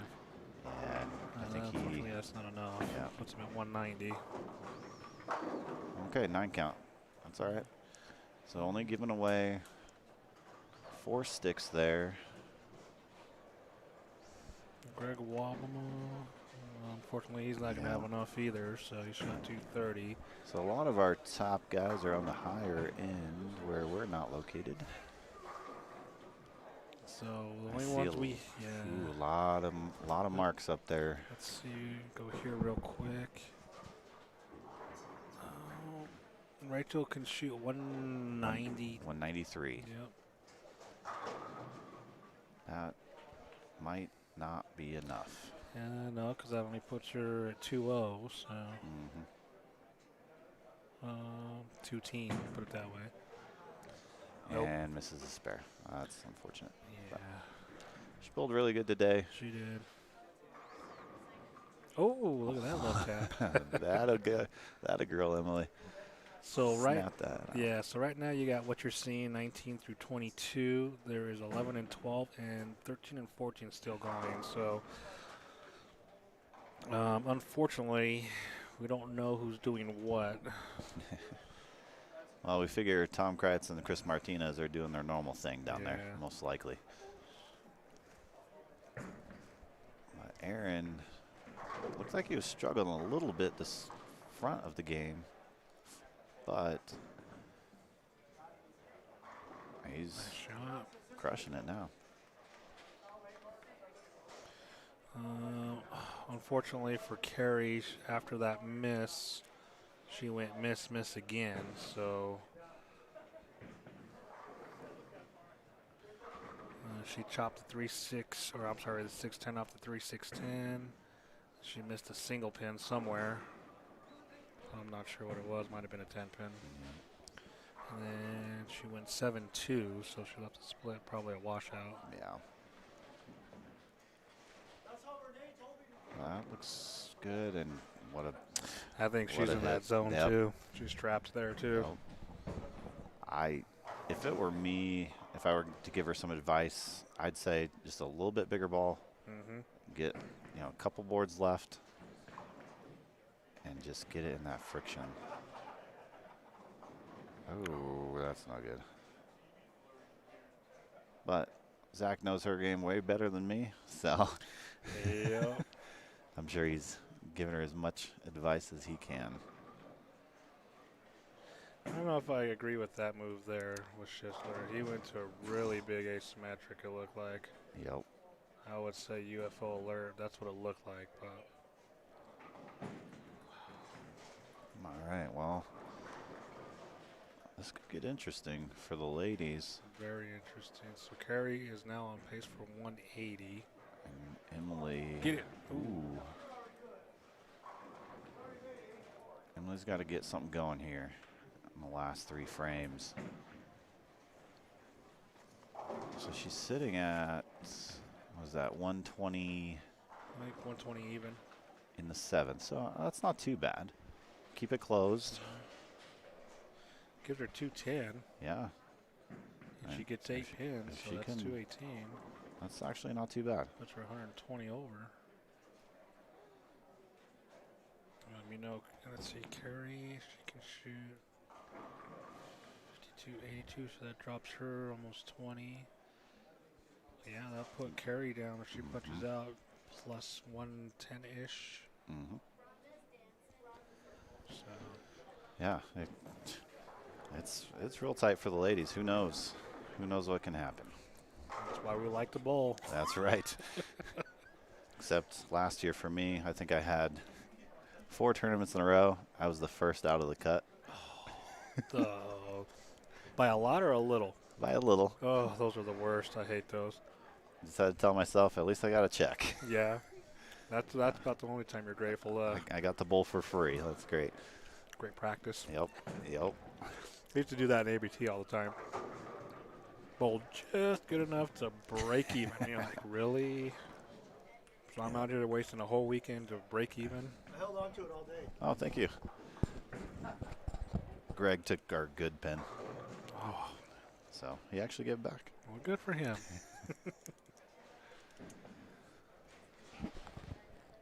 Oh, Dahlberger almost misses that.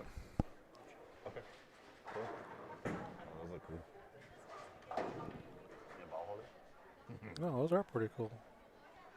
3D printed? 3D? Yep. Yeah. Yep. Ball cups. My dad and I are printing Those ball are really cups, cool. so they're really cool. Yeah. We have I think we got 9 designs? 9 different designs, Yeah, bunch that's different pretty cool, colors. yeah. So they're a little smaller than most, so it's easier to carry around in your bag. Yep. But yeah, there's a bunch. Thank Those you. are nice, yeah. Cool. Those are cool. So if anybody's interested in any ball cups, let me know. Yeah, throw them on the website. Let them see them. Out. Or Facebook or wherever your channels are. Yep. Always have some with me at tournaments. So if you see me, just ask me, and I'll show you what we got. Nice. So Ricky picks up the 10 pin there. So he, unfortunately, He's going to shoot 180. 180. So he's going to give away a little there. But he needed. It was at the bottom, yeah. He needed Well, a big game there to stay in it. not at the bottom, but he needed every one. Mm-hmm. Yep. Howard needs to be a little careful. Be nice to know what Kreitz and Martinez just did. They Man. just finished up. And near him. Basically, your top 4, we have no idea what they're doing. If I had to put money on it, Chris and Tom shot at least 2-0. That's fair. At least. That's more than fair. A 5 pin for Ricky. What a plastic ball. All right, so Aaron's got to be careful not to pick this one.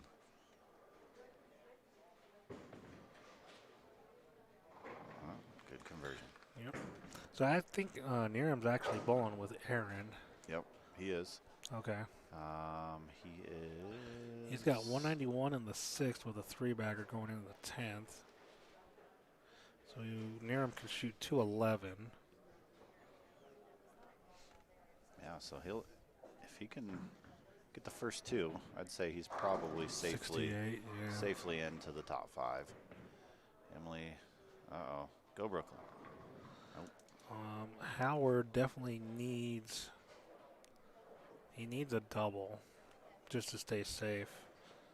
He goes strike, spare, spare, strike. That puts him at 97, 96. How's Carrie doing there? I can't see. Oh, jeez. That's got to hurt. So I think she might have made the right move. Maybe just a little slow on the speed. Yeah. Okay. Gotta love these chicks, Dahlberg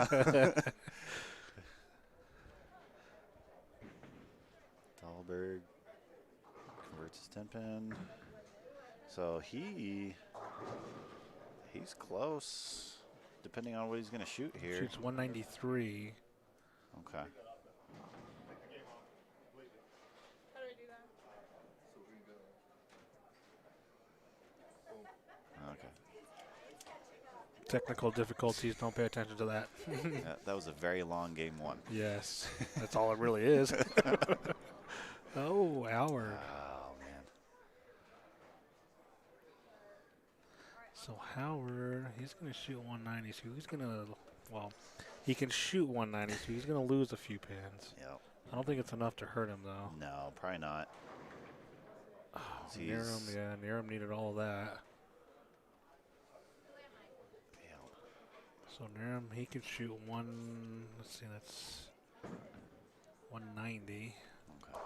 Really, it just kind of depends on what happened up here with Tom and Chris. They had to have a disaster game, which doubtful, but it's looking like it might stay kind of the same. They're taking the 5, right? Because Yeah. what did JJ finish with? He had a good game going. Shot 250. 250, so he could potentially jump. That puts him at 83 over. He's might jump over Aaron and Greg. Well, that'd be interesting. Go from just outside the top 5 to being 3rd For his. or Yeah. potentially even higher, depending on what Tom and Chris Martinez did there. Yep. All right. So Aaron did convert the spare. Get every single pin you can get here. What lanes are we having the finals on? You know, I would know if I brought my sheet that they gave me, but that is at the front desk there. So I thought we had one here, but that might have been the sheet they gave you, more possibly. likely. But yeah, Yeah. It's just all. it's all Round scores. somewhere. Okay. Nope. Well, here once Emily finishes out here, I'll have to run up the desk, get the. Oh, there's. You can ask him. Where are the finals at? Women are going to be at 9 and seniors will be on 5 and 6. Okay. Okay. All right. So we got him on the low side. Hold on. We're not done yet. We're not Emily. done yet. Emily's got. Slow down there. Excuse me, sir. Please keep your hands in the cart while it is moving. All right. So Emily left 5-pin. Pulled that shot. Didn't look very comfortable on that left lane at all No. this game, but make the spare. Nice. All right. Make a good shot here, because what is she going to finish with? She's going to shoot 76 if she Plus strikes. 76 plus 8, so That's 84. 84. I mean, and I don't know if anybody behind can catch that. No, because she didn't shoot. She shot less than 200. Right. But she gets 12. She's 12 and, though. yeah, I think your top 4 in the women are going to be. Stay the same. Ashley, Carrie. Well, Carrie. I guess Carrie had that rough game there. what did she shoot? She actually might have fell out. It's hard to say at the moment. I mean, Carrie may still be in there. It's going to be really tight. Yeah. That's all we know. So we won't guess. We'll wait. We'll get some final numbers for you here shortly, and we'll be right back.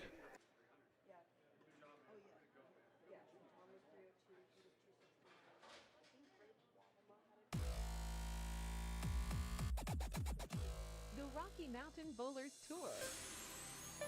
Live from Sweetheart 10-Pin Bowling, where bowling is life.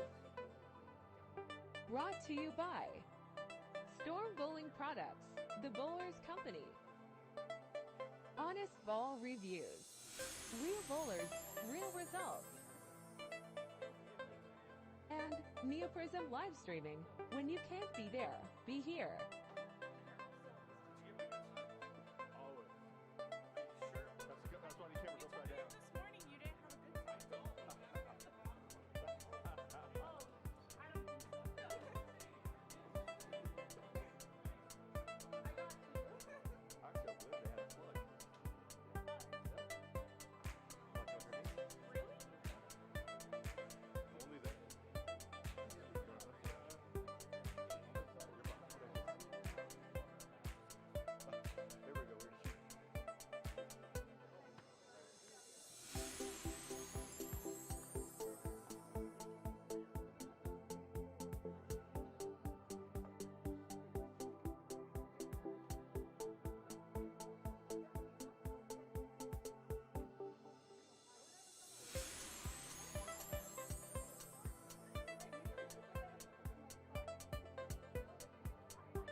The Rocky Mountain Bowlers Tour. Live from Sweetheart 10-Pin Bowling, where bowling is life. Brought to you by Storm Bowling Products, the Bowlers Company. Honest Ball Reviews. Real bowlers, real results. And Neoprism live streaming. When you can't be there, be here. So ladies, you want bowling on 9 and 10. Rachel and Emma will match. So again, 9 and 10 for the ladies. Here, and Karina, I will have checks for you shortly. On the senior side, our 5th place qualifier at 1835 is Greg Newman. JJ at 1862. Then Chris Martinez at 1863. Aaron Howard at 1869. And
The Rocky Mountain Bowlers Tour. Live from Sweetheart 10-Pin Bowling, where bowling is life. Brought to you by Storm Bowling Products, the Bowlers Company. Honest Ball Reviews. Real bowlers, real results. And Neoprism live streaming. When you can't be there, be here.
The Rocky Mountain Bowlers Tour. Live from Sweetheart 10-Pin Bowling, where bowling is life. Brought to you by Storm Bowling Products, the Bowlers Company. Honest Ball Reviews. Real bowlers, real results. And Neoprism live streaming. When you can't be there, be here.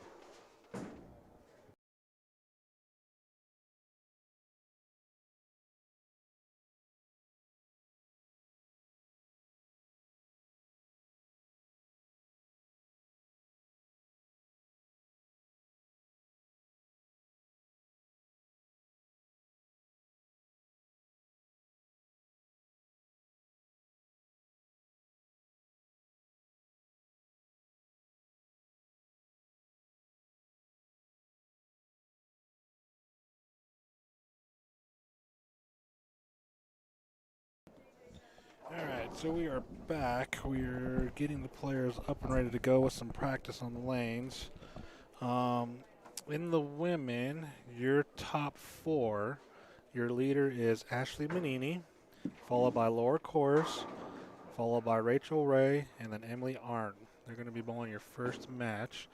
On the senior side, you got Tom Kreitz as your tournament leader, followed by Aaron Howard in second, Chris Martinez in third, John Johnson in fourth, and Greg Nerum in fifth. That'll be your first match on the senior side.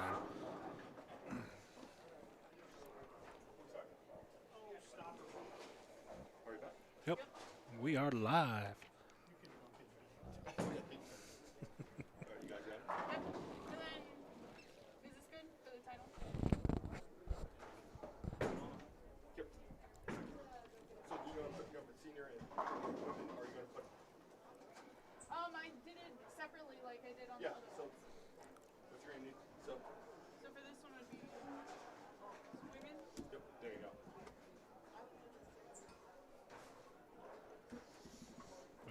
So they're getting finished up here shortly. As soon as they get their couple shots on each lane, we should be okay. So I know we have a split screen here, so I'm going to try and do something a little bit different. I'm just not sure what I want to do yet. So we've got cameras 4 and 5. So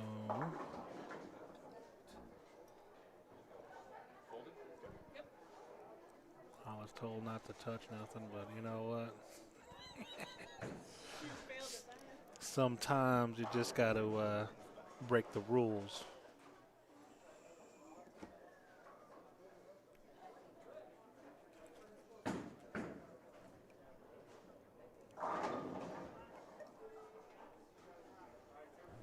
So the men are 5, okay. So it looks like everybody's done with their practice. So it looks like we're gonna, oh, looks my bad. Emily's still got one more shot.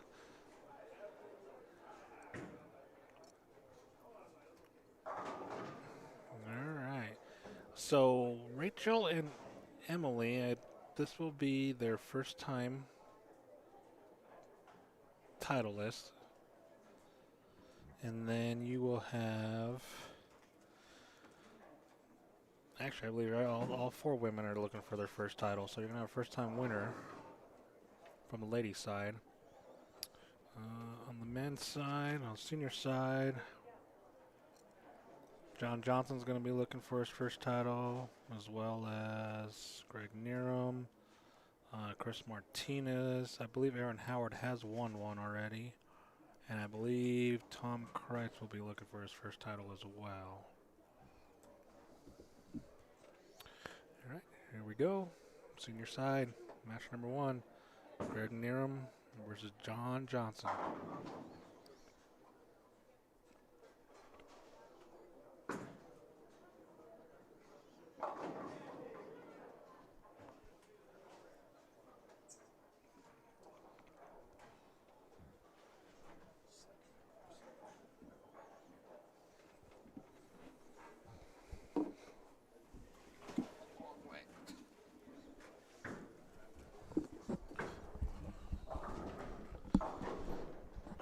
So we're going to live on some split screen here for a little bit. They're too much in sync, so I sometimes try to go from camera to camera as long as they're not in sync. So.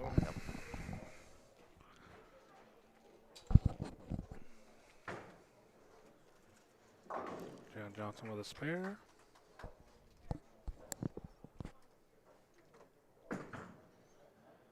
Well, something that I picked up on 9 and 10 while the ladies were warming up there, left lane looks a little tight. Kind of like what we've seen earlier? Yeah. Yeah. So okay. I think whoever gets lane 9 figured out is probably going to take the match. Yeah, and I believe all 4 of our finalists on the women's side are going to be looking for their first title. Okay. And I believe all the players on the senior side, minus Aaron Howard, will be looking for their first title as well. Okay. I have to get some stats on that, but.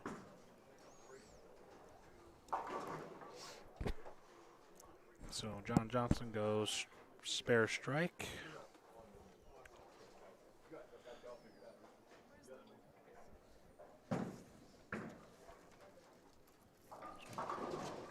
Greg Nerum goes a little high for 4-7. Yep.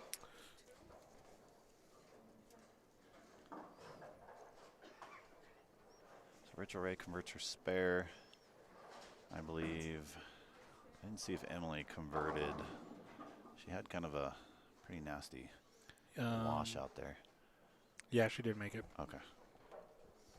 Now that I say that, you're going to make me second guess myself. Yeah. Okay. Oops.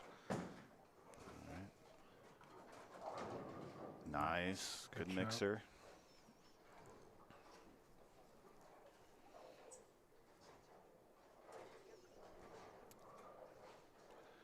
Down in front, please. And Howard.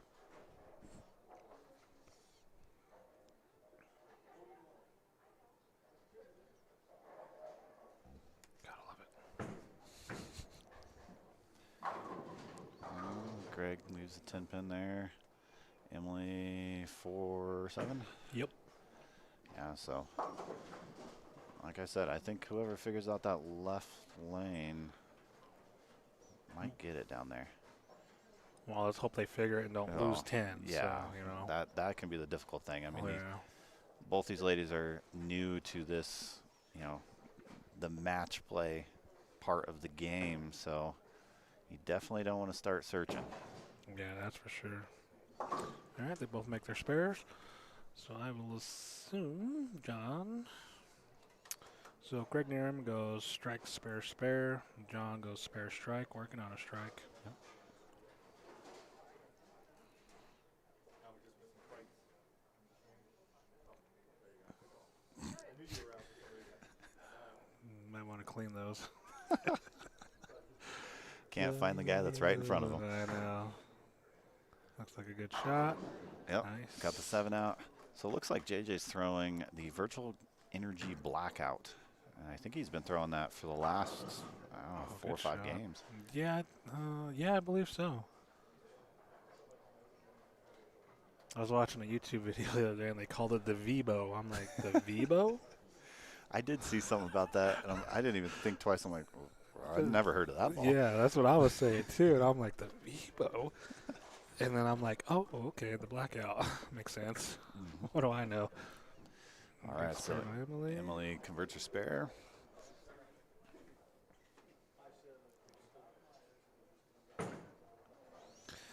So John has opted to go with 2 different balls. All right.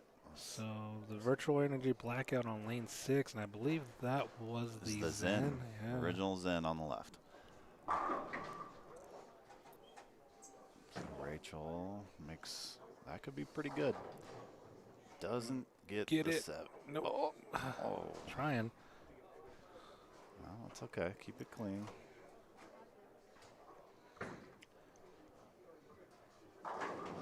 Greg does not get the mix. That's 2 shots on this pair that he's made. You know, put it where he wanted it. Just can't get that 7 out.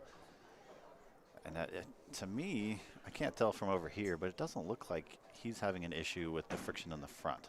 No. He's not able to get it to pick up at the right point. No, he's got kind of like that little bit of a spinner release, so he's one of the players that can get the ball to clear the fronts regardless. Right. So, and that's where other players will have trouble if they're more up the back of it or something like that. Yep. Or around it.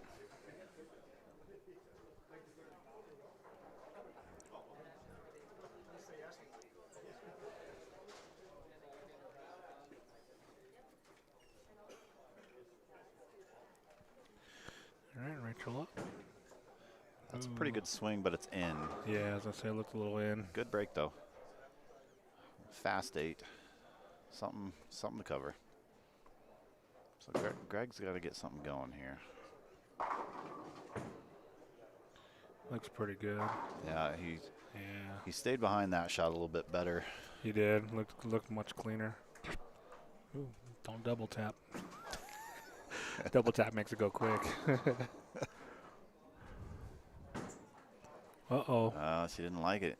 But you know what? She did that on her last spare, too. Yes, I did catch that. Yeah. Sometimes the body language gives it all away, and then we still surprise ourselves.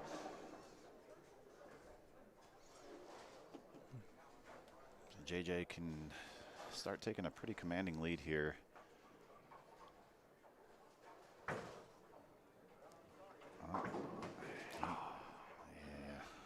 And just like that. And they came in high for a 6-pin as well. Yep. So let's see here. Looks like they're probably both going to go at the same time. Yep. Well, no, I guess Emily's checking the approach. All right, so some housekeeping. Yep. JJ gets the 4-7 out. So yeah, it's almost back to even here, depending on what Greg does in the 6th. Really picks her spare. That's good.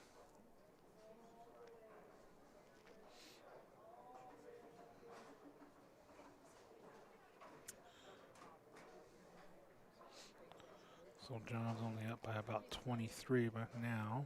Right. Well, okay, good shot. That's what you do. He wasn't too sure about that one. No. They had matched some footing issues. Looks like a good That's shot. going to go Ooh. 8-10. That's got to be one of the worst shots you could ever leave. Yeah. I don't leave many, but when I do, I'm not happy. Right. Oh. That must be scary looking. Those people didn't want to come in the door. Oh, it's either you or me. All right, Greg made a great shot there. So, yeah, this could get pretty tight here. So as it sits, Greg has a 3-pin lead. Yep. And it looks like Emily opened.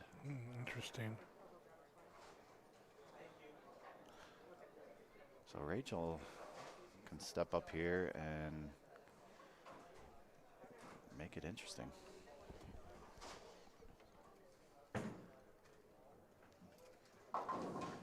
Ooh. Almost gave it right back. Yep. Great shot by Rachel there. She really got into that one. That's probably one of the better ones I've seen. Yep.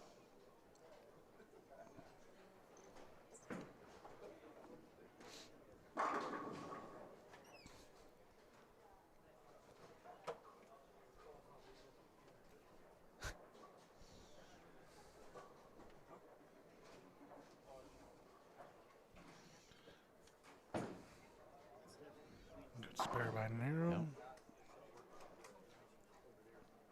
Yep. That's a good posting shot there again. Get it? Didn't quite get it to. The 6-pin was there, just didn't want to push it over. Yeah, I think she might have figured that lane out already. Yep.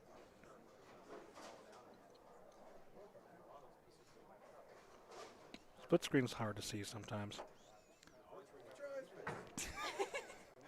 All right. JJ leaves a fast 8. He tells me to get my ice fixed from coming from a guy that was standing right in front of him. Good spare. Yep, great spare. All right, so JJ, he's not liking his look all of a sudden. Did he go back to the Zen on that lane? I didn't see. I But it's still checked hard. Yep. So I don't know if I would agree with that, go from a Pearl to a hybrid. I mean, I understand the thought process, but I would have probably stayed with something a little bit cleaner. yeah. That's all right. He's out there bowling on me, so. Emily made a great shot, but ring 10 just struggling to get the ball to go through the pins. Yep. So it's only a 4-pin difference between these two on their handicap. So. Okay. Yep.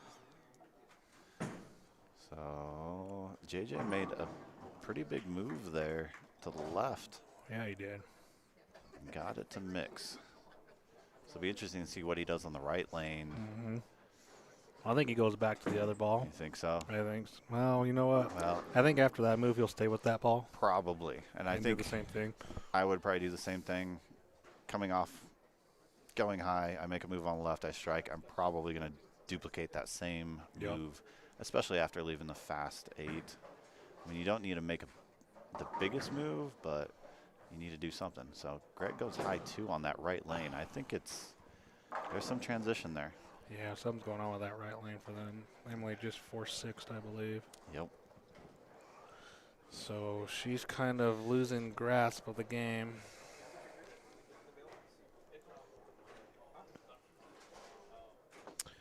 So would this be a thing of being new to the game, match play, first title, shot, stuff like that, nerves?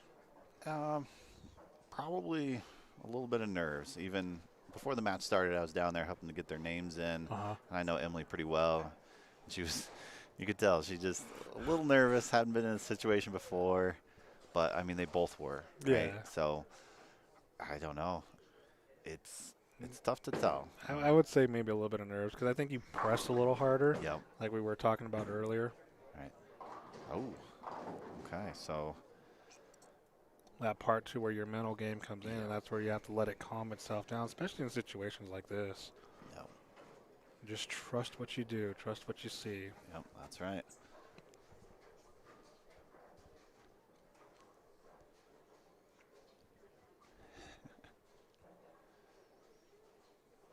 So we got a really close match here between Greg Kiernam and John Johnson.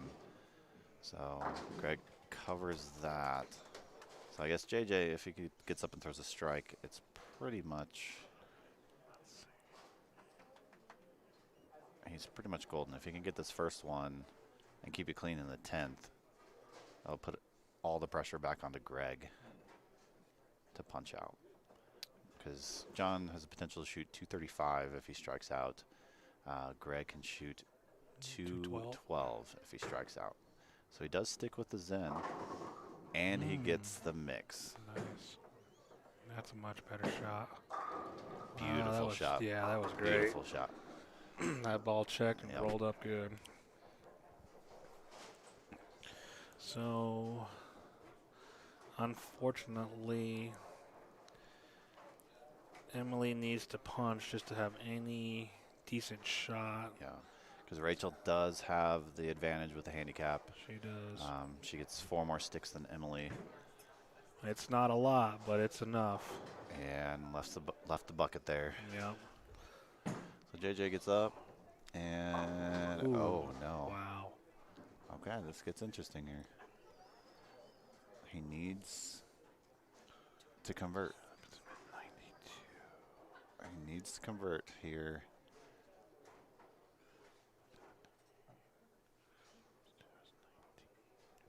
Yeah. 91. If he does not convert, Greg he'll have to get the That puts him first at 199, yeah.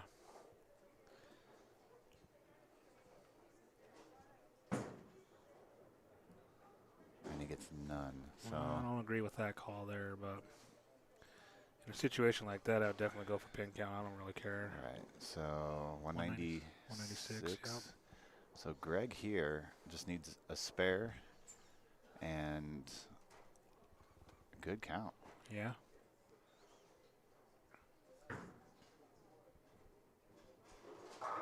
There we go, Emily. Nice She got shot. a nice shot off there.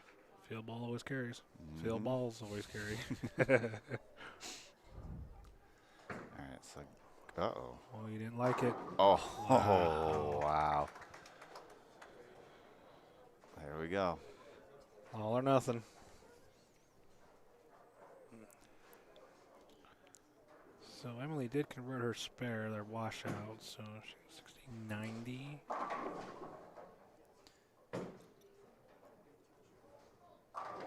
Beautiful Wow. shot there by Rachel. So really, Rachel, all she's got to do. So Niram It's wins that done. one, yeah. So our math was a little off. He just needed the first hit. We're bowlers. We're not mathematicians. Yeah, so. exactly. Usually when I do that, I tell them it's my carpenter math taking over. They're like, what do you mean? I'm like, All right, so Rachel gets up. That looks a good shot off her hand. Beautiful shot. Oh, nice. So All right. that will pretty much lock that game up. Rachel's going to move on to face lower quarters in match number 2 for the ladies. Yep. Great bowling by Emily. She bowled fantastic today. All right, so I got to run up to the desk, get these pairs ready to go for the next match. But I'll be back. So for the seniors, you're going to have Greg Niram up against, where'd my sheet go? Chris Martinez.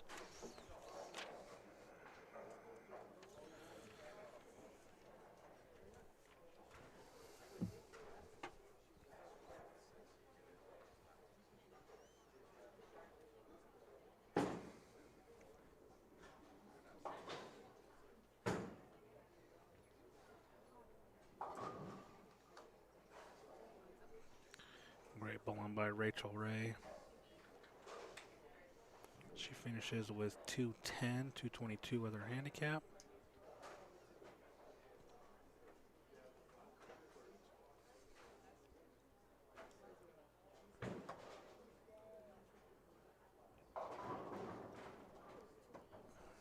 And high for a 6-pin.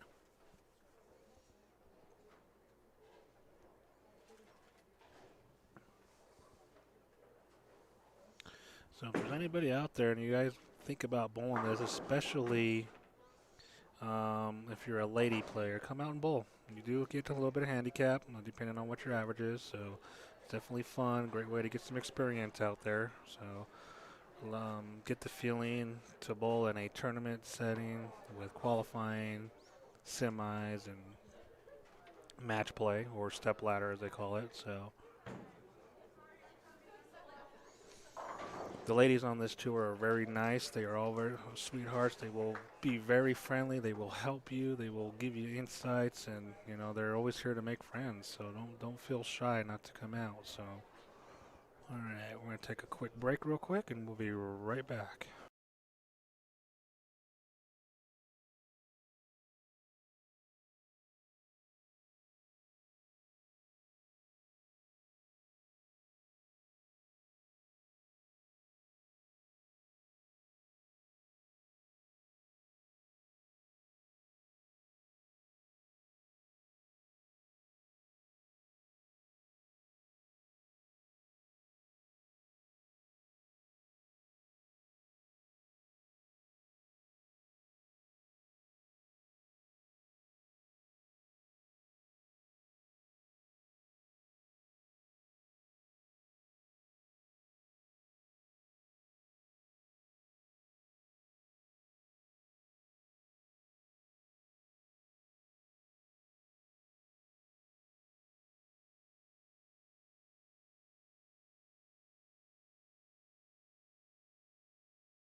All right, we are back. For the seniors, you're going to have Greg Nierum versus Chris Martinez. Chris Martinez was higher seed, so he chose for Nierum to start. For the ladies, Lori's still warming up.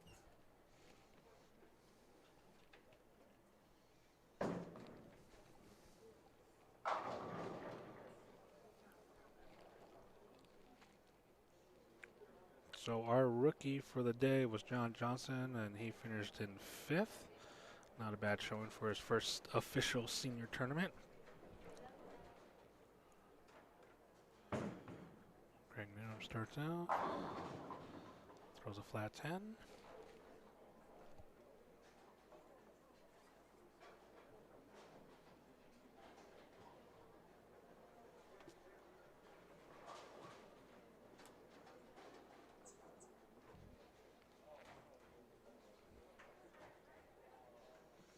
I believe Newham was throwing the new 900 Global Sublime for his first ball shot. I'm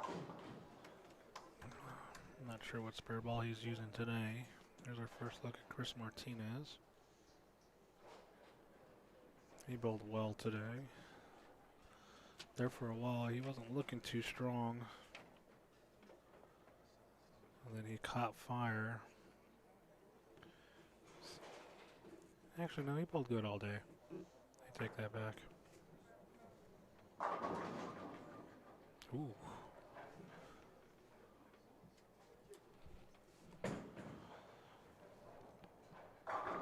Rachel keeps going. Starts out with a strike.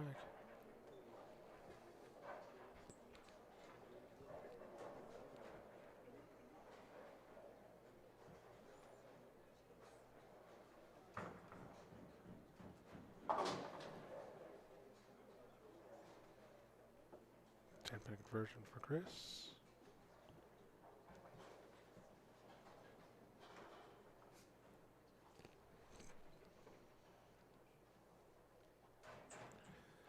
So our camera views on this game should be a little bit more stable.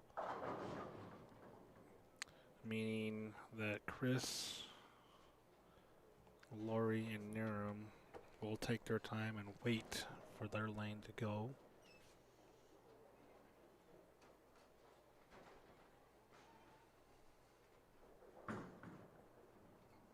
Good shot.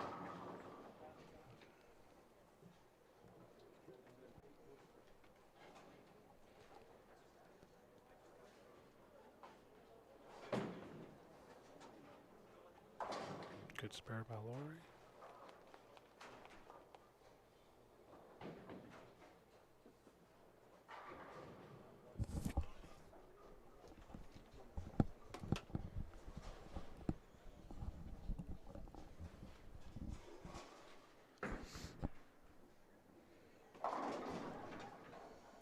Greg Newham with a 6-10, came in a little bit high on 6. I'm thinking Greg's losing lane 6 a little bit. That's what it looks like. And what's interesting, because he finished on lane 6. Yeah. And Good that shot by Lori. that first shot that he made, it was a pull in. Yep. And it sat and hit flush. I think if I were him, I'd kind of think about maybe trying to do that on lane 6 just to see. I mean, get away from that early check. And yeah. And at least you're not going to leave, you know, a 4-6 or something big, right?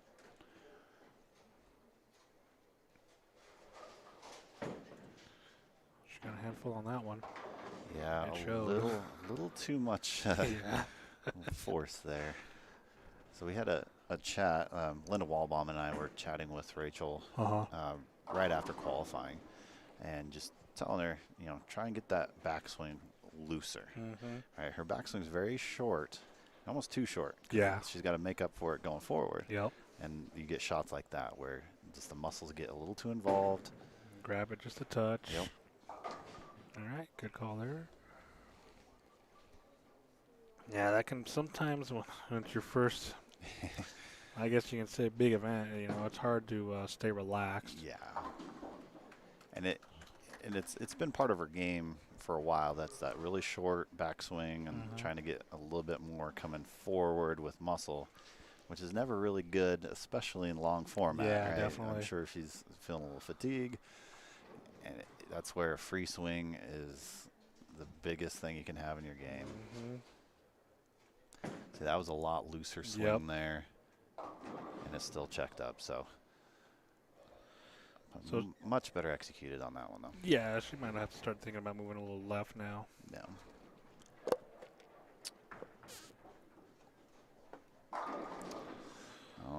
Double up by Martinez. Yep. I think he's got his UFO alert in his hand. Is that what that is? It looked like it. It's either that or an emerald. Yeah, one of the two.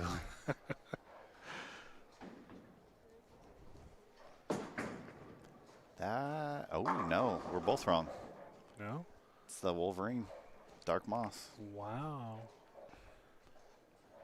All right. All right. Martinez likes to do that. He likes to throw a lot of curveballs at us. I remember one time I was like, what are you throwing there? Is that dark code? No, that's an overseas lock. I'm like, what? Like, where are you getting this stuff from? Yeah, he's got a buddy that gets some of the overseas stuff for him. Yeah. Breaks up that split. Good break. Oh. Okay, so Lori leaves the bucket. With the 7. So she left 5.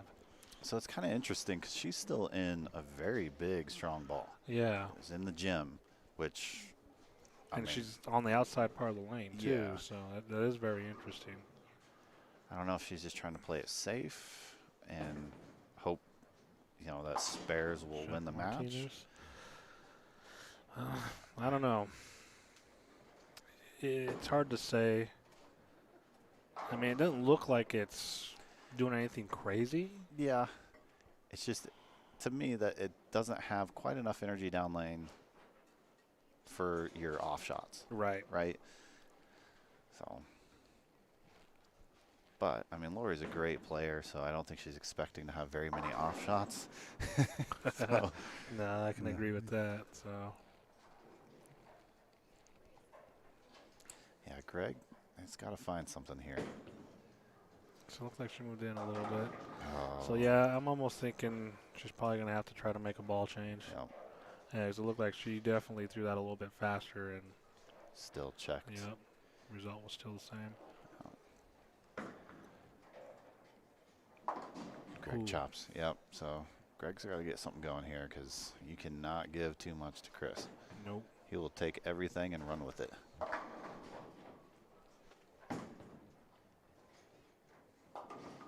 right. So it's interesting because I've bowled with Lori a couple of times, not a whole lot, but the way she throws the ball, she kind of like suitcases it a little bit. Yep. So it's hard to suggest a ball change and to go to what. Right. That's the hard part. So yeah. I don't know. I think if she had something that was maybe a foot longer, be able to stay in the same spot, retain just a little bit more energy. So maybe stay asymmetric, go pearl. Yeah. Maybe hybrid. Or a hybrid, yeah. It's just every once in a while you get that big solid in the wrong spot. It sees it too quick. Yep. I mean, it helps blend things, but as soon as it sees that friction too quick, then you're in trouble. Oh, no, we got somebody pushing buttons over here. What's he doing over here? All I saw is he pressed one button, they all changed colors. Yeah, they did. I don't know what he's doing. All right, so Chris has an opportunity to get his lead stretched even more. My button's on the board are backwards, just so you know. Yeah. Wow. Yep. Nice.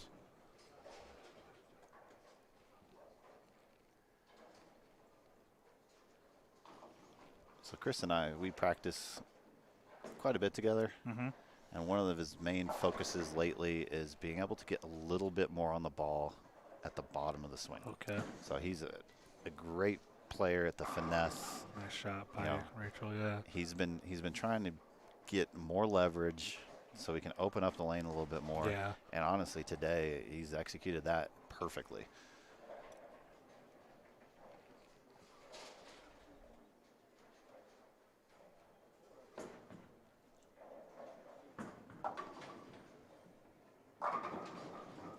There it is. Oh, wow. And when we talk about getting more leverage at the bottom, it helps create shots like that, a little more pin action, things like that. So you get some of those little questionable carries. Yep. Lori with a strike there. Nice. Looks like she moved a little bit left. Okay. Got up the back a little bit more. So, I mean, I know that's kind of weird to say. And Niram is just fighting lane 6. He's just still searching. I don't know if he's. I know he's making the adjustment. It's just not big enough. Yeah. Because I used to get trapped in something like that too, where I'd move a board Yeah. here, 2 boards. It's time for a zone change for Yeah. him. We're talking at least 4 or 5 right off the bat. Yep. All right. So, There you okay, go. here comes Lori. Here comes Lori, yep. Greg makes a spare. So it'll be interesting to see how Rachel handles this now. She's getting a little bit of pressure from Lori.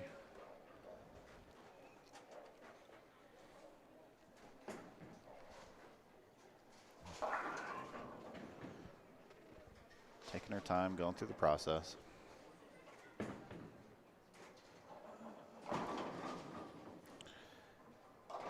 Oh, come on. What is that, a 4-5? 4-5. Yeah. Great shot off her hand, too. And near him, he leaves the 2-7. Yeah. Just can't seem to get away from going heavy on the headpin. No, not at all. That one was a little bit light. Was it a so little light? yeah, he's going light, heavy, light, heavy. So if he could figure out how to reverse that a little bit, I think he'll be okay. Okay, good conversion. If he can figure that out. That's a maybe. Oh, Nice. nice. Great Fair. conversion. Way to keep yourself in it. Yep. And she does get 12 pins, so Yep. she's definitely going to make Lori work for it if she keeps going, keeping up with her. Martina's working on a double, looking for 3.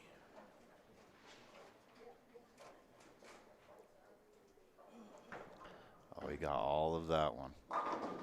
Nice. You can see it at the bottom, too. Yep. Kind of reminds me of my release. Just kind of flick it right off. That's right. Good shot. Nice. Did you get the Nope, 7? nope. No. A little light still, but I mean, overall, very good shot. I think she's probably getting a little amped up, wanting Yeah. it a little bit more, so looked a little fast.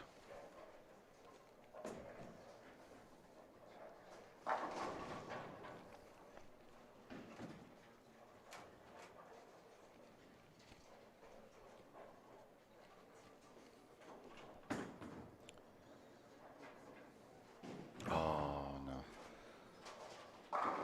Yeah, well. Yep, like you said, give him an inch. He's gonna take a mile. He put the pedal to the floor and set cruise control. Yep. So Let's see if he makes a bigger move here. It looks like he did. okay. Yeah, that's definitely a bigger move. And there it is. There it is. Yeah. Yep. He's probably gonna kick himself now because that's probably 4 or 5 boards. Yep. Instead of those He's- 1 or 2. Yeah. He just laughed about it. He just told himself. Lori goes high. Okay. All right. Yeah, I've been in situations like that too, where it's just like, and I've also done the opposite, where I've gone too much, Mm-hmm. and you're just like, oh no. It's Yeah. a really hard decision to make, right? A lot of the times for myself, I'd rather make too big of a move. You can always go back, Yeah. right? Yeah. But if you don't try that move, You're never gonna you're know never going to know. until it's way too late. Yeah. And then by then you're just like, oh, why didn't I do that? Yep. But that's where you learn from the sport. You Right. know, you just learn to take risks, no matter what. Yep. And was like Lucia here. She's like, in that situation with John with that split, do you go for it or do you get count? To me, I'm gonna get count Yeah. regardless, because knowing that he was still struggling on both lanes, Mhm. I'm gonna put my faith into him. Yep. You know, so You only have to win by 1. yep. That's So all I need. And then I also emphasize too, like if I'm starting out a game and frame 1 I leave it, then I'm gonna go for it just because. Yep. You know, it's not gonna hurt me. Same with frame 2, same with frame 3. Then after that, you know, get a little conservative and start making better shots and make all the spares you need. yeah. So there's a right time to do things and a wrong time to do things. So, Yeah. you know, The best way to learn it is just get out there, bowl, put yourself in those situations. I mean, give yourself a chance. Yep. Give yourself a chance to learn what to do, what you should have done, what you shouldn't have done, what you might try next time. Mhm. You know, the greats of our sport, they Spare by got Lori. there Nice. by failing many times, Yes. right? All Nobody change. got to where they are by winning all the time. Nope.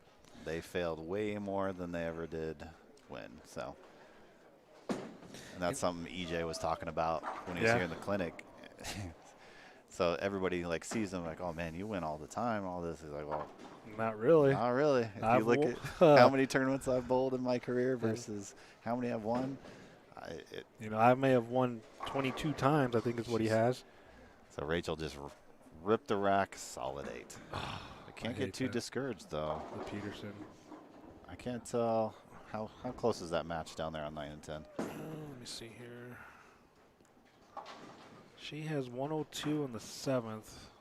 Okay. Working on an open. Lori's got 123 working on an open in the 7th. So it's about even. It's a About handicap. Yeah. So you just gotta let that hit go. I mean, there's Yep. nothing you can do about that. Nope. That's the only bad break in bowling right there. Yep. That is true. So yeah, it's, you know, go back to EJ. He's won what, 21 times already, Yep. 22 times, something like that. So he's definitely Hall of Fame eligible. Right. But out of those 22 titles or wins, we'll tack on double that. We'll say 40 wins with regionals and stuff like Sure. that. But you have to also remember he's probably bowled 6, 7, 8, 1,000 tournaments and Yeah. has only won 40 times. Yeah. You know, so. Yep. I mean, And that's one thing I Good try to shot. emphasize too. It's like, you know, you have to be comfortable losing because you're going to lose a lot more than you're going to win. yeah, and you're gonna learn more from losing Yep. than you do winning. Most of the time. Yeah, most of the time. So. All right, so Greg strikes for 189. Unfortunately, it's not and enough. Mr. Martinez shoots 240. So, yeah, your next match is going to be Mr. Martinez versus Aaron Howard. So that'll come up shortly. Yep. Let's go back to the women over here. All right, I'm going to take off here and get them set for their next match. Excellent.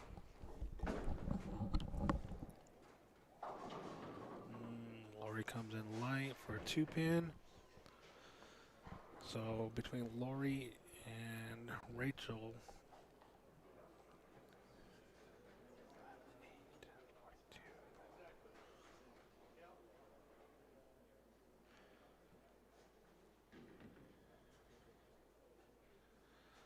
Well, if my math serves me right and Lori spares and strikes out, she will shut out Rachel.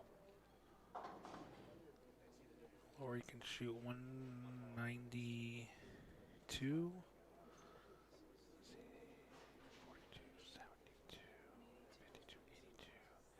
Actually, if she strikes out and Rachel strikes out, we'll have a tie at 192. She gets 12 pins.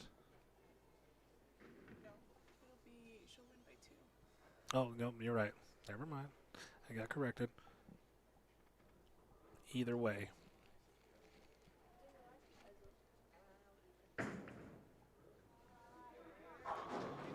Asking for help. Nope.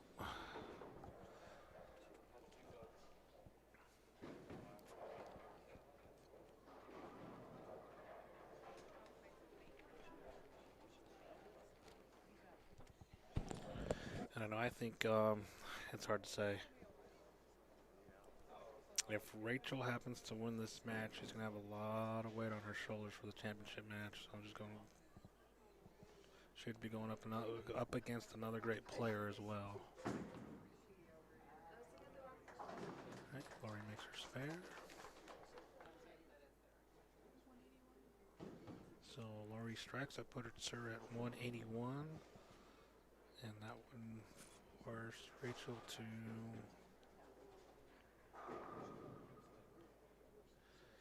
That would force Rachel to mark spare strike in the 10th, or at least get the first mark in the 10th.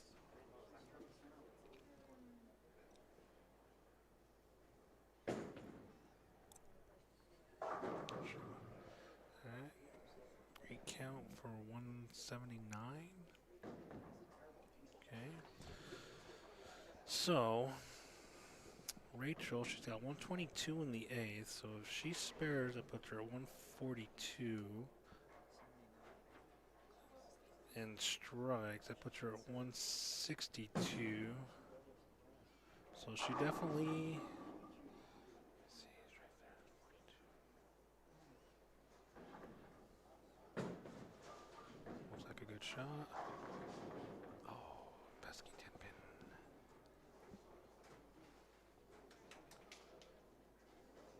So she needs to make this.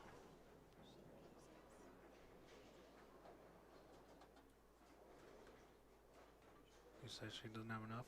She makes it?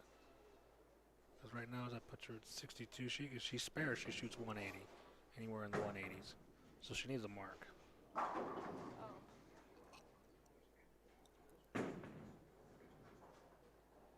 Nice.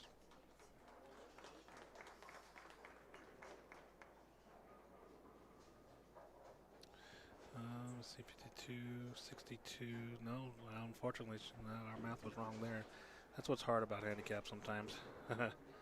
So she strikes. She's going to shoot 162 plus 12 is 174. So she's going to miss that by 5. But either way, she had a great tournament today.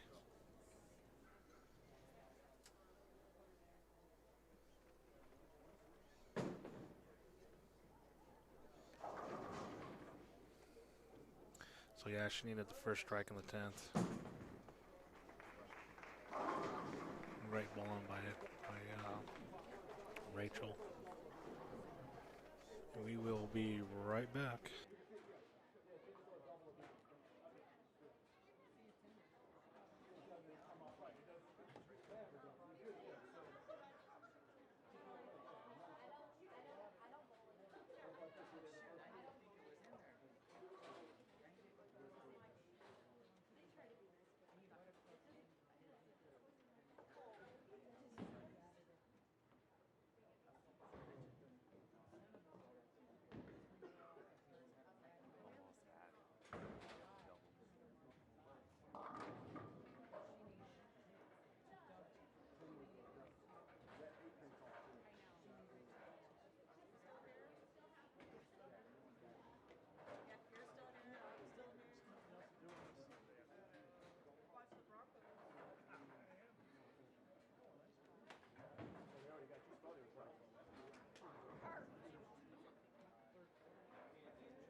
All right, we are back.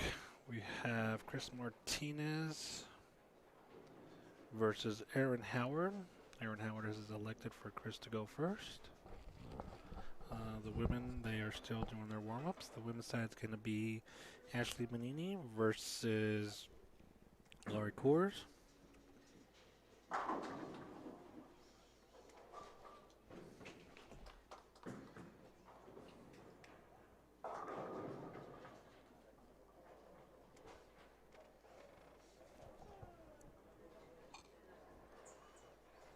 Chris has his family here, Miss Beth, his son and daughter as well.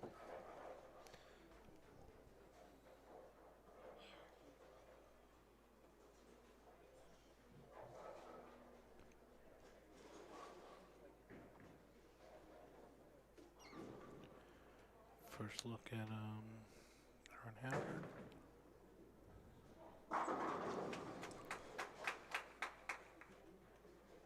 So this should be a close match between these two. I mean, both very experienced players in match play and in tournaments as well. So they both got titles.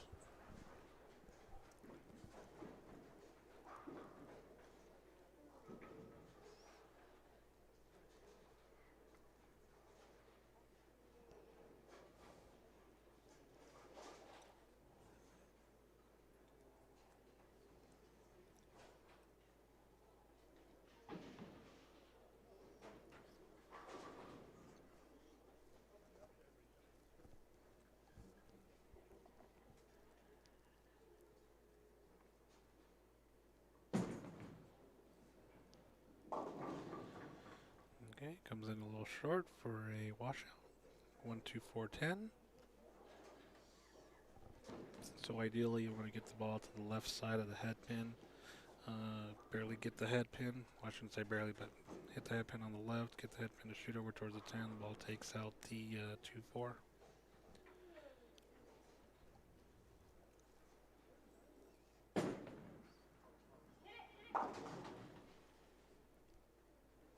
Okay, so strike open for Aaron.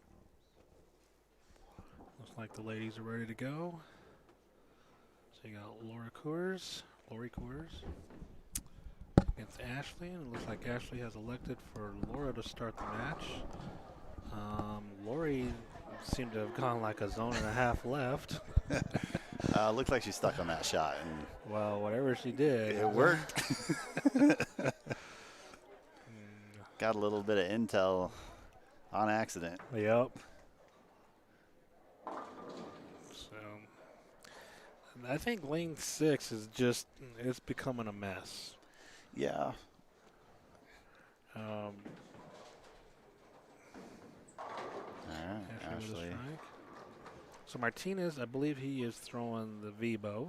If I said that right. So that's acronym for Virtual Energy Blackout. Which is an interesting choice. Considering what he come from, yeah. Yeah. Oh, nice. Very difficult, but very nice conversion. Because I didn't see if he threw that in the fill or not. Yeah, he did. Okay. Yeah. It was, I'm going to say it was a 50-50. So yeah. I'd probably go back to the dark moss or something around that line. Wow. Okay. So Ashley's coming out swinging. Yeah, she is. She ain't playing around today.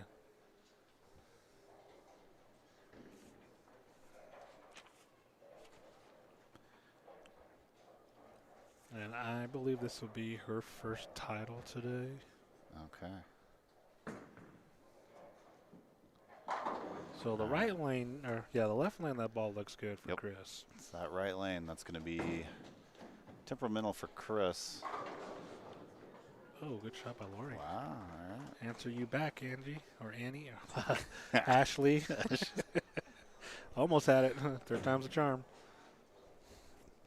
So the right lane, if Aaron is getting the ball to leak on the right lane, it's definitely going to help him recover. Yep. But if he's doing it on the left lane, not so much. Right. Yeah, that left lane, it's just a little bit tighter, and it has been all day. Yeah, Lori definitely moved left. Yep. Yeah. And a ball change. Did she? Yeah, so that's the RSTX3. Okay, so the X3. So a little weaker core than the gym. Still a solid. A little cleaner covered, not much. But did you have the opportunity to throw that ball? I actually did not throw any of the RST line. Really? For some reason, I never did. Yeah. But they looked good in a lot of people's hands, especially the X2. Ooh. Good mix.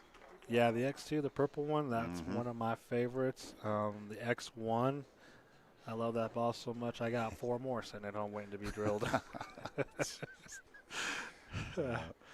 I was so heartbroken when that ball was discontinued. I'm like, no. Well, you know they got to bring that back.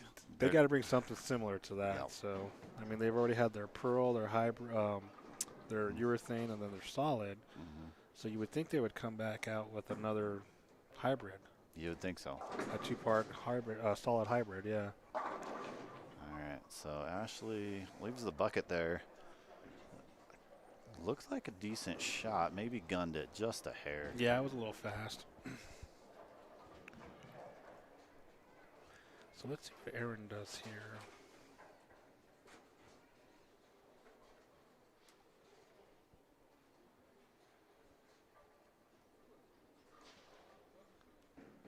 Looks like a good shot. Nope. Wow. Oh, he carried that. He Nice. carried that. It kind of just sat there. Didn't really do a whole lot. Interesting. So Ashley converts her bucket. Yeah.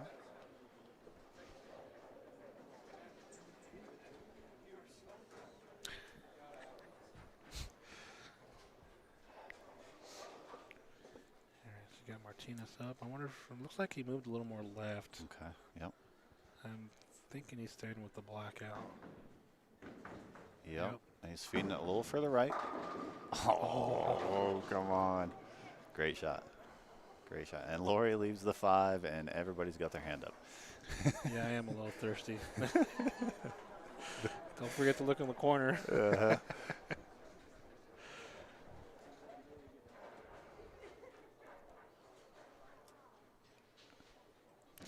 So that was an 8-pan. We call that the Randy Peterson. Mm-hmm. I know he made that pin famous. Let's put it that way. It don't matter. All right. Doesn't owe anybody any drinks. You know, I'll be the first one to admit I missed one of those not too long ago. Oh, yeah? In a tournament. Oh, man. It was brutal. And I expected to see like an entire audience with their hands up, but nobody had their hands up, so I don't know if they missed it or You lucked out then. or something, man. So I was just like, okay, I'm not saying nothing.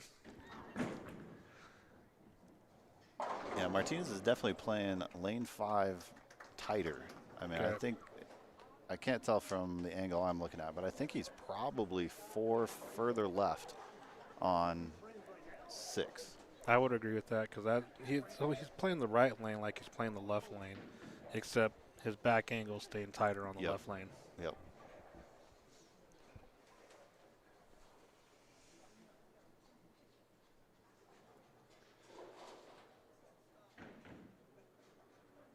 All right, Lori going for her 4-pin spare. Looks good. Converts. All right, so Aaron's coming off the strike here. Looks like he moved. He definitely moved.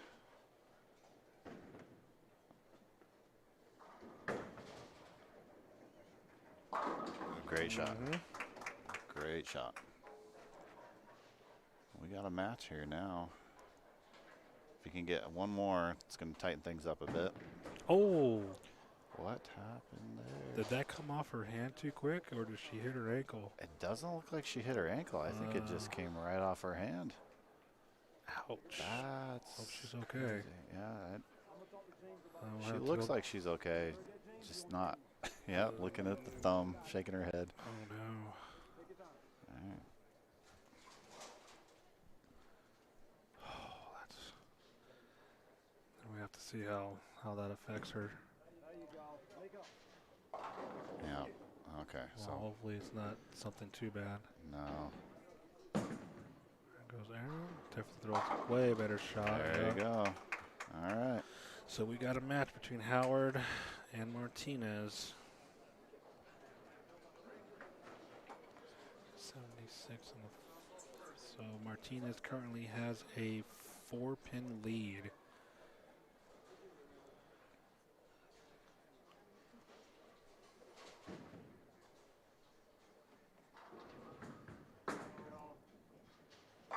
So Ashley comes back, Nice. makes a great shot. That's awesome. Didn't let her get phased too much. Nope.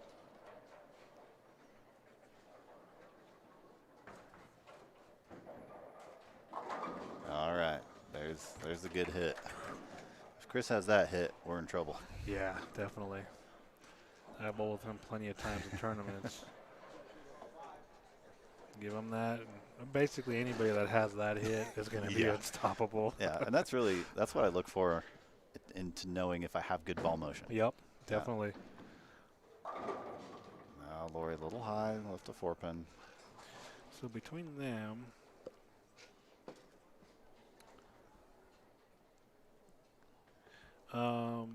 something's not right. Is it showing handicap in there? No, it's Martinez with another strike. So it shows, it doesn't show the 6th frame register for Ashley. So I wonder. Does it just show a dash and then? Nope, it No. shows her gutter 9. Gutter 9. And that's it. So I'm not sure what's up with that. All right, so we need.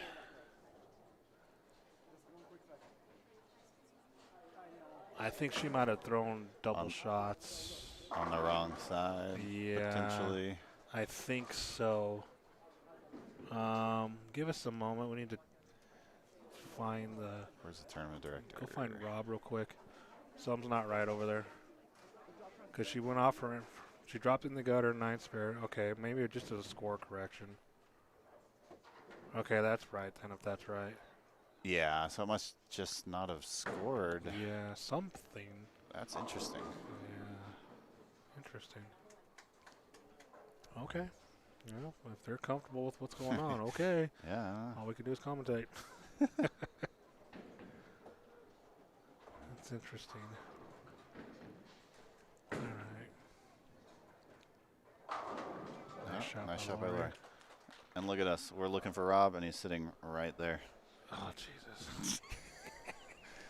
Now we can't give him any grief. Well, you got a better angle than I do. Well, Chris is in the way. I got like, we got a whole bunch of stuff in my way. Okay, so 9 spare for Aaron. Got to get one here. So Chris is up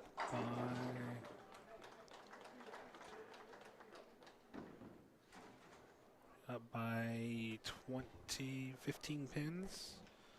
Okay. So Ashley strikes there, so that's, she's on a double now.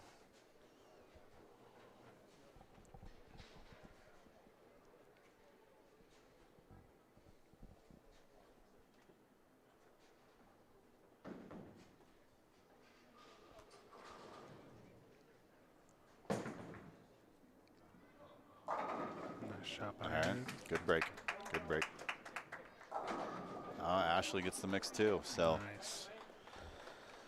So let's go, let's see how they're looking down there.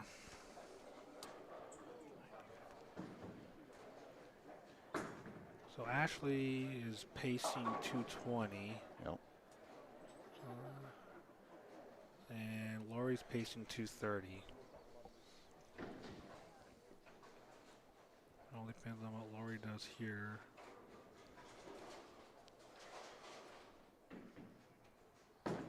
Ooh, short armed What it. happened there? Something, yeah. Something was off in that swing there. I'm not going to chalk that up to nerves, but maybe. No. Good shot. Oh. Roll it out. Roll it out. It looked like it was going quick enough. Almost fast enough. Okay. So that just tightened that match up a little bit more. So really. 54, so he's got a 14 pin lead now after this. Yep. Converts to 10. All right.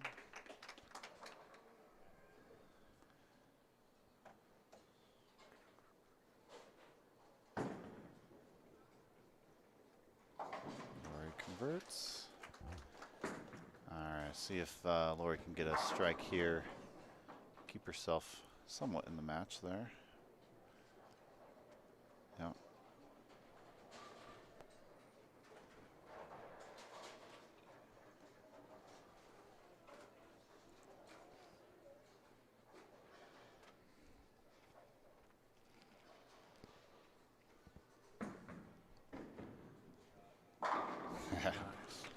Didn't expect anything different from Martinez there. Lowry strikes up. All right, so we're getting down to the nitty gritty with these guys.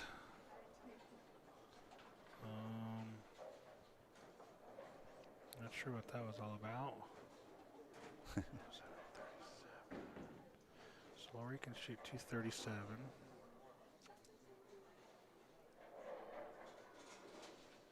Let's see. 24, 54, 84, 14,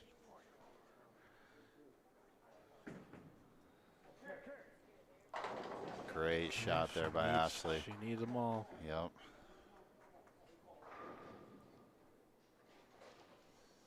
So Howard needs to punch.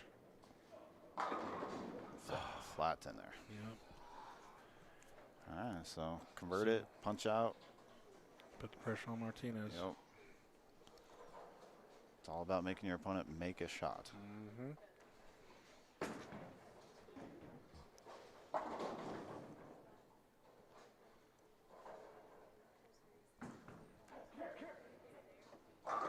Oh, come on.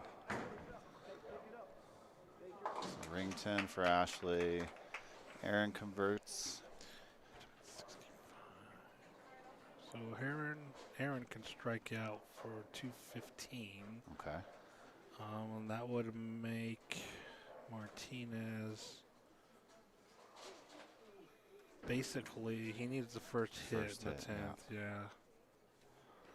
Anything less than a strike is no good. All right. So Ashley gets her spare.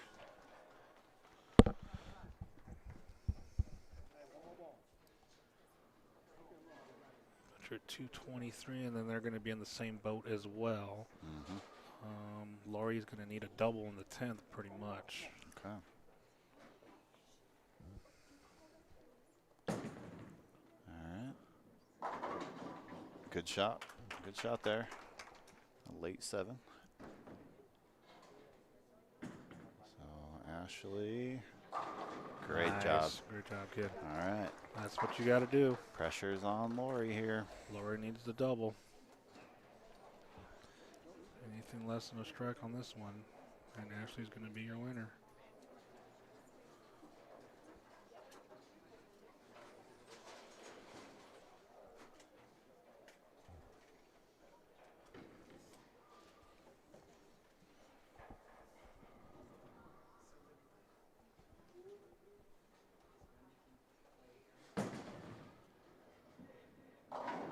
Good shot by Aaron there. Lori's shot is off. 4-9. Bad break. That is just unfortunate. Yep. So that means Ashley's the winner over there, huh? Let's see if she makes that. It puts her 97, 07. Yeah. Yep. So Ashley wins The her women's first side. Yep. And I believe it's her first title as well. title. All right. All right. Great bowling Very cool. all day by Lori. All the women today, great Yep. showing. Great showing. They were keeping up, trying to keep up with the senior side, but unfortunately, you know, Yeah. you give it a strike fest. Yeah. I hate to say that, but Okay, so Aaron finishing off here. He gets 9, so he's going to shoot 214. 214. So Martinez just needs the first shot. Yep, first hit. Let's see, because, yeah, if he goes strike, if he's on the strike, 9 spare. Actually, I think he just needs a mark. Yeah, I think it's just a mark. Yeah, Yep. just a mark, any mark. Yep.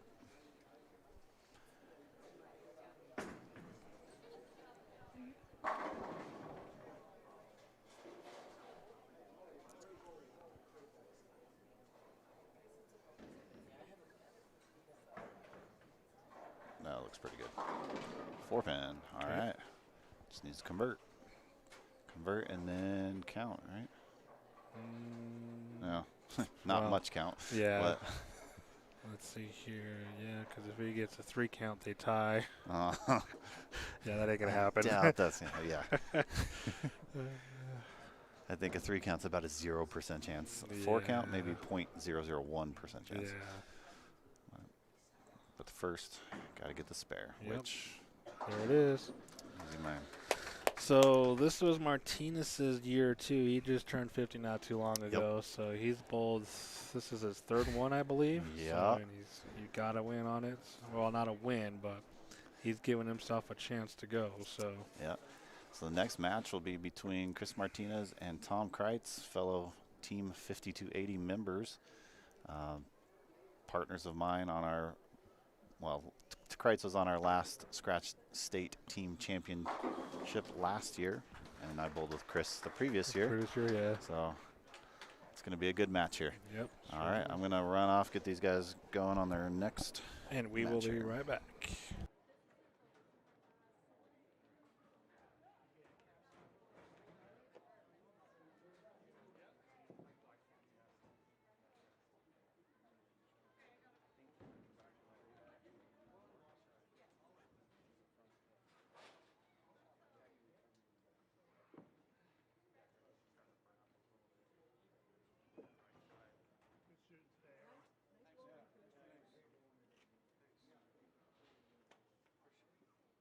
I got no complaints. And I had 0 missed equals 0 for the day. So all the games up. That's why you're sitting here. That's why I'm sitting here. That's right. Yeah, I had to make that washout. I made that washout the second frame. Totally different. I didn't. That's why I know. Sitting on down on the Lori, it's a fair ball. Lori. Yeah, I know. That's right. I'll go.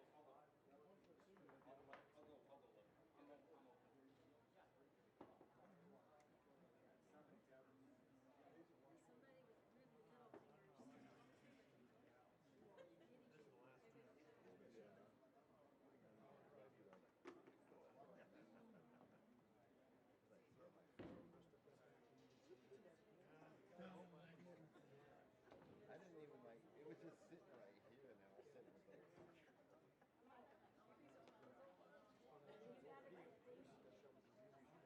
Oh, well, Tim said I got a lady. This is a lady small bag. Tuesday night? Ryan and I were like, oh, this is what it's coming. What did I shoot Tuesday? I was trying like 86 and I didn't think that was easy. Yeah, he was still on the shot 760. I don't team foul. I don't team up. The foul.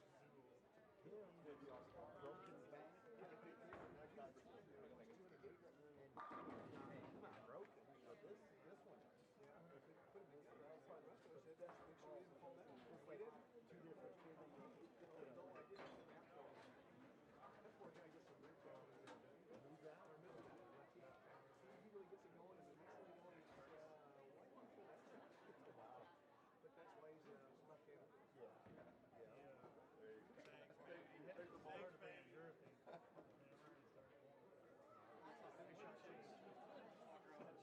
Yeah, the football gave him a much better look. I don't know what it is though, but that's how you do it. It's almost like but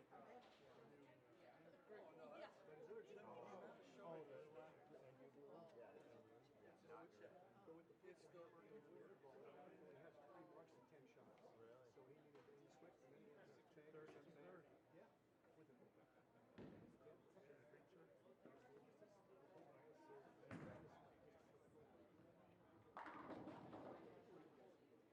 Well, there for a bit, I was top of the flight. Yeah.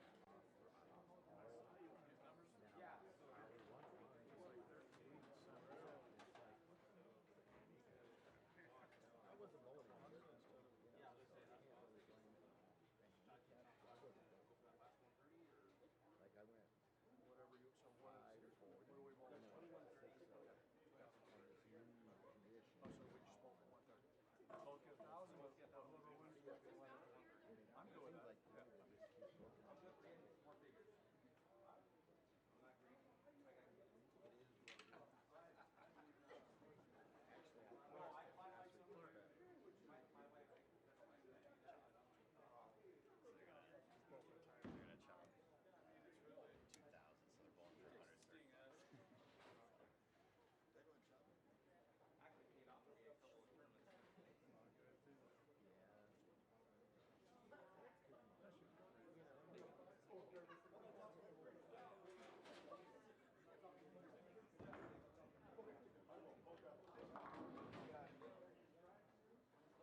All right, and we are back for our senior finals championship match. You got Tom Kreitz versus Chris Martinez. Chris comes out swinging. So, I was just chatting with Tom down there after he had his warm up, and he said, "Well, this is going to be a guess." So coming off the warm up pair, it's pretty different. Yeah, so, I can only imagine. And we'll see how good of a guesser he is, which I'm sure this will be a pretty good match. Well, it looks like he's already starting off in the right part for the left lane, so it looks like everybody's struggled on the left, or I'm sorry, the right lane. Yep. Good old fruit salad. You know, and I'd like to see that coming off the bench, to see a light hit with a guess. Yep. That makes it that much easier to make a move. Yeah. Tom did mention to me to be nice to him on this telecast, so I might have to drop something in there. That's between you two. Yeah, we'll see. We'll see. So, did he ever win a title back in the day? He has 5 national titles. Five tour titles? Yep. Yeah. I believe it's 5 national, and I can't remember how many regional titles, but he's a pretty accomplished bowler on the PBA back in the mid to late 80s. Yep. So I don't think his style has changed at all, because I watched a video back in the day, because I was curious when I first met him. I'm like, Tom Kreitz. I was like, that name sounds so familiar. Right. No, he's got that classic kind of power back in that age, right? Power stroker, all that, yep. So.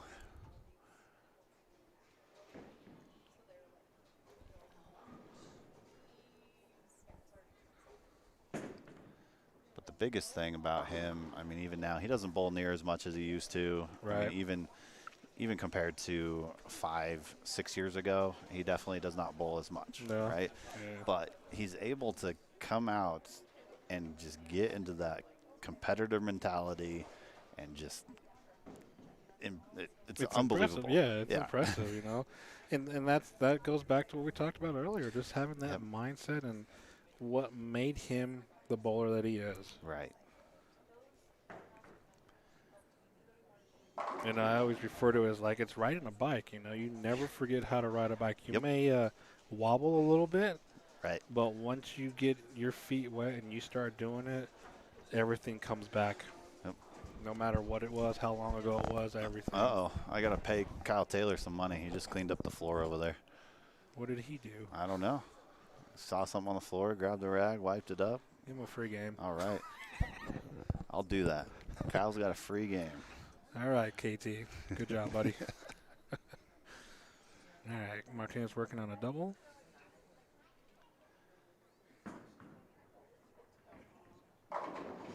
Oh, man. So that's interesting because Tom's hit was almost identical, but Tom got the 7 out.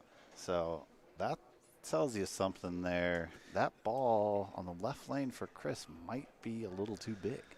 Possibly. I did see something a little different with his release, so that could have been it too. Yep. So,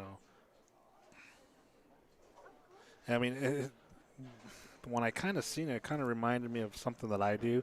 I'll kind of like thumb it forward just to kind of try to kill it a little bit. Yep. So that's kind of what I seen. Okay. So, yeah, that makes sense. Yeah. Let's see if Tom can take advantage of that. You're good.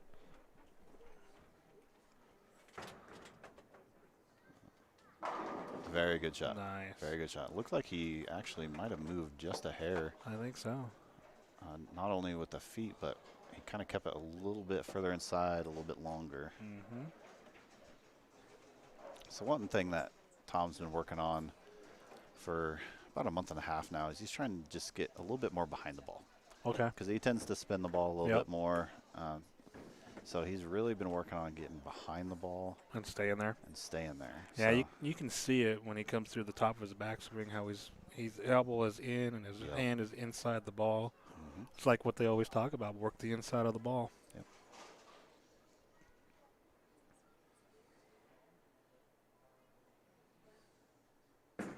Yep. Very good shot. I'm sure he's not happy with how he finished the shot, but, you know. Hey, strike's a strike. Strike is a strike. Yeah, we bowled against him and Bobby Robinson, me and Felix Garcia 2 years ago for the Century Doubles. Uh-huh. That was fun. That was real fun. You know, I'm still a free agent in that. Well, you better find somebody. Nobody's asked me. No. But Throw your hand out there. Happens every year in November. yep.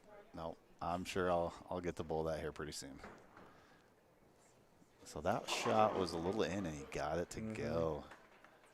So I don't know if you had seen the difference, but it looked like he was more finger forward versus thumb. So threw the ball better. Yep.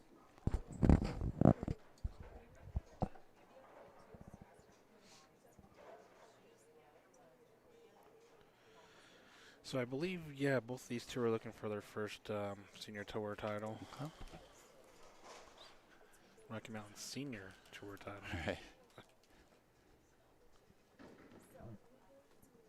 Oh, here comes the good stuff. All right, good shot by Chris there. Ooh, I like it already. How much do you want for this class, dude? I'm serious. I'll buy this for you. It's even a high game award. Yep. We can talk off stream. Fair enough.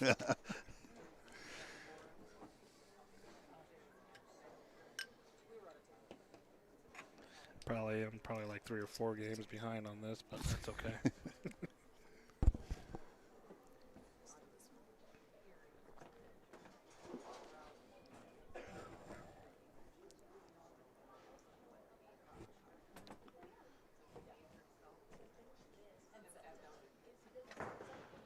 All right, so rip 9. Looked a little in. Didn't quite get it to the spot that he wanted.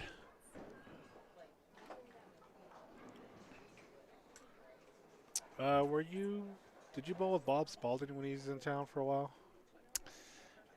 Doesn't ring a bell. No, so it's been a while. So he was another old school PBA player that came over into Colorado for a while. We were bowling a lot of the stuff over at Kingpin when DY was still in business. Okay. So we had that tournament series there. Yeah. Yeah, we bowled a lot of that together. Nice.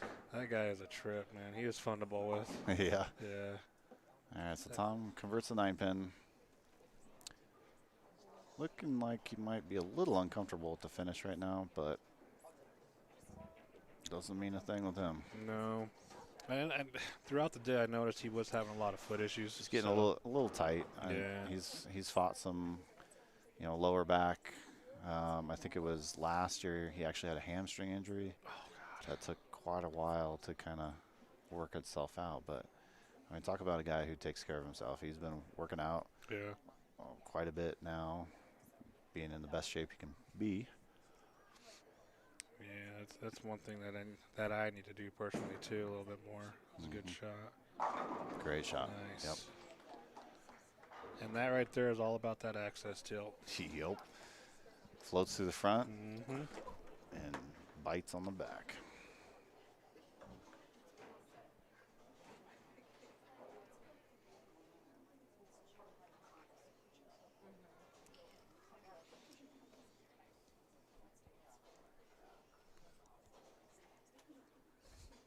How do you like our fine wine collection? That's good. I actually like this. Very good. Yeah. Full flavored. Yep. Good body. All right. Nice. Good shot there by Chris.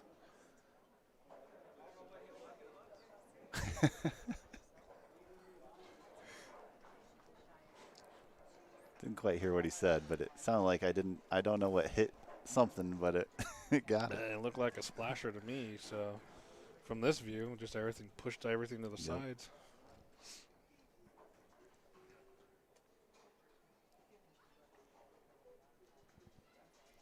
Honestly, the more I commentate with these things, the more I can't wait to get out here with these guys, dude. Yeah. Yeah, it's hard to be a bowler and not bowl. Mm-hmm. Uh-oh. Ooh. No. Nice. No doubter. So I wonder if he's going to bowl the Cheyenne Masters in a couple of weeks, Martinez. Oh, yeah. Yeah. So, I think he bowls it every year. yeah. So I know when we talked, was it last year I bowled? He's like, I want this so bad. Yep. You know, I was like, It's well, get it. You know, one so, of those wins that had been escaping him for a long time. So. Wow, my best finished was 3rd. Okay. All right. That looks pretty good. Oh, yeah. Money.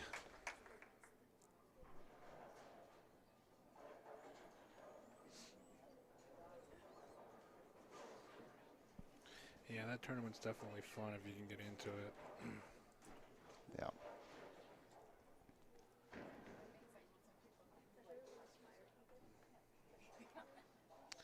So Tom can go off the sheet for 259, but he's pacing 220 right now. Martinez is 260 pace. Pacing 230.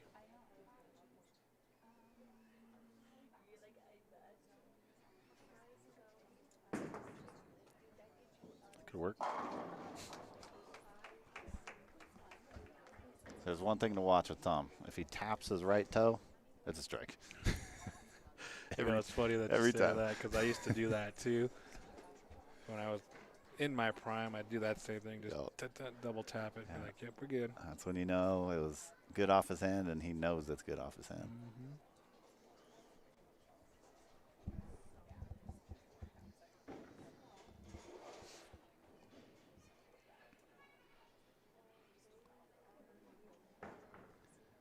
That was pretty good off his hand. Good mix. Yep. There's that hit we talk about. Yep.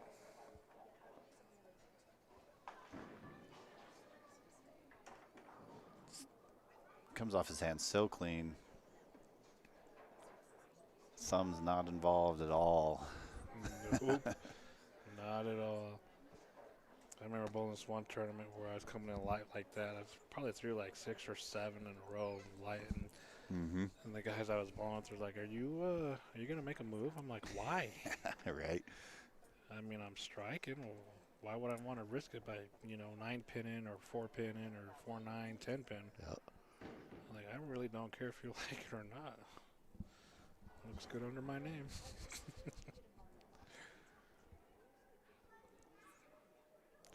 Ooh. Oh, yeah.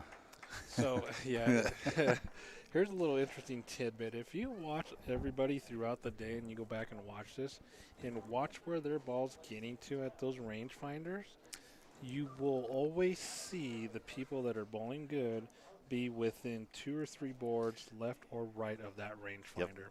Yep. And I mean, the spot down lane has not changed at all day. Nope. It's just how you get there. Yep. And that goes pretty much to any center you go to. Yep. I mean, except for the exceptions. Sure. Yeah.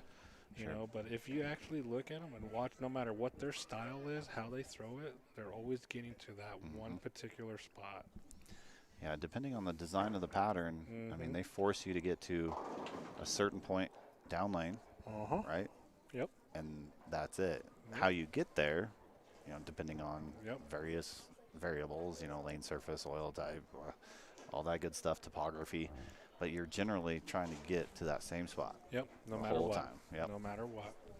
And, there are other variables, pattern length, stuff like that, or should I say volume, but typically anything between 39 and 45 feet, you're going to be right around that 8 to 13 board area no matter what. Right. Down lane.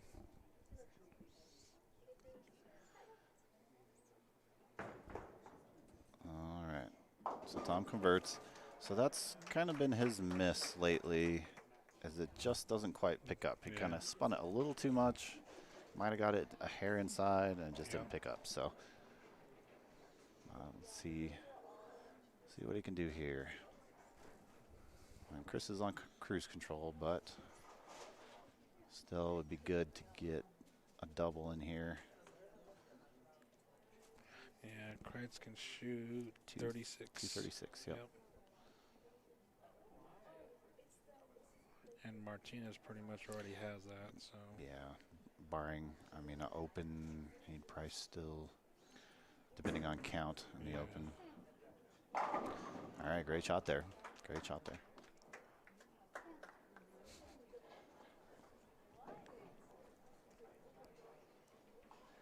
So it was a great performance by Tom today, too. I had to talk him into bowling. Did you really? Well, yeah, I kind of. I mean, I just don't. Why not? Yeah, why not? What are you doing today? Nothing. Well, then come bowl. Yeah. That's good enough for me. But, I mean, battling some tweaks here, right? Body not feeling quite right, but he's come in today and, I mean, really he's executed every single shot very well. He was pretty much leader all day. Yep. Ooh, look at that. Oh, come on. I think he made a ball change. The same ball, he just, he kind of windmilled it. Okay. So we saw a little bit of different color on it. Yeah, that's what I was thinking.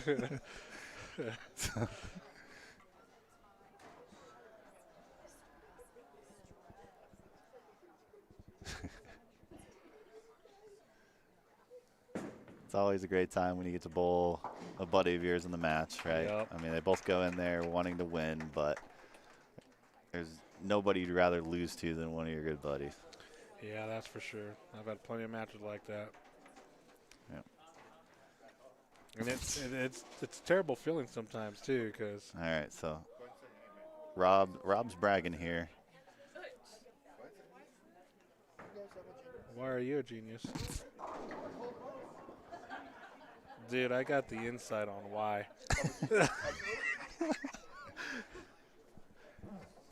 That's what it says. Yeah. All right. So with that there, Chris Martinez is our champion. Hard and straight. Yep. Splits him right down the middle. Yep.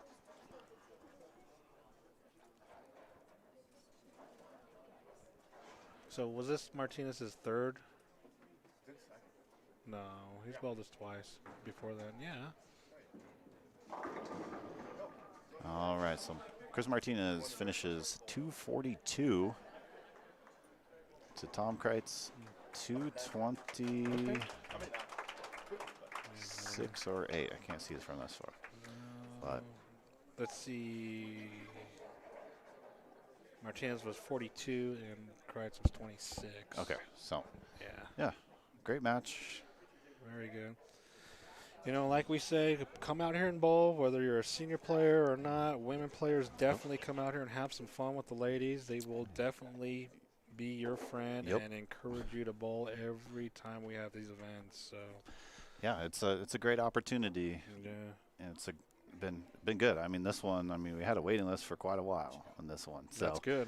It's always good. Let's make sure the next one we have that same turnout. Oh, you right? will. So. I mean, you run a great center here, man. You guys got class employees here. I mean, appreciate it. Everything's good. Your machines, lanes, everything's well taken care of, man. You have a good establishment. Yeah. I owe it all to my staff. Yep. Right. So. Well, they can't do good without a good leader. So just keep that in mind.